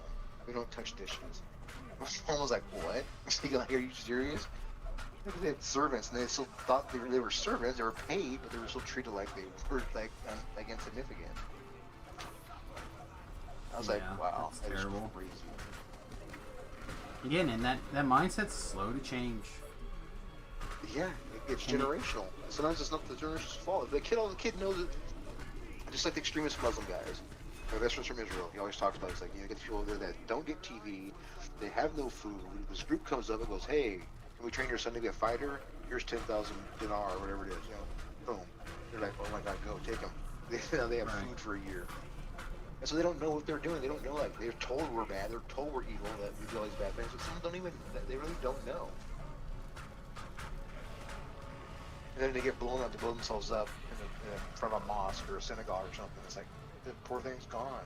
Poor life's gone. Had no chance. No. Well, hopefully they'll be able to catch the occasional VOD or something. We'll be around. You know how it works. You know how it goes.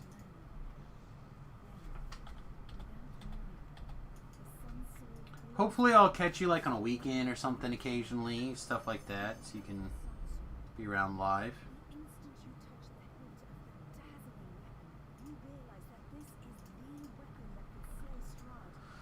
I don't know, man. Like I said, it's... In 100 years, I'd like to think a lot of this stuff will have fixed itself. It may take longer, it may be done quicker. I just... Oh, yeah, I know. But it may... I don't know. I was watching... I'm watching Enterprise. Right? And they had this episode where the doctor is Denobulan, which is like an alien, and this other guy, another alien, and their two races have fought for years and years and years, right? And the last time they fought was 300 years ago, and the doctor's species killed like 20 million of this other guy's species, right? Uh-huh. and there's a bunch of bad blood between them, and they're having a conversation, and the not doctor, the patient, is refusing treatment from the doctor because he's this other race or other species, and they're talking, and the doctor is supposed to try to talk to him and get to know him and see if he'll come around so he can get the treatment and live. And the guy's like, so did you hear terrible stories about how my people would kill you or rape you or whatever terrible, you know, they didn't use those words, but how they're terrible monsters and stuff like that. And he, what did you tell your kids? Did you tell your kids about these terrible stories? And the doctor gets really upset and he leaves, and he comes back a little bit later, and he goes, yes, you asked me about these terrible stories, and I'll tell you, yes, my grandmother pulled me aside and told me these stories, and when I was a kid, I was scared that your people would come and visit me in the night and hurt me and stuff like that. And when I was like a teenager, I was going to go on this trip to this planet, but my grandmother pulled me aside and told me, hey, those people used to live there, and that place is tainted, whatever. And he's like, so I didn't go on that trip with my friends. And then, but you asked me what I taught my kids, and they never heard those stories from me. And we went to that planet as a family later in life because I didn't want them to be raised like I was raised, with hate in their heart and like stuff like that. And he goes, and I'll tell you right now that I failed. One of my kids fell into a group of kids, and now he's basically like, yeah, he wants your species killed or whatever. Like, and it's one of the great failures in my life is not being able to, get my kid to be away from that kind of mindset. And we haven't spoken in 5 years because of it, because I wanted to get him away from there, and I just couldn't. And I didn't approve that he was hanging out with those people, and because they hated your race for no reason and blah blah blah.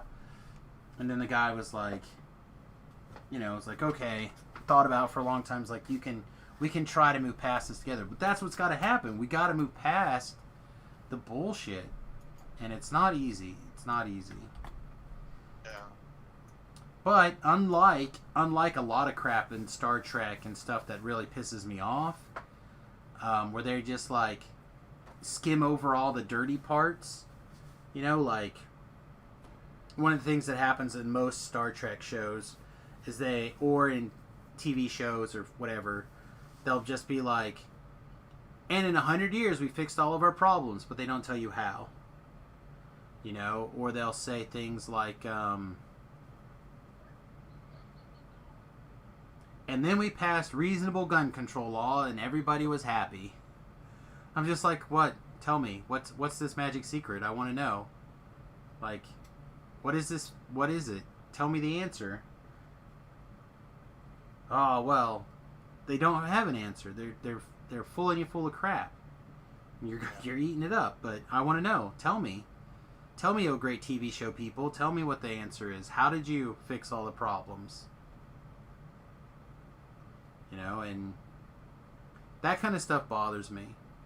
But at the end of the day, in my mind, in the way that I see the world, it's going to take individuals deciding how to fix things and how to live their life. You can't force society to make a change. You can't make a law that says you can't have hate in your heart anymore, because it won't matter. They can't police that. All you can do is decide that you're not going to hate, and you're not going to teach your kids to hate, and you're going to hope that your kids don't teach their kids to hate, and that is how you stamp out those problems. Like my brother my sister is a lesbian, and like it's my sister. I support her 1,000,000%. He always talks smack to her. I'm like, dude, you're her sister, man. I'm the baby. She's 17 years older than me. He's 15 years older than me, and my little sister's 10 years older than me. I'm like the parent. You know what I mean? I'm like, dude, what's wrong with these people? Like, it's your sister. Like, you should come to Christmas and, like, I'll walk, like, by and go, hey, gay broad. I'm like, what the hell are you doing, dude? Just It's just horrible. It's Heart- like, what is wrong with you, man? Heart's Your sister got should go hate play in the it. same- That's You know? all there is. Hasn't decided to overcome it yet. It just weird to me. It's like, why is it my problem that someone over there is gay or someone over there likes a tree? I don't care. It's not. It It's doesn't not your affect my problem. life. You know? 100% doesn't affect you. Shouldn't affect you. No. It could, I guess, in a weird way. Like, if they, like, came over and, like, kidnapped you and, like, look, you're going to come do this. But that's probably not the case. I haven't probably not, no. I've never known a couple to, like, do something along those lines. But I guess it's possible.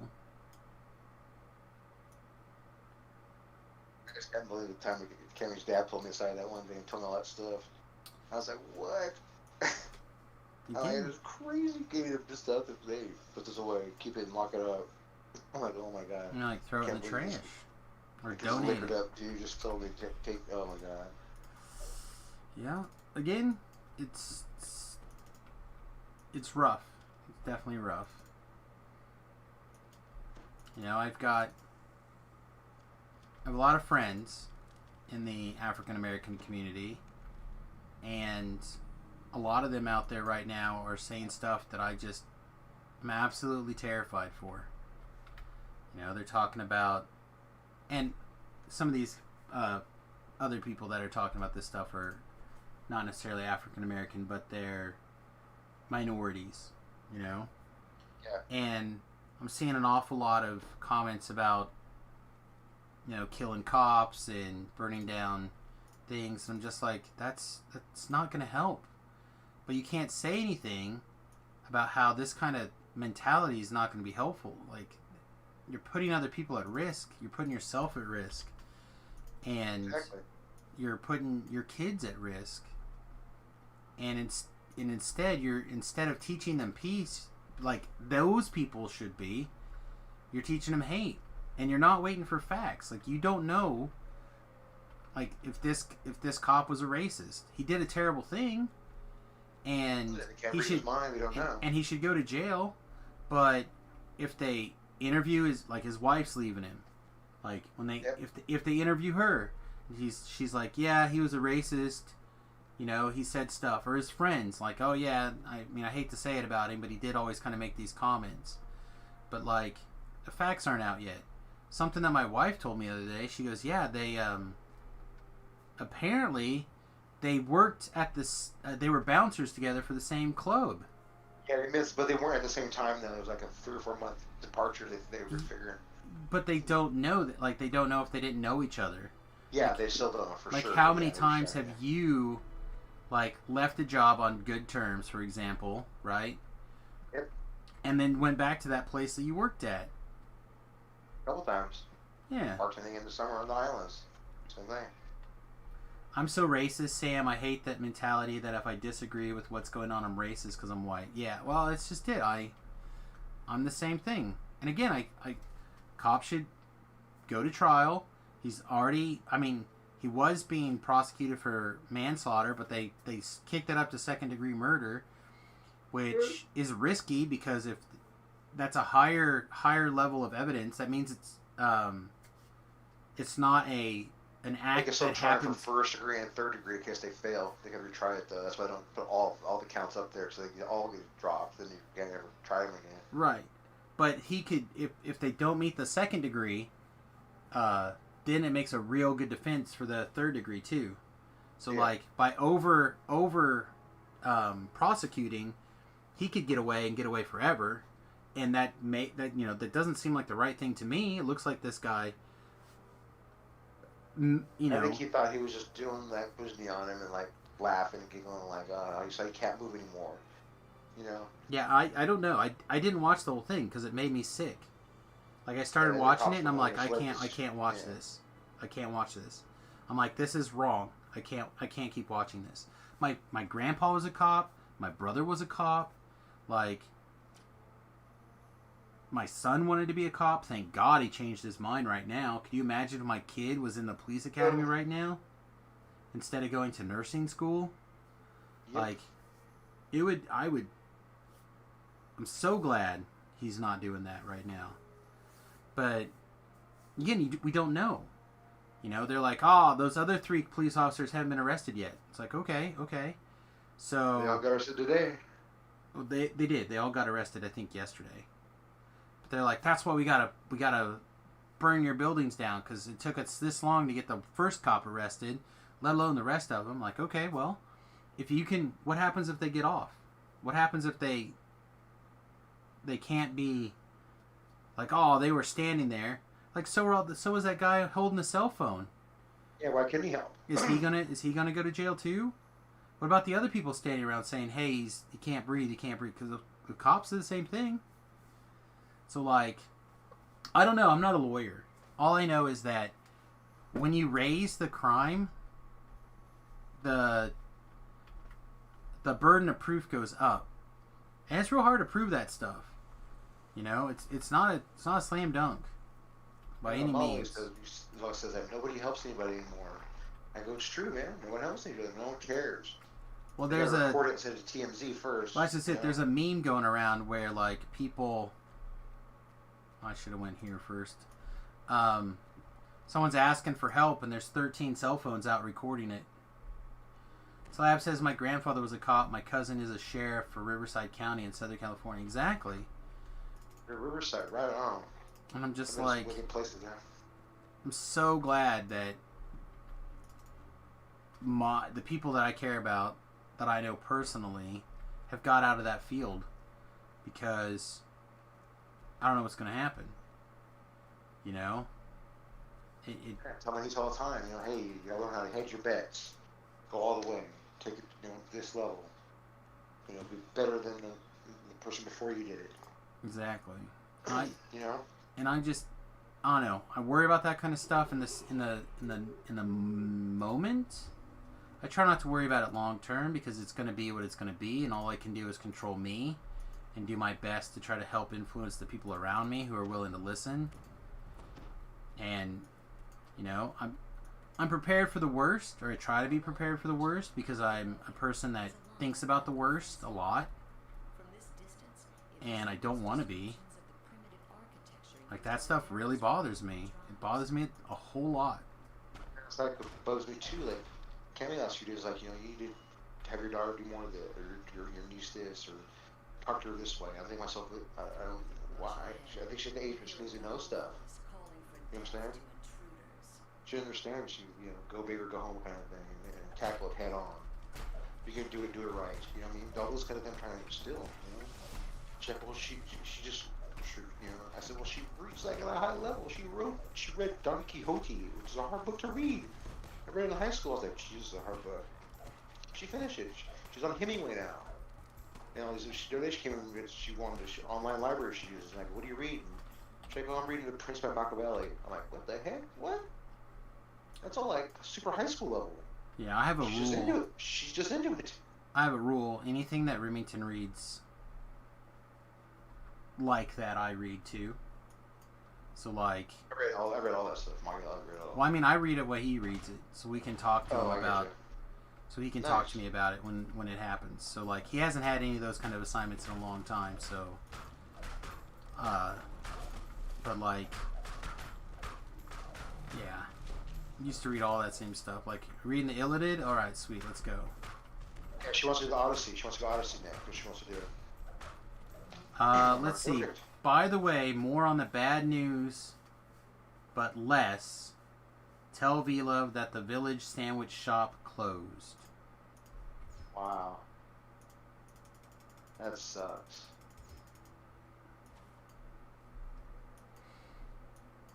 I don't know.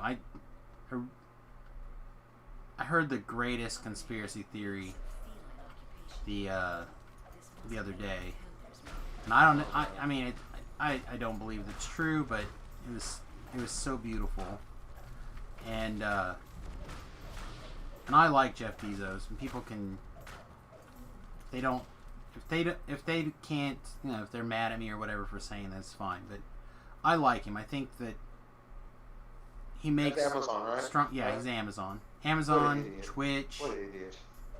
so on and so forth. He totally just cost himself so much money. It's ridiculous. The cheating on his wife thing I disagree with, but like a lot of the business things, I think he could treat people better. If you're gonna cheat on your wife, you better make sure it counts, and that's good. No, I can't cheat on my wife. I'm That's a just saying, line that I if can't. If he has to do it, you better make sure it's Playmate or something, man. You're not going out with a nanny. It's No, it wasn't a nanny. It was the next door neighbor. Next door neighbor. I mean, I'm sorry. That's right. Like that's something on a personal level I can't stomach. I agree. But like as a business level, like, so this is what someone put out there, because he also owns the Washington Post, I think, who's really been stirring up a lot of trouble in this last 2 weeks. And someone said, if they can keep creating enough chaos and the protesting continues to burn down local shops and stuff, there won't be any more competition for Amazon in a couple more weeks, because no one will be able to have business. Oh, they closed like 246 stores in the nation. They closed for like 5 days. Yeah. Yeah, that plus the COVID and everything else, like, you pretty soon just won't be able to you won't be able to compete. Girls in LA here, they broke into the Amazon place down here and stole stuff and robbed that one out of that truck. Hey, Talab, thanks for gifting that sub, my brother. I appreciate it. Who got that? Was it Farga? Thanks very much. Welcome to the USS about halfway, my friend. But yeah, I don't know. It's a scary time, and that's a scary thought. But I'm like, man, if his web is that vast, then like, man, that man's a genius.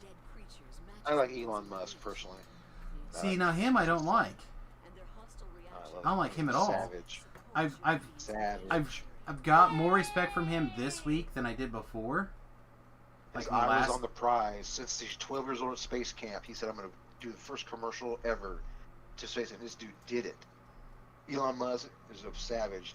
Jeff Bezos is just a really, really rich man whose wife wouldn't give it up, and he screwed up and cost himself money. Bad business decision all the way around.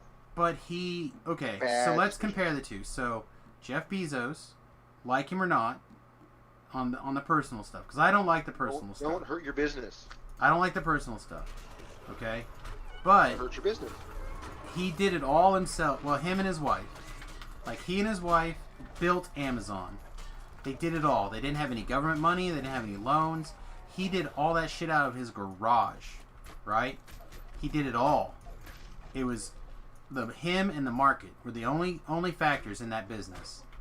Okay, forever, until that company was big enough that he could go public with it.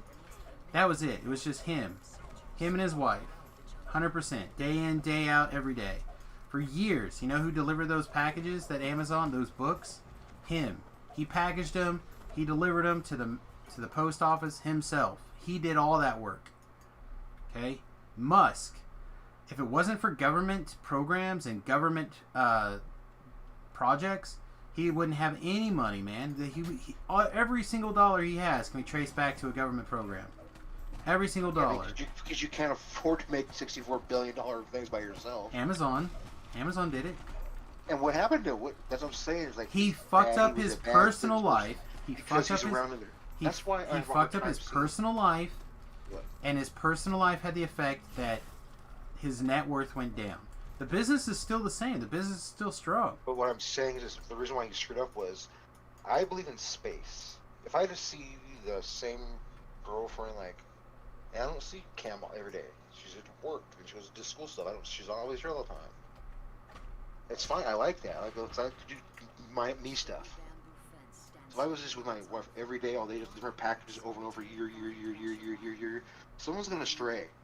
They're gonna start getting aggravated. This is not working right, and he strayed because the home life wasn't solid.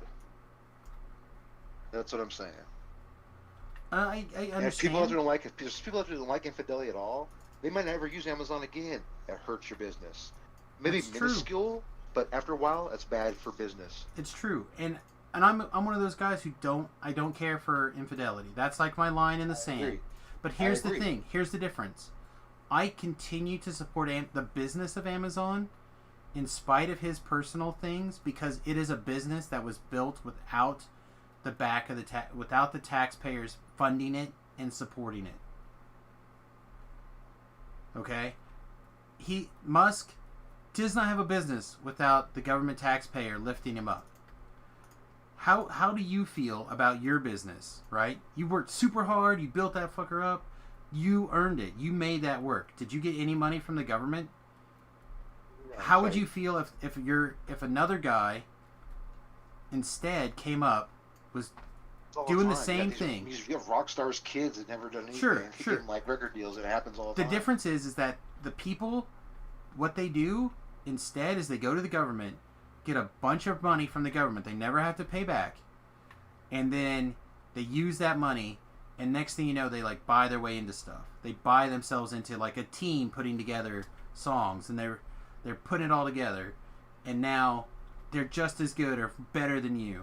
Their name is more popular, but they didn't do it on themselves. They didn't earn it. They bought their way through, and that's fine if they bought their way through with their own money, but they didn't. They took it out of my pocket to build themselves up. Richie in high school had a band, and his mom and dad were on welfare, and they like used their welfare money to get him all his band stuff. He started a band. He did pretty good for a while. He made some good money.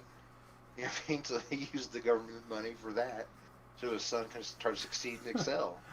Jeffrey says, "I believe in space. Space is real." Yes. Now he can charge people $50 billion to get a seat when they go to Mars or whatever it is in 3 years where they're going. And it seats like six people. He can't. In my opinion, he can't because the taxpayers paid for that damn but it's stuff. his company. It's his company. We're not paying Russia $70 billion to send us up there because Obama cut the space program 10 years ago. Sure, but at the same time, that company doesn't exist without my taxpayer dollars. So why is huge in Houston and in LA? It's huge, man. They build so much stuff. They're doing ambulances now. They're doing all kinds of shit. All right, let's see what else we got going on here. G Music says, "I'm kind of glad I've only seen one ad midstream from Samus. Just finished chomping a Snickers." Yeah, I only run ads when I go to the restroom. That's it. So if I get up and I use the restroom, I'll run an ad just so it's not dead air or whatever while I'm gone. And if people are still talking or whatever, I tend not to. Like if there's other people on the stream hanging out, talking about stuff, I'll tend to leave it going. But I don't want to leave you guys sitting here with dead air with my screen gone and realize what's going on. Why is no one talking, you know? I'd rather there be an ad running for that.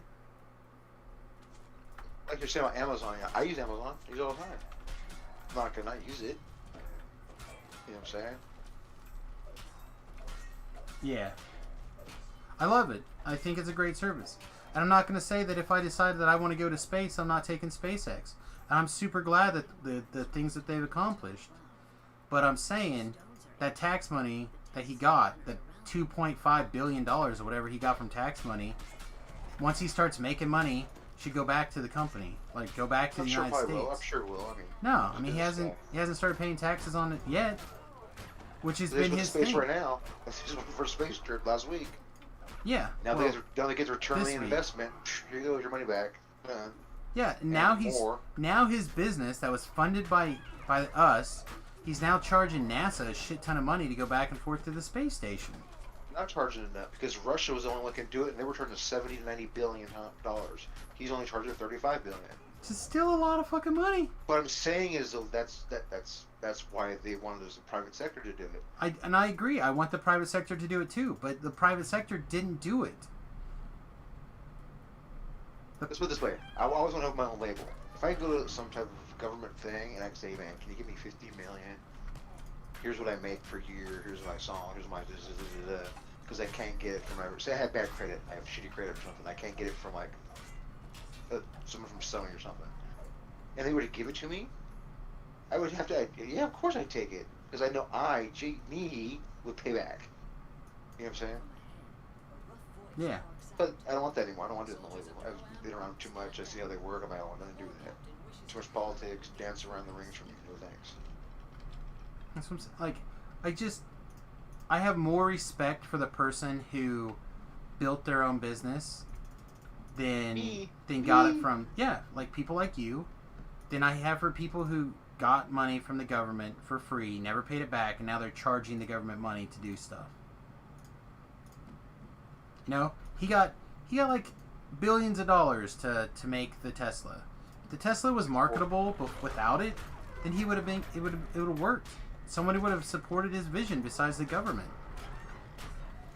You know, and instead now you have a Tesla that people drive around and they're like, oh man, this is so great, I'm saving the environment. But they're worse from the environment than buying another car, like a gas-powered car. Because the batteries and the metals and shipping that stuff over from China, like those batteries. I've ridden in one. They're kind of weird. Killing people. The sound is it's weird sound. It kills people making those batteries, and I love that kind of stuff. Like that kind of stuff is great, but it's not saving the environment. Now you want to buy a car because you think that car is cool. All right, deal done. I'm awesome. I'm proud of you. But like, oh, I'm saving the environment 1 mile at a time. Like, no, you're not. No, you're not. I love you, but that's not the facts. But you want to buy that fancy car. That's awesome. You want to buy it because it auto drives or whatever. Cool. Done. But why am I supplementing your vehicle? Like, I shouldn't be. I don't want Ford getting money from the government. I don't want Chevy getting money from the government, although Chevy got some money from the government. Like, I don't support those people. Go Chevy, go. Chevy took money from the government. No, thank you. You know? Nice truck from Chevy. Those things matter to me. It just makes me laugh. Things like when you said that buying a car when like when we first started, we're like, what are you gonna buy first? All of us, like, I was like, well, I don't know. And they were like, I want to buy a Benz. I want the Beamer. I'm like, dude, I just want a Jeep. That's all I wanted was a Jeep, man. I was like, yes, I did. First car I bought was a Jeep, brand new Jeep Wrangler. Sometimes Sam needs a Knickers. The Snickers. Man, people can get me going down the right thing at the right time. I'll go for it. Not just the batteries, but the power generation needed to charge the vehicles hurt things too. Exactly. You can't not run that stuff off of coal. And instead of putting the money into coal capturing, instead they want to do solar, which is awesome. I appreciate solar on a small scale, but on a large scale, you're cutting down stuff. You're replacing grass and other live things that work on the ozone or support animal life. Replacing that with basically concrete so your solar panels don't get tore up. Solar panels are hella poisonous to make. Like, they're just about as bad as batteries. I've always thought if you want an electric vehicle, you should also invest in personal solar panels so you're generating your own electricity to charge that vehicle. Yes, I agree. Which is why my bus will have solar panels. And it's got battery system, but they're gel batteries made in the United States by a U.S. company, and the charge controller will be made overseas. But that's not the same kind of chemicals or whatever.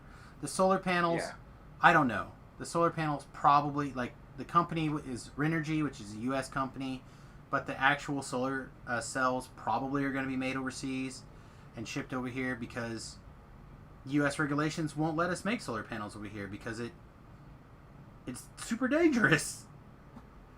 You know? And I'm not holding my hands up and being like, look at me saving the world because I'm installing solar panels. I'm like, no, this is how my house is going to work. Like, this is how I'm going to get my electricity. So it's a one-time sunk cost. I'm not trying to put myself out there like, oh, I'm going to save the world by putting solar panels in. Because I know it's not true. It's just not true. I'd love it to be true. I'd love to be able to say I'm saving the world because I did this. But I know it doesn't. I know it's a net loss. And like putting in solar in your house is probably a net loss because you have to replace those batteries like every 20 years. And by the time you get those batteries paid for, let alone get the quote-unquote carbon cost, if you're a carbon carbon is bad guy, then you're every 20 years when you have to replace those batteries, you're resetting the clock. You don't get any headway. You never gain. So that's when a car I can put gas in it and turn it and I go. I mean, that's just for me. And That sounds like communist to me, my friend. I just want to give it an A to B. I don't, personally, I mean, like I said, I've ridden in one before, and I go just do a Walgreens, put the charging thing in it. I'm like, this is stupid. Like, this is retarded. What are we doing? Again, I feel, personally, I feel like it is a valid option if that's the way you want to go. But it's They're so far in between, though. I mean, there's like, they're not like at every place. They're not sitting around everywhere. You find them, and Well, it's sometimes just they're like- out of your way. It's like, no thanks. people ask me what I plan to do on the bus. My wife and I had this conversation again literally last week. I'm like, I don't know, babe. I'd really think that we should have electric bikes. Like, they charge off of the solar panels. We can pedal them if they're out of power. Like, I just feel like that's the way to go. She's like, well, I guess that's fine if we're going just like a few miles around town or whatever. I'm like, babe, a fully charged bike, electric bike, will do like 30 miles round trip on a charge at 30 miles an hour. Like, that's a one-time sunk cost. You don't need car insurance. You don't need anything like that. And bam, you're good to go. She's like, yeah, I guess that makes sense. I'm like, hell yeah. But you're riding a bike, And I also talked about electric skateboards. I'm like, electric skateboard's the same thing. Like, there's an electric skateboard right now that'll do 40 miles an hour with a 50-mile radius. But you gotta be on a skateboard. You get a new Segway. I don't know if I can fit a Segway in the Bus, for the bus, yeah. in the bus. Yeah, something like that. Yeah, I'm not currently making carbon emissions. I'm just deferring where the carbon emissions are. Instead of me making the carbon emissions, if I was charging it from the grid, the grid's making the carbon emissions. So I'm still contributing, but if on my solar panel system, my cost is sunk. And as long as I'm doing the right things otherwise, those batteries will last 20 plus years in theory, which means maybe I will get a little bit of net gain. Maybe. I don't know. Depends on how good a job I do taking care of them. Which is why I like solar system for small. She wants to go to bed real quick. Sounds good. Right. Alright, I'll be here. That's why I like small solar systems. And why I think that people should have them. I got someone mad at me because they were going on about getting one of those hoverboard things, and I told them it's just a Segway without the handlebar. I mean, kinda. The difference is a Segway will actually travel, will actually go places, do things, where those hoverboard things won't go anywhere. Not really. I did see a guy on a hoverboard mowing his yard, though, but he had a self-propelled mower and a Segway running.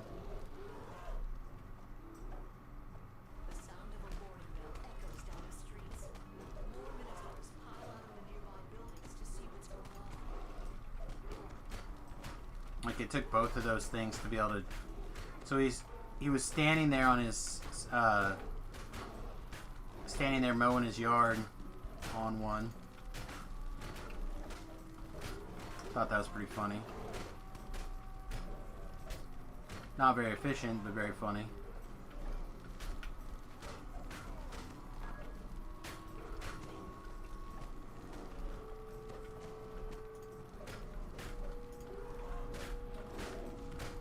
Oh, man. Oh, no, I was looking at getting a one wheel, but it turns out the one wheels are actually just not very efficient. Where you can do, you can assemble your own electric skateboard even and get way more performance. But there's a company out there for about the same price as a one wheel, and they actually go significantly farther. Thanks again, Talab. I appreciate it. Also, by the way, everybody, Talab, thanks again for the other gift subscription. I really do appreciate it. And let's see if I can find who who that was. I know I was in the middle of a rant. Max Rancor. Welcome to the USS Fest Halfling, my friend. Enjoy your guys' subs. If you like them, keep them. You got sweet emotes, you get voting rights, voting privileges, etc., etc. I know I need to do more perks for everybody, but it gets hard sometimes.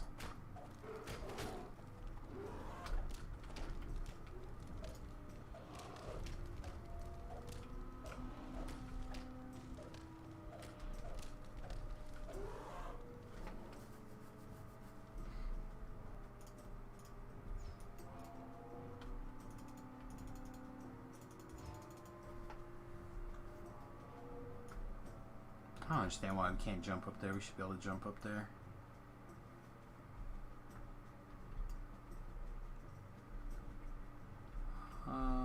Hey. Nobody likes you. Alright, I want to get this one other red name before I jump the wall here.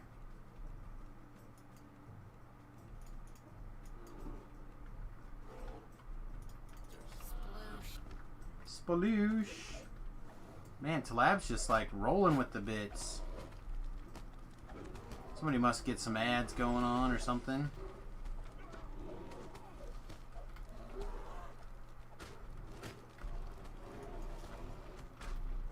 Have you talked to your dad, Talab, about that GoFundMe at all?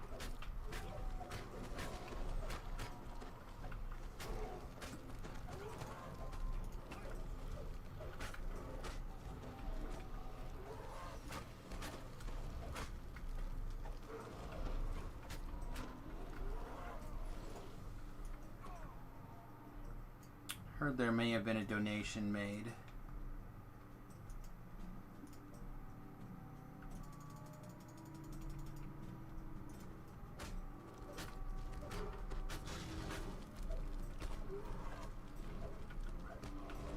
Yeah, I'm gonna see what I can scrape together in an account that I can actually send that direction, but it's not gonna be as much as I'd like, unfortunately. Just don't have the disposables.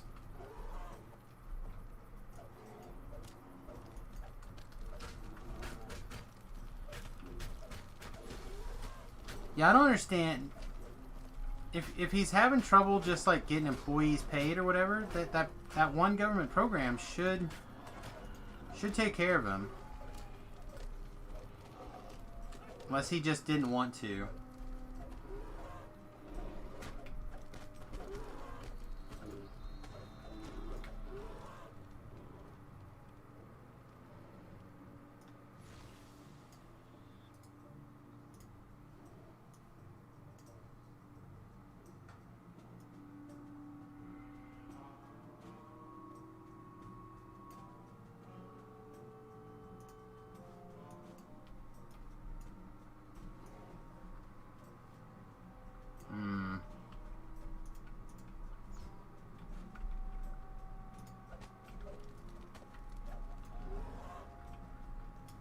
I'm kind of surprised that they can't figure out some way to kind of change it.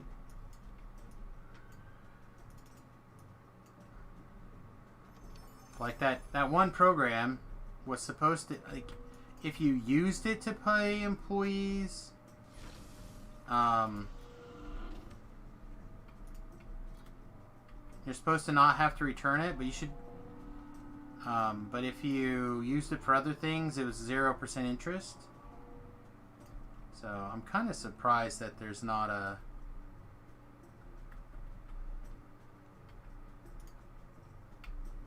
for a lack of a better word, loophole for him. Like, that is definitely the intent of the law, in my opinion, that government made you shut down your business. It's government's responsibility to make you whole again. At least for the purposes of taking care of your employees. Probably didn't have to do that, but I want to take this air gun in. Fire away. Up, up and away. Acceptable, says the Minotaur chieftain. But they will not be enough to hire my people as mercenaries. War is expensive. Mercenaries? You misunderstand. The Yeah. Minotaur says. Well, What we are looking for the question becomes like, is that annexed city of the government's, like the national government's rules, or is that how like it helped the or that was how like consequences of the state setup? bargain, Ambassador Hestis. I accept.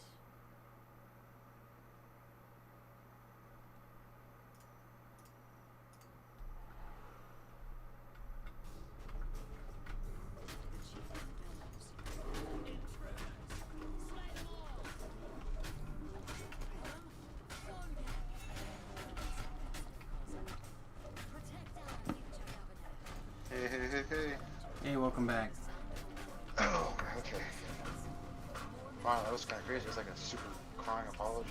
My bad kind of thing moment. I was like, it was kind of uncomfortable. It happens. Ugh. It's good though.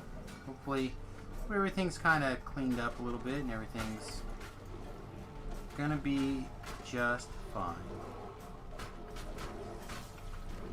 Here's what I was thinking. Okay, so another thing I found today, I was talking to a bunch of the guys today at the birthday party.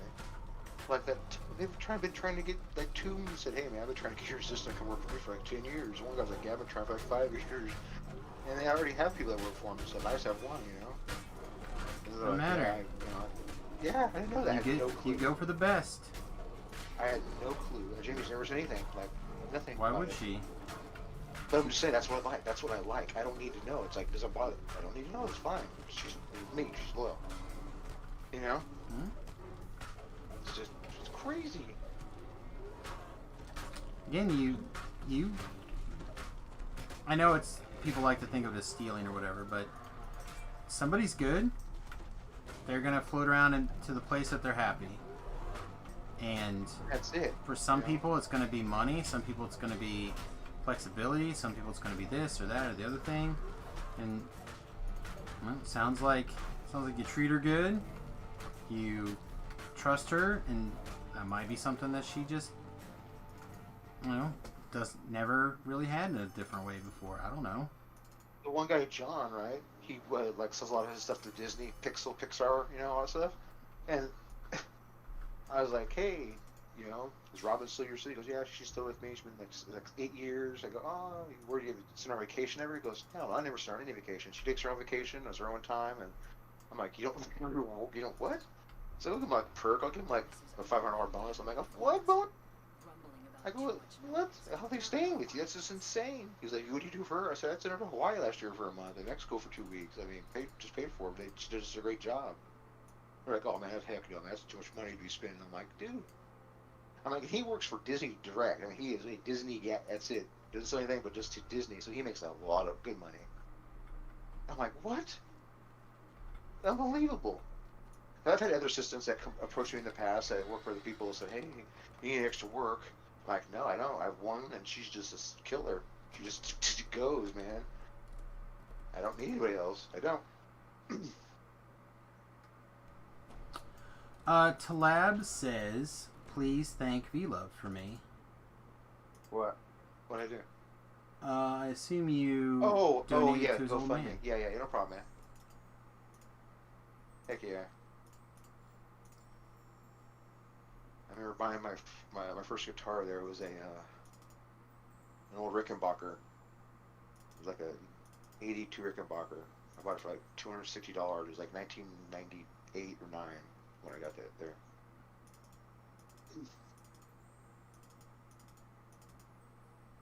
And I bought my first ever ceramic strings from there. They had just come out, and I was in Stockton, and Mr. Steve's Music didn't have it. I remember I was going to Manteca to go to Fagundes and see my brother, and I stopped in there, and he had a whole set. We don't associate with the people you bought that guitar from.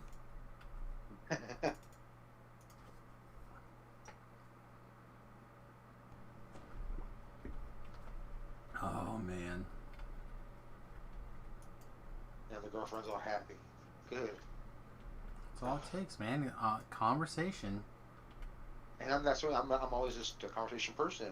I don't get loud and yell. But the other night, man, I just had enough. I was like, I even told him, "Was this a collusion, a coup? You guys gonna like take me out and like over yell at me or something?" They He's slandered like, my dad when they he's opened like, "What's his an old shop. yeller?" I said, "You put me out of my misery." She goes, "Then it would be very bad." I'm like, "Yeah, it would be very bad. Bad for me."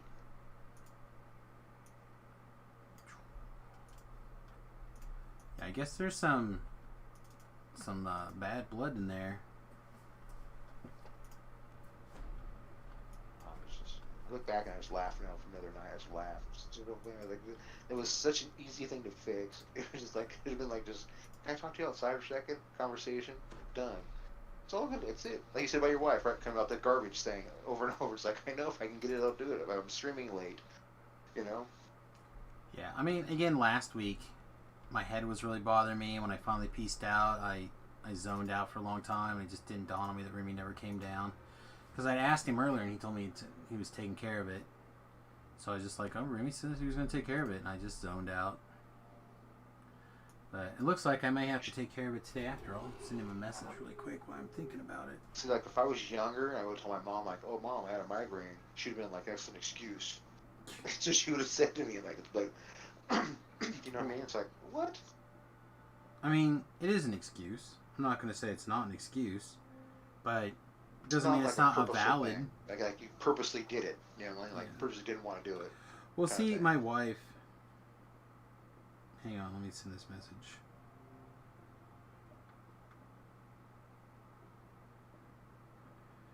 My wife, we didn't go to... Ben had a graduation thing.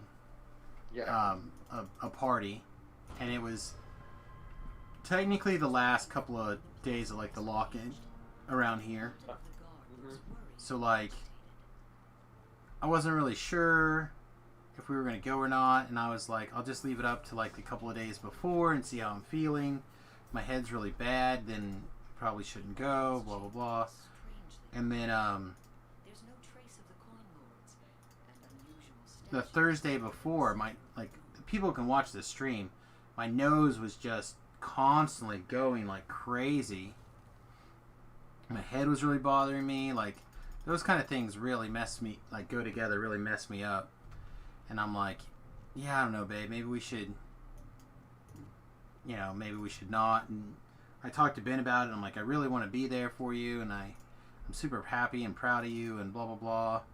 But me right now, 6 hours in the car one way, I was like, waiting for your package. I'm like, well, if this package ever arrives, like, be more inclined to give that a shot and see if I could, like, maybe that kind of helps out enough, and like blah blah blah.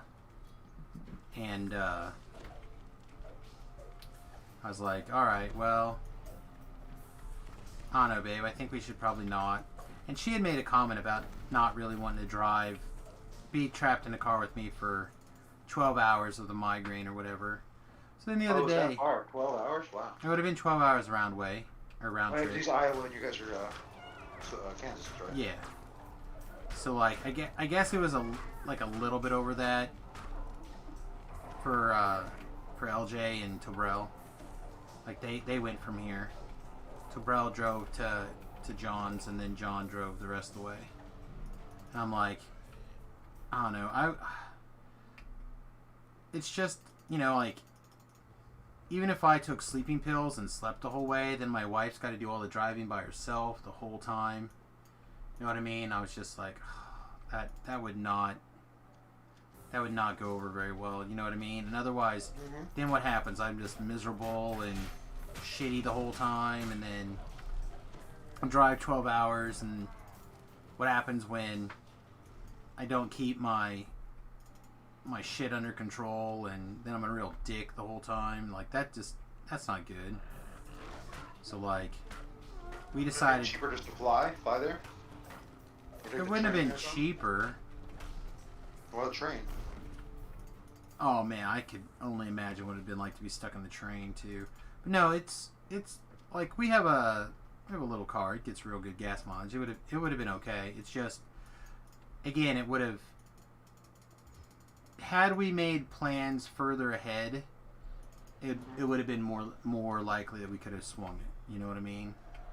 Like we could have gone up a couple of days before and not tried to like do all the driving at once, and maybe I wouldn't have been around when that storm hit, and Staying at a little bed and breakfast one night. Yeah. Rest, you know? Yeah.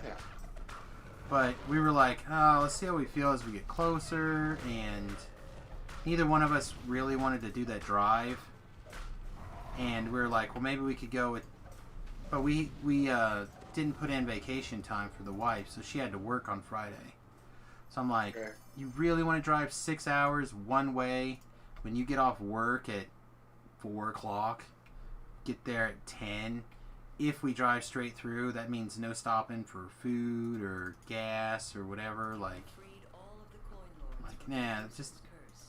So then a couple days later, we were talking about it, and she made some comment like, I got a theory. Like, what theory do you have? She goes, whenever there's something you don't want to do, your head hurts. I'm like, B word? Take that back. You knew how much I wanted to go, and I would have. She's like, yeah, it doesn't mean that you didn't want to go, but also you didn't want to go. I'm like, I did not worry myself into a migraine or whatever. Like, you were there. You saw how I was. It wasn't me blah blah blahing. Oh, Yeah. I know that there's lots of times that you've had migraines when you didn't want to do stuff. I'm like, oh my god. You see, that would make me mad. I was so mad. I mean, like if Cammy would do that to me, like I'd be like, look, lady. First of all, I drove so much. Ever, and I was like, do my business. We road trip from Northern California to Mexico. You know, you put loud music in, you breaking windows down, you just rock, you go. Yeah, I would have been mad too. But I was like, oh, I can't believe you just said that to me. But there's some truth to it. Like, that's the other part. It's like, It's just your head. It's gonna hurt when it's gonna hurt. It doesn't have its own. Well, but ulterior motive. I mean, it could. Like, stress could easily bring it on. You know what I mean? Like, if I was stressing out over the decision or whatever, like, it could Or be like, a yeah, factor. you have a car gets gas mileage, but you know we haven't done the oil change yet. There's no tires on the car. No, Stuff you stress about. It's not Natural. that. It's the pain of being in the car. Being in the car, the lights changing, like other cars reflecting around, and it bothers me. It bothers me really bad. You need Like- some dark eye spy glasses, which you need. Well, and that's where, like, the last couple of trips like that we took, I took some sleeping pills, and I slept most of the way. And that worked pretty okay. But it's not perfect. You know, I still wake up, and it hurts, and 'cause it's not all just like that. It's part of that, but it's the movement and the position, and it's messing with Rest my... your head. Yeah. And like, alright, well, all those things together, you know, like this chair has been one of the best things. The way it supports my back, like, it's perfect. It doesn't support my neck as much as I'd like it to, but what is me? I'm gonna have to like wear a neck brace or something, like, I don't know, maybe. But like, she's like, oh, I know, something you don't want to do, your head hurts. I'm like, woman, that is not the case. That is not what's happening here. It's a good way to get beaten. I never hit her on purpose, but I'm not gonna say it's never happened on reflex. You know what I mean? But oh my god, she got real close that day. The only day. Not really. She was not that close. What is the binging over there all of a sudden?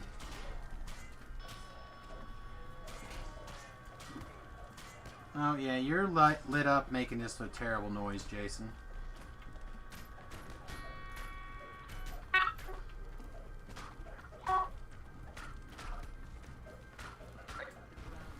I heard a little bit of a start of a word, but I couldn't make it out. Right, better at nighttime. Yeah, for me it's better at night. It doesn't mean I can sleep, but it's usually quieter, better. windows down, you know. It's definitely something to do with the pressure. Like it's heavily involving pressure. Collapses, crushing everything inside. And she knows that, but she also knows that Palace of this route. Ben summed it up really good. The pain, the chronic pain, and knowing the kind of things that trigger it, and when you bend over backwards to avoid it, like those are things that, you know, I imagine that she understands because she struggles with like joint pain in her knees, so she doesn't like doing things that deal with her knees. I'm just like, I know how my head's gonna hurt, and we're gonna have to push through past where I'm comfortable because because we got to get there in time. And it's just like, ugh. A narrow tunnel filled with rushing You rolled over in bed and clocked your wife on the chin in an accident. Yeah, I've had days like that, before you. although it's usually the other way around. Concerned on the surface. Can't tell you how many days I've woken up. In their stony fates. There are certain people I think that trigger your migraines. I mean, it could be. I don't know. It's necessarily a people thing, but so I'm sure certain amounts of stress do it, and In-laws will do it. not generally. Like loud noises, bright lights. Those are the things that set me off. The pain really badly. The other stuff, not so much.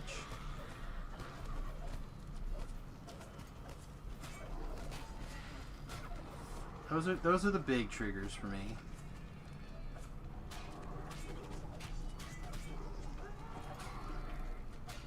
Like my mother-in-law irritates me a lot, but it's not the problem. Like we would go to Gen Con, we'd drive to Gen Con, and like years that we've driven, it's a pain. And it takes me like a couple of days to kind of come down. And that's not great for going on a vacation like that, like where you want to go and have fun and relax. Went years when I was bartending. I was actually doing music still, but I always go to the bartending convention in Vegas every February. And we always fly, but one of our buddies always wants to drive from Northern California there. So one year I drove back from Northern California with him. And we had so much stuff in that car from the convention. And it was such a long drive. It's just like desert, across the mountain, Temecula, desert, Bakersfield, and then you're all going to take 99 all the way north. But it's just such a desolate, nothing was dry, and it just sucks. Yeah, I don't know. Like I said, I'm really hoping that specifically like the high desert stuff will like be a real consistent pressure and everything, and just like my head will adjust to that pressure and I won't have to worry about it during that time. Have you been to Las Vegas? I have not.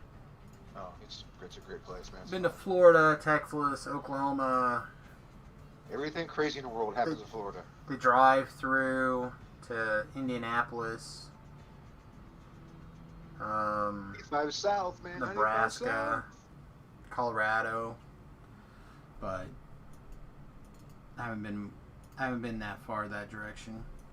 So Colorado's the farthest west you've been, right on. Yeah.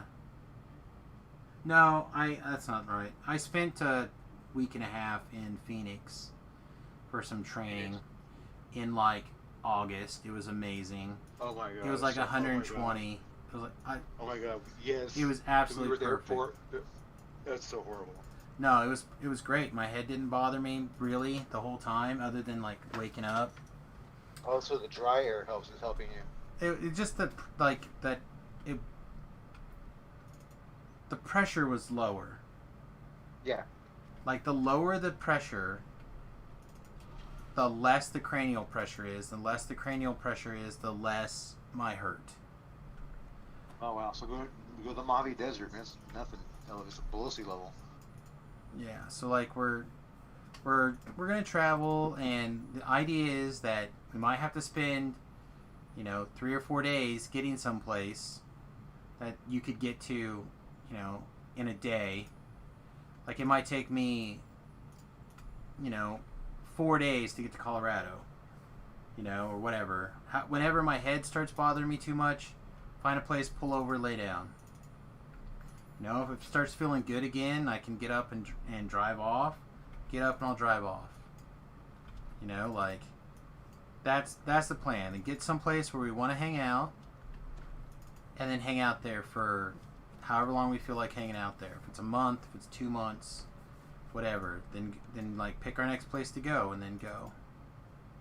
The Sarlona server is my home server, my guy.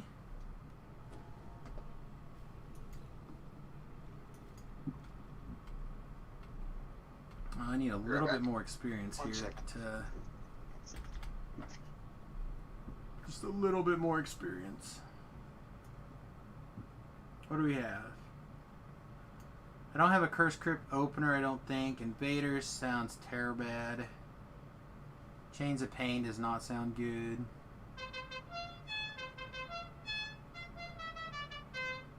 Hey, Matheson. Thanks for hitting the follow button there. Welcome to USS Fat Halfling. You were very much on, like, you nailed it. You nailed it. Although I don't even know if that really, it irritated me and aggravated me, which might have given me a migraine, but I don't think it's,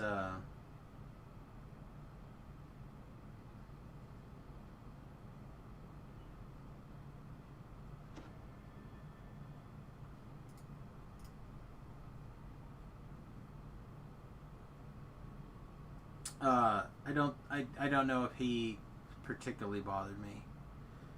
I mean, I could answer the questions if you guys are into it. I mean, I'm not afraid. Let's see. Can I play Dragon Quest? Probably not. What color is my poo? Today it was like a nasty green. How do my feet smell? They don't have noses. Why are you so angry? Because my head hurts. There you go. Done. Yeah, I don't know what was up with me today. Something did not sit right. Oh. Excuse me. Alright, I'm going to use the restroom really quickly. I'll be back in 30 seconds. I am going to hit the 30-second ad break. So we'll be right back. Please stick around, and we'll come back. We'll try to level up to 15 before we go take off for the night. Be right back. 30 seconds.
I know, Talab. Maybe I'm wrong. My head is starting to hurt after answering those questions.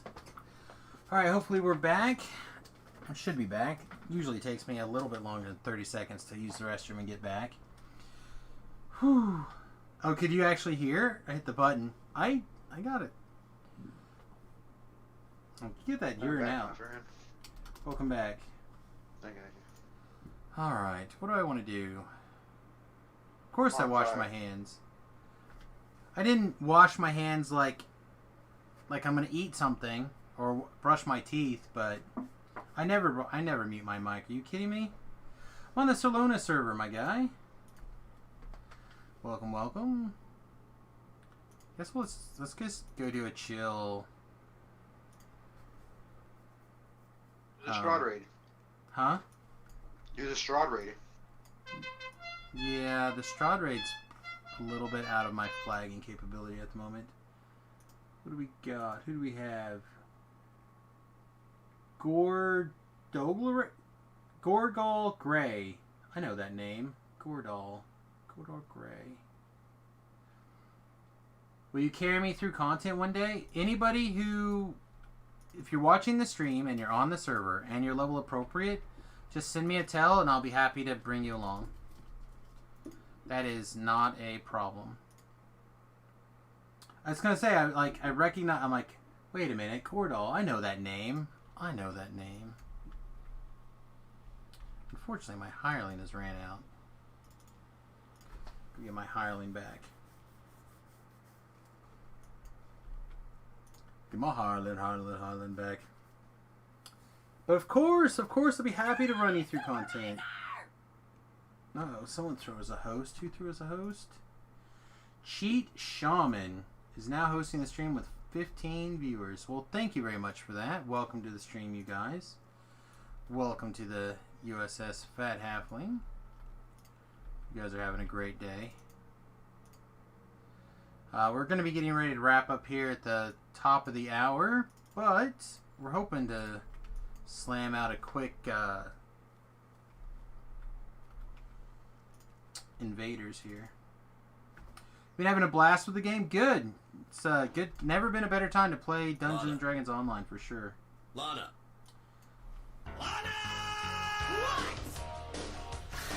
Danger Zone. Earsley, thank you very much for the raid, my friend. To steal Voodoo's joke, party of four. Welcome, welcome, welcome. Glad you guys could join us this evening. For those of you who don't know, my name is Samus. I've been playing Dungeons and Dragons Online for like 12 years, give or take. Basically what I do is I'm on the TR train, heavy duty, up and down, up and down, up and down. But people vote for what I'm going to be doing, how my build's going to look, stuff like that. And yeah. Also do like teaching runs. There's a YouTube channel, same as the Twitch, youtube.com/SamusGarobo. Over there right now, there's just under 200 videos on how to do pretty much every quest from level 1 to 20. I'm working on it anyway. I've got a bunch that I need to upload still, like another 20 or so, and that'll be everything except for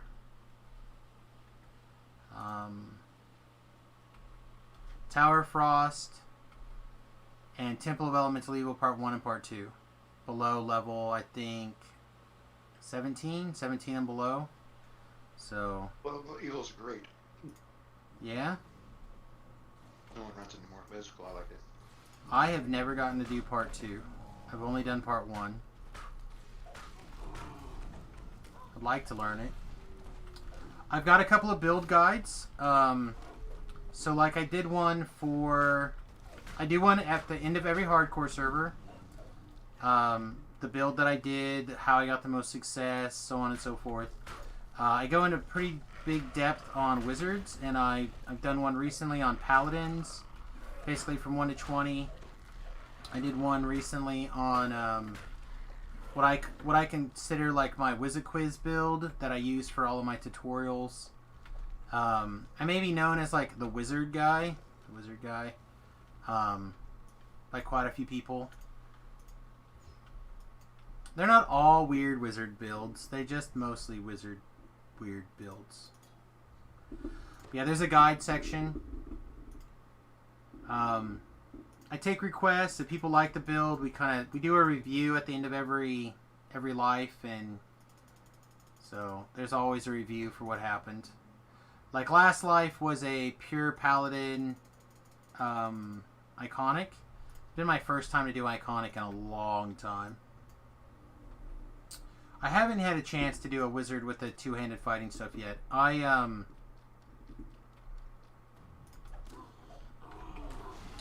was working on tutorials for a long time, and then I got talked into doing a Iconic Life, and I got talked into doing this won the last vote. So now we're trying a quarterstaff monk. I love wizards. Oh, I need to get away. Run away. Nice. Currently we're on our ASMR lives. We have ASMR, human, and half-elf left for our racials, and then we have 2 alchemist lives left for our getting our triple completionist back. And then I technically, by the time I'm done, hopefully the Feywilds, there we go. Stupid words having to be in the right order to make sense. I have done a lot of muscle wizards in the past, though. Yeah. Again, people would probably say that I'm best known for the wizard. But if you're longtime DDO people, you might know me from the Cocktail Hour or DDO Cast, stuff like that.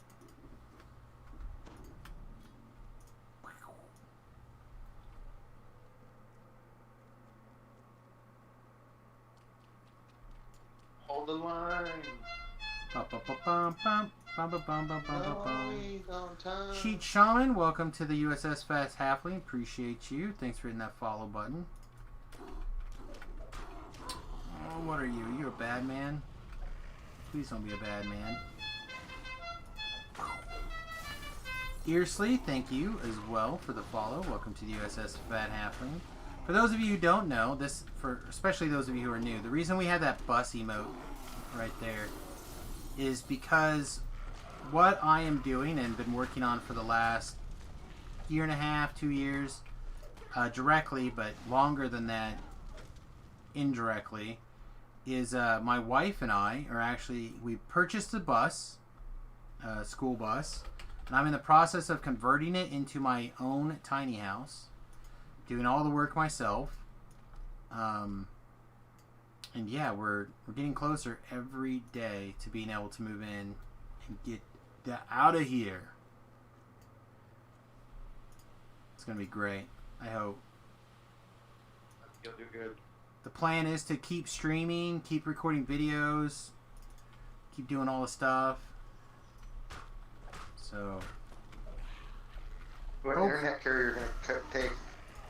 We haven't decided yet. Right now we have Verizon, but there's a bunch of other companies that do similar processes, and you can actually get really good deals, like on unlimited data with no restrictions, but it's for one phone.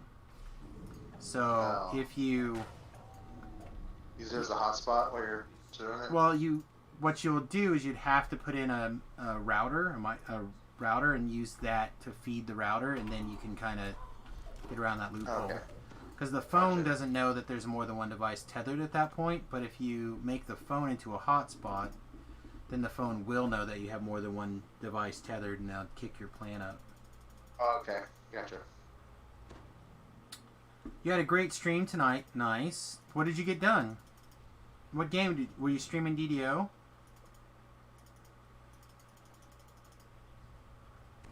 I try really hard to keep up with all the DDO streamers, but so many of them lately because of the free content. It's hard to get to know everybody.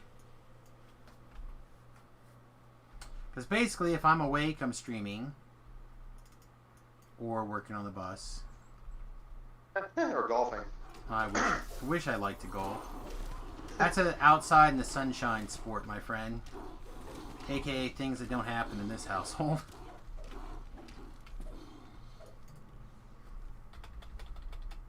So much better now. You're new to DDO, so you're just working your way through adventure packs. Amazing. Literally amazing. If you get in trouble and you need some help and you just can't figure it out or whatever, if you see me, I'm always around to answer questions. Like anytime, it's not a big deal. Love it. Love helping people. But also, like I said before, I do have a YouTube channel where a lot of the content is around. So, for example,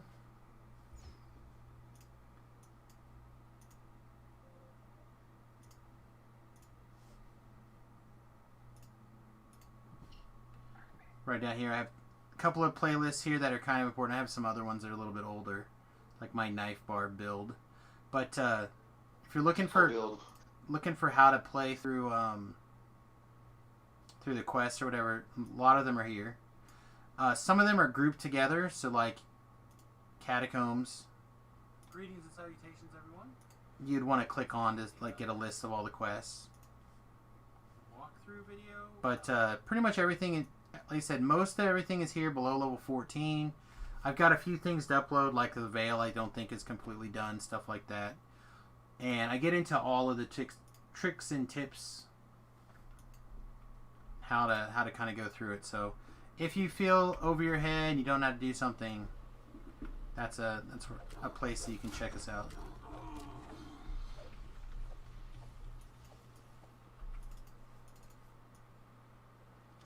There you go. Also the Discord. Thanks for that. My Stream Deck is screwed up and will not update directly. So like I have buttons programmed with the Discord and all those things that I can like reach over and hit and share things, but they don't work and I don't know why. Ever since the last Discord update, it has just not worked.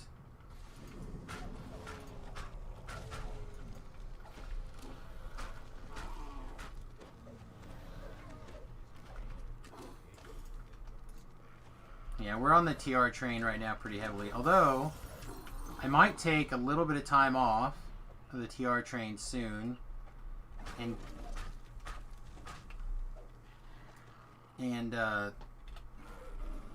maybe knock out a couple more of these iconics while Brell is trying to get his things.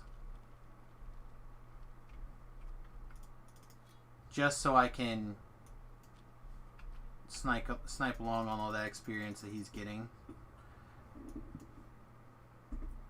Oh man, this is really going to take me this many tries. Well, this is about to be the suicide get rid of that. Yep, alright, never mind. You gotta remember, everybody, Sam was also a sage. I am? Yep, you need your great wisdom. You're a sage. I can. I have been in the past. Once or twice I've got things correct.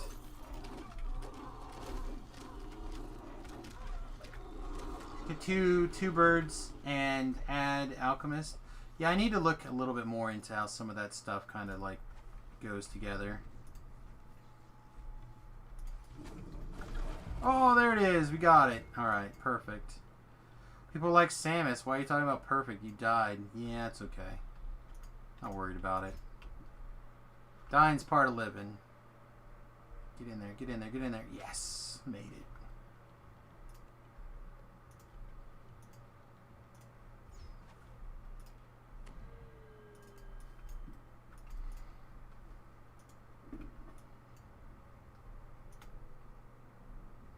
Alright, so what we want to do is we want to tab around until... Not there. Get our bird back going. You hear my music in the background? Is it too high? It's not too high. If I thought it was going to cause me copyright problems, I would yell at you. That's fine. Dude, it is the most aggravating thing of doing this. Oh, I bet, man. I'm like... There's some bit in DDO, I don't know what it is, but there's like 40 seconds somewhere that apparently is close enough to somebody else's song that's always, even with no music playing, they're always triggering copyright. Like, oh my god, please stop. That is just, yeah. And they are currently, so Facebook is finally starting to process like my old videos with the copyright claims. So now every time one just comes up, I'm just like, just delete it. It doesn't matter, just delete it, because it's not worth it. But I look at it and they're like, you have 1 minute and 14 seconds of music that's copywritten by this company or whatever. It's like, whatever. Oh, Warner Brothers and Capitol, man, they're huge down there. Do you something see? I don't even think it's a U.S. company for the most part.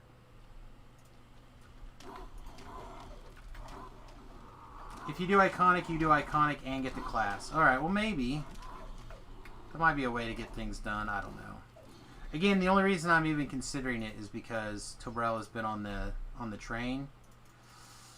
I need to get his schedule like fixed, because I don't want to get Samus tied up in a spot where it's nothing for me to do, because I'm not going to do that stuff by myself. I hate that idea.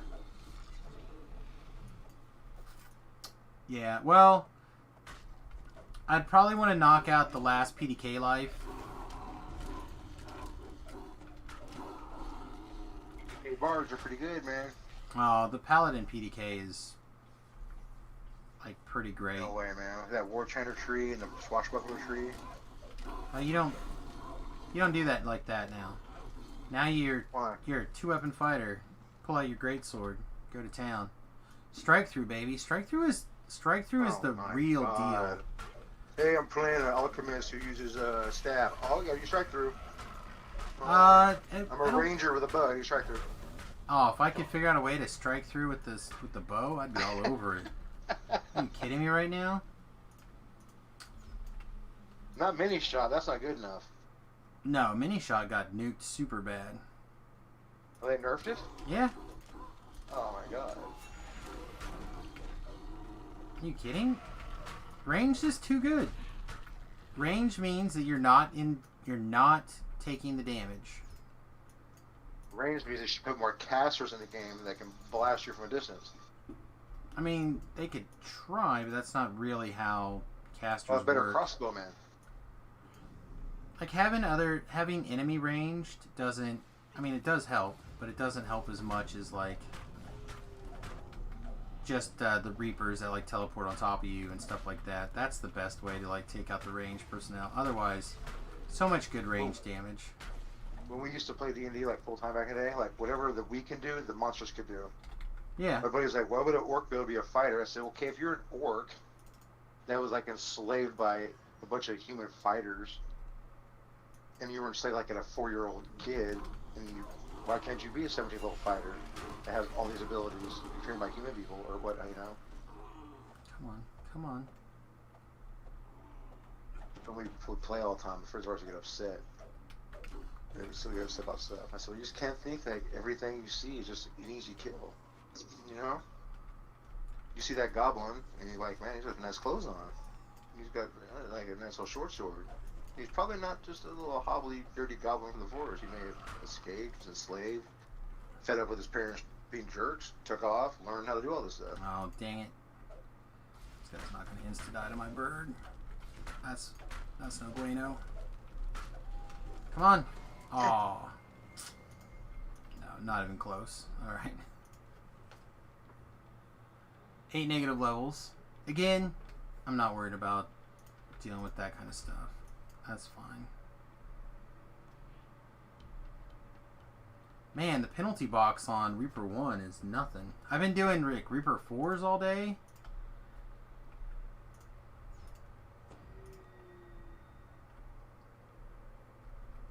I don't know, man.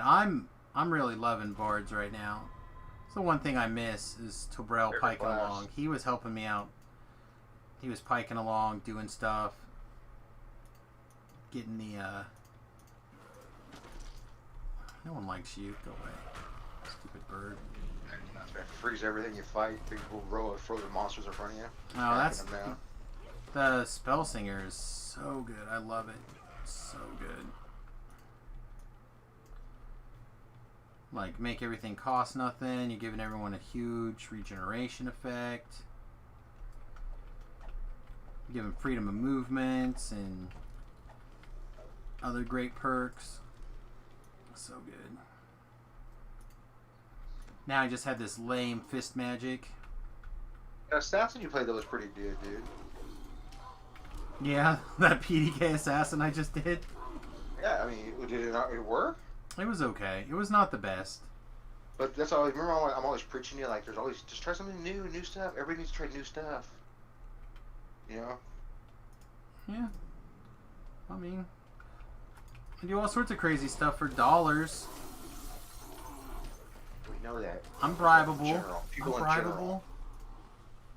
I love hopping into a group and checking that guy's character and go, my god, he's an 8 favorite souls, 6 fighter, and 6 something else. So like, oh, I wonder what that build is. Look at another guy. I'm like, oh look, he's on his 64th life. He's a druid again. Great. Okay, next. Well, some all, people man. For me, are this is for me. comfortable in their spots, you know, and I respect that. No, I do too. I'm fine with it. It's just for me.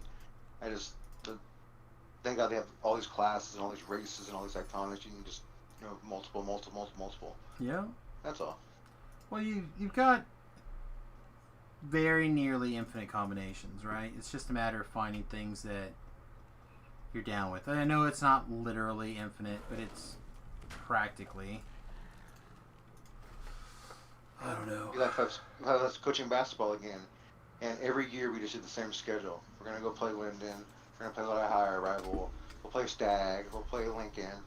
That's it. But coach, what about like the travel tours? No, we're just doing these only. By the 4th year, the kid's like, "Damn, we just played the same thing over and over."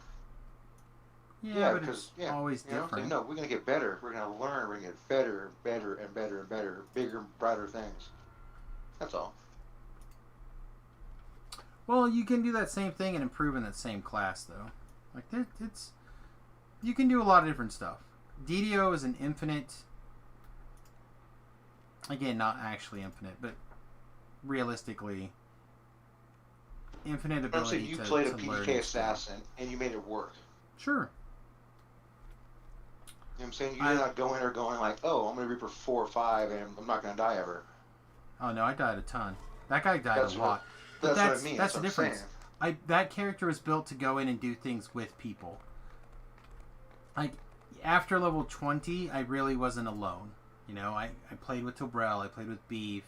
There were people there distributed. There were people there to help support me in that build. That's not a build that I would go play on my own. I shouldn't have went here. I should have just went straight to the 12. I was dumb. I would have played that stuff, and I built, like, I had a support system in mind when I put it together. Where most of my other builds that just go to level 1 to 20, for example, I'm basically building that stuff to be by myself and take care of things and level up on my own. You know, like for example, take like all the top streamers for DDO. You, Voodoo, Strim Tom, the girls, damsels of DDO. And then and I get to pick whatever gets to play. Yeah. I'm like, okay, let's see. Trim Tom, you get to play a 9 Druid, 11 Fighter. Sam, you get to play 20 Ranger, Longswords. Or, and see whatever you can do. Who's lost in the shuffle? Who's the player? Who's the ones that know?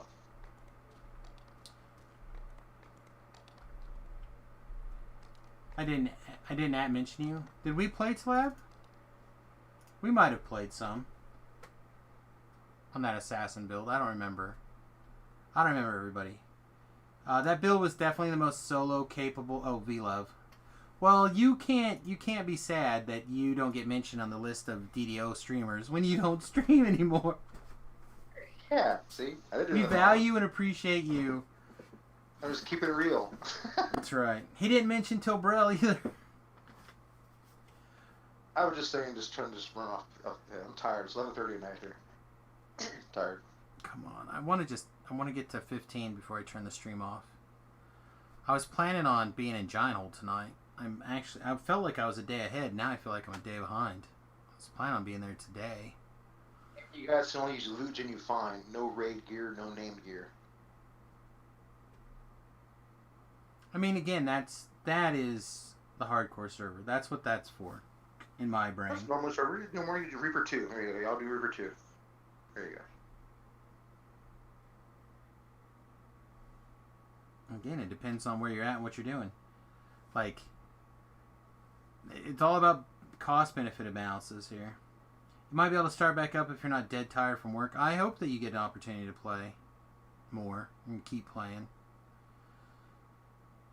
Oh, come on. Why? I've been screwed in Explore Zones like 3 times now this evening. Screw the pooch. I don't understand what the deal is. I just want to get a little bit of fast XP. Here's you want to hear a weird thing. So when I go to YouTube through my TV with my voice remote, and I'll play I play my playlist of music right now, so like 200 on my list. I don't ever get ads, right? But if I put my computer on through my TV screen and I go YouTube, same with that playlist, every 3 songs is an ad. Yes. Is that why? Because they don't want you to be having to watch the ads through the TV app. Okay, see? Never knew that. I'm just a music guy. That's it. I don't know anything else, digital, that stuff. Come on. Alright. So I'm restarting the game again. It's like the 3rd time tonight, too. I don't know what's going on. The Explorer Zones They are can't not... detect that algorithm then from the TV, if it's on the TV? Is that what you mean? No, they just... They don't... they know that it's on a TV, and they don't ask for the ads. Huh. Getting into the Curse of Strahd adventure in your D&D campaign. Oh, nice. Congratulations. I know you're having a good time with that.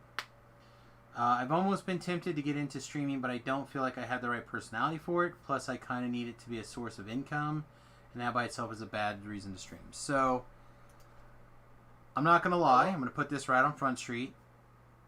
I do this as a income source.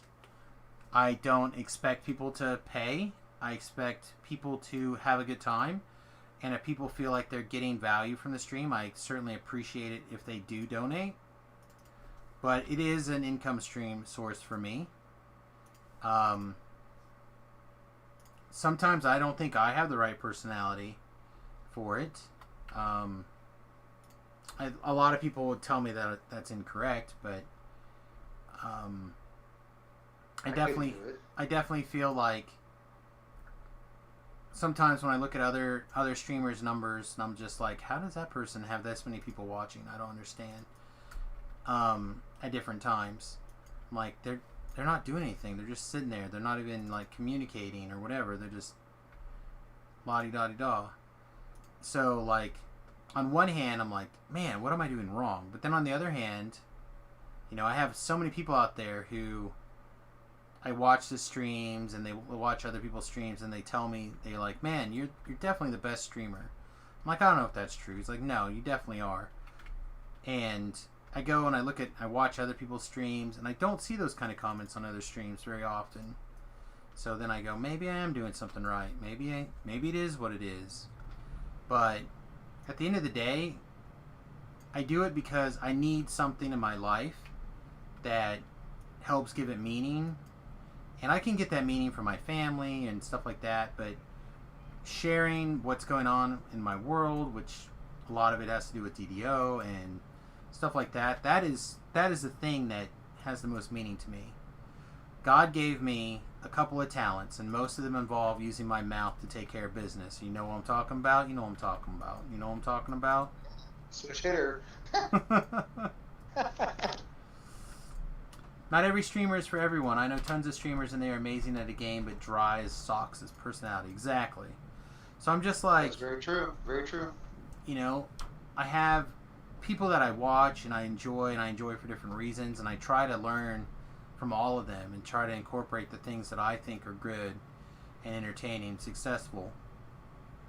But one of the things that I will always do here is I will not back away from the hard conversations, generally. Like, as long as we're having a civil conversation and we're keeping it clean, and the only, the rule, one big rule here on this stream is the only person you're allowed to make fun of is me. As long as that's, everyone else we treat with respect and courtesy. As long as we do that, we can talk about any subject you guys need to talk about at any time. Oh, I hear Remy going outside. DDO is great because you can drop into any stream and talk about builds for hours. That's very true. That is very true. A lot of the guys and girls, they'll talk about builds for days. A lot of people will take input from the stream. Like I said, we vote here. When I do a TR, we vote. Sometimes we get into specifics, like deep in the weeds. Sometimes it's more of a general idea. So like, a lot of different things happen. I've even been bribed to do like terrible builds. Like, I was challenged to do a melee no constitution drow fighter. Somehow we got through that life. I don't know how. It was real bad. But like, as long as it's moving forward, we're taking. But I do understand the idea of not wanting to take something you do for fun and put that layer of work into it. Like, Yes. I have a set schedule. I'm here from this time to this time every single day. This time to this time every single day. Unless it's the equivalent of I would call in sick to work, I'm here. I try to be positive, try to be upbeat. I might get wrecked like a million times, and I'm going to do my best to laugh it off and have a good time for you guys. Because that's my job. When I A stream... quick story about what you said, Sam, about doing that. So years ago, I was going into a studio, and I was outside hanging out, talking on the phone, and a young kid had come up, and he was like 18, I think 19, and he had this yellow legal pad, and I could see writing all over it. I was like, "Oh, what are you doing with that, man?" He's like, "Oh, it's a bunch of songs over. I was coming here and see if they would want them. Look at them." I was like, "Okay," like I had to help him. I was like, "I can't let it. I would die if that was within me, like going in." You know what I mean? I said, "Here, man, let me help you." So I gave him my card. I said, "I'll be done in about an hour. I'll meet you down the street." I think it was a Dutch Brothers. No, was it Dutch Brothers or Starbucks coffee? I had my laptop, so I did it all for him. Gave him a flash drive. Gave him a tie out of my car. Gave him a better shirt. Went and bought him some pants at the store across the street. I said, "Now you might have a chance, man. Now go." I just couldn't see him fail. Like he was going to fail. Like, I don't know if he would have got into the past of security. I don't even know. But it would have been an epic disaster. Was the songs good?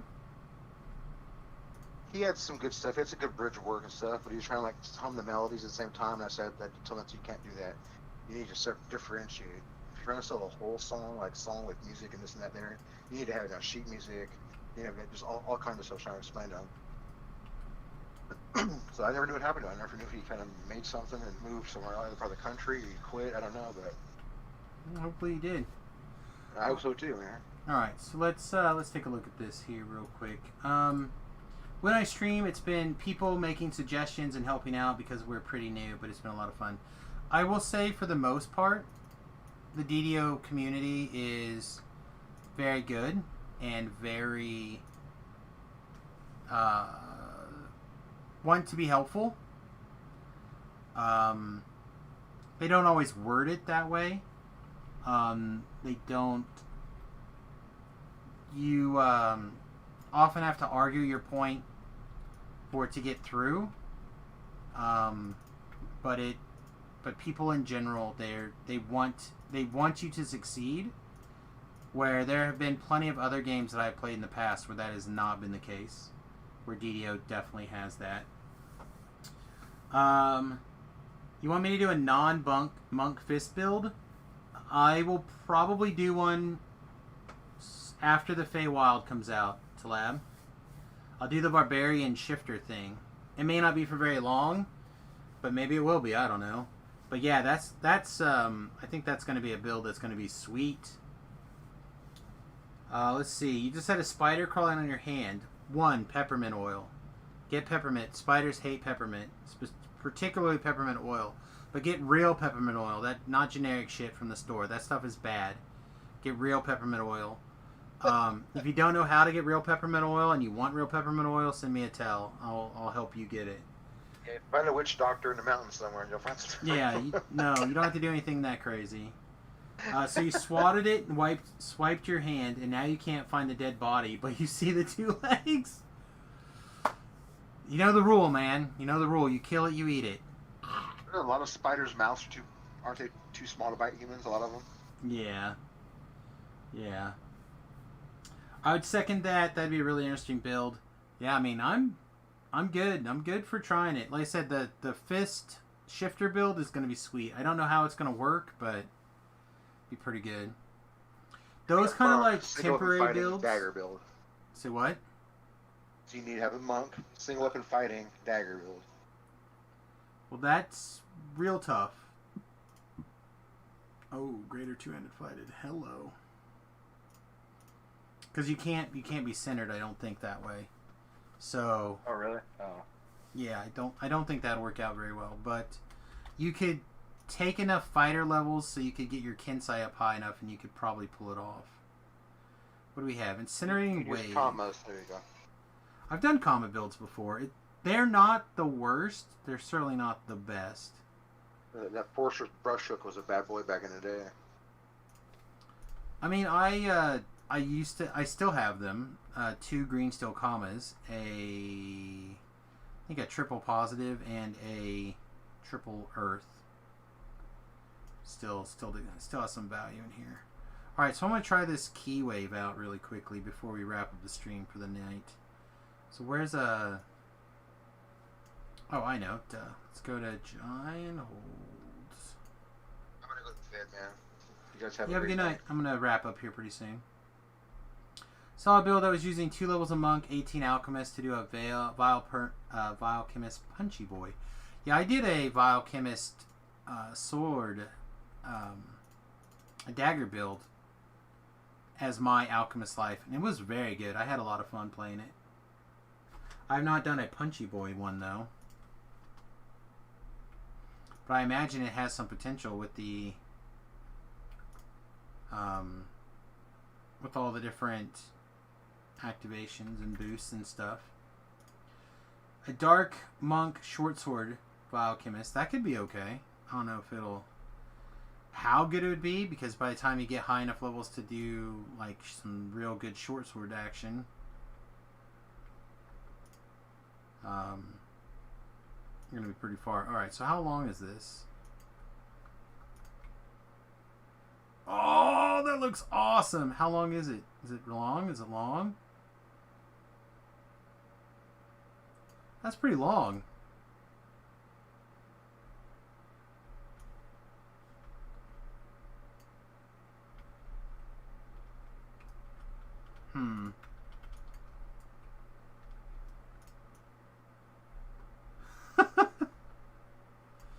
So what's this spell power? Is this spell power by anything in particular? I have to look at it more closely. Give me some key. Give me some key. Surround me. Surround me so I can do a thing.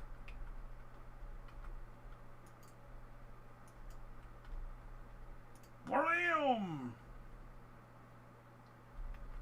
That guy was immune. That guy took a little bit of force damage, a little bit of fire damage. How is this guy immune then? Alright, that's pretty sweet. Alright. Here's a wall of key flame. Damage scales with ×3 melee power. Okay. So what is my melee power at the moment? Not enough, obviously, but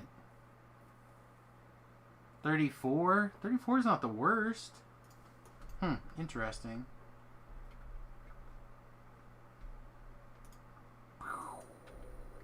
Hit him, hit him, hit him. Yeah, hit them all. Nice. Keeps going. Please hit those guys. Please hit those guys. Nope. Alright, not that far. Reading the ability explains the ability. I know that quote.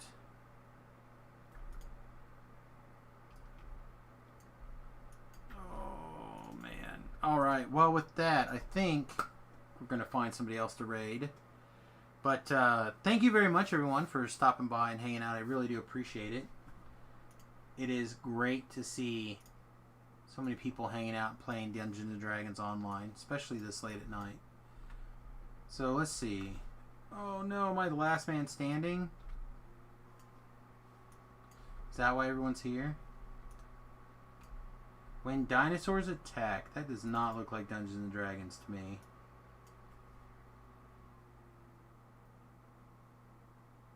Yeah, it does not. That is not Dungeons & Dragons.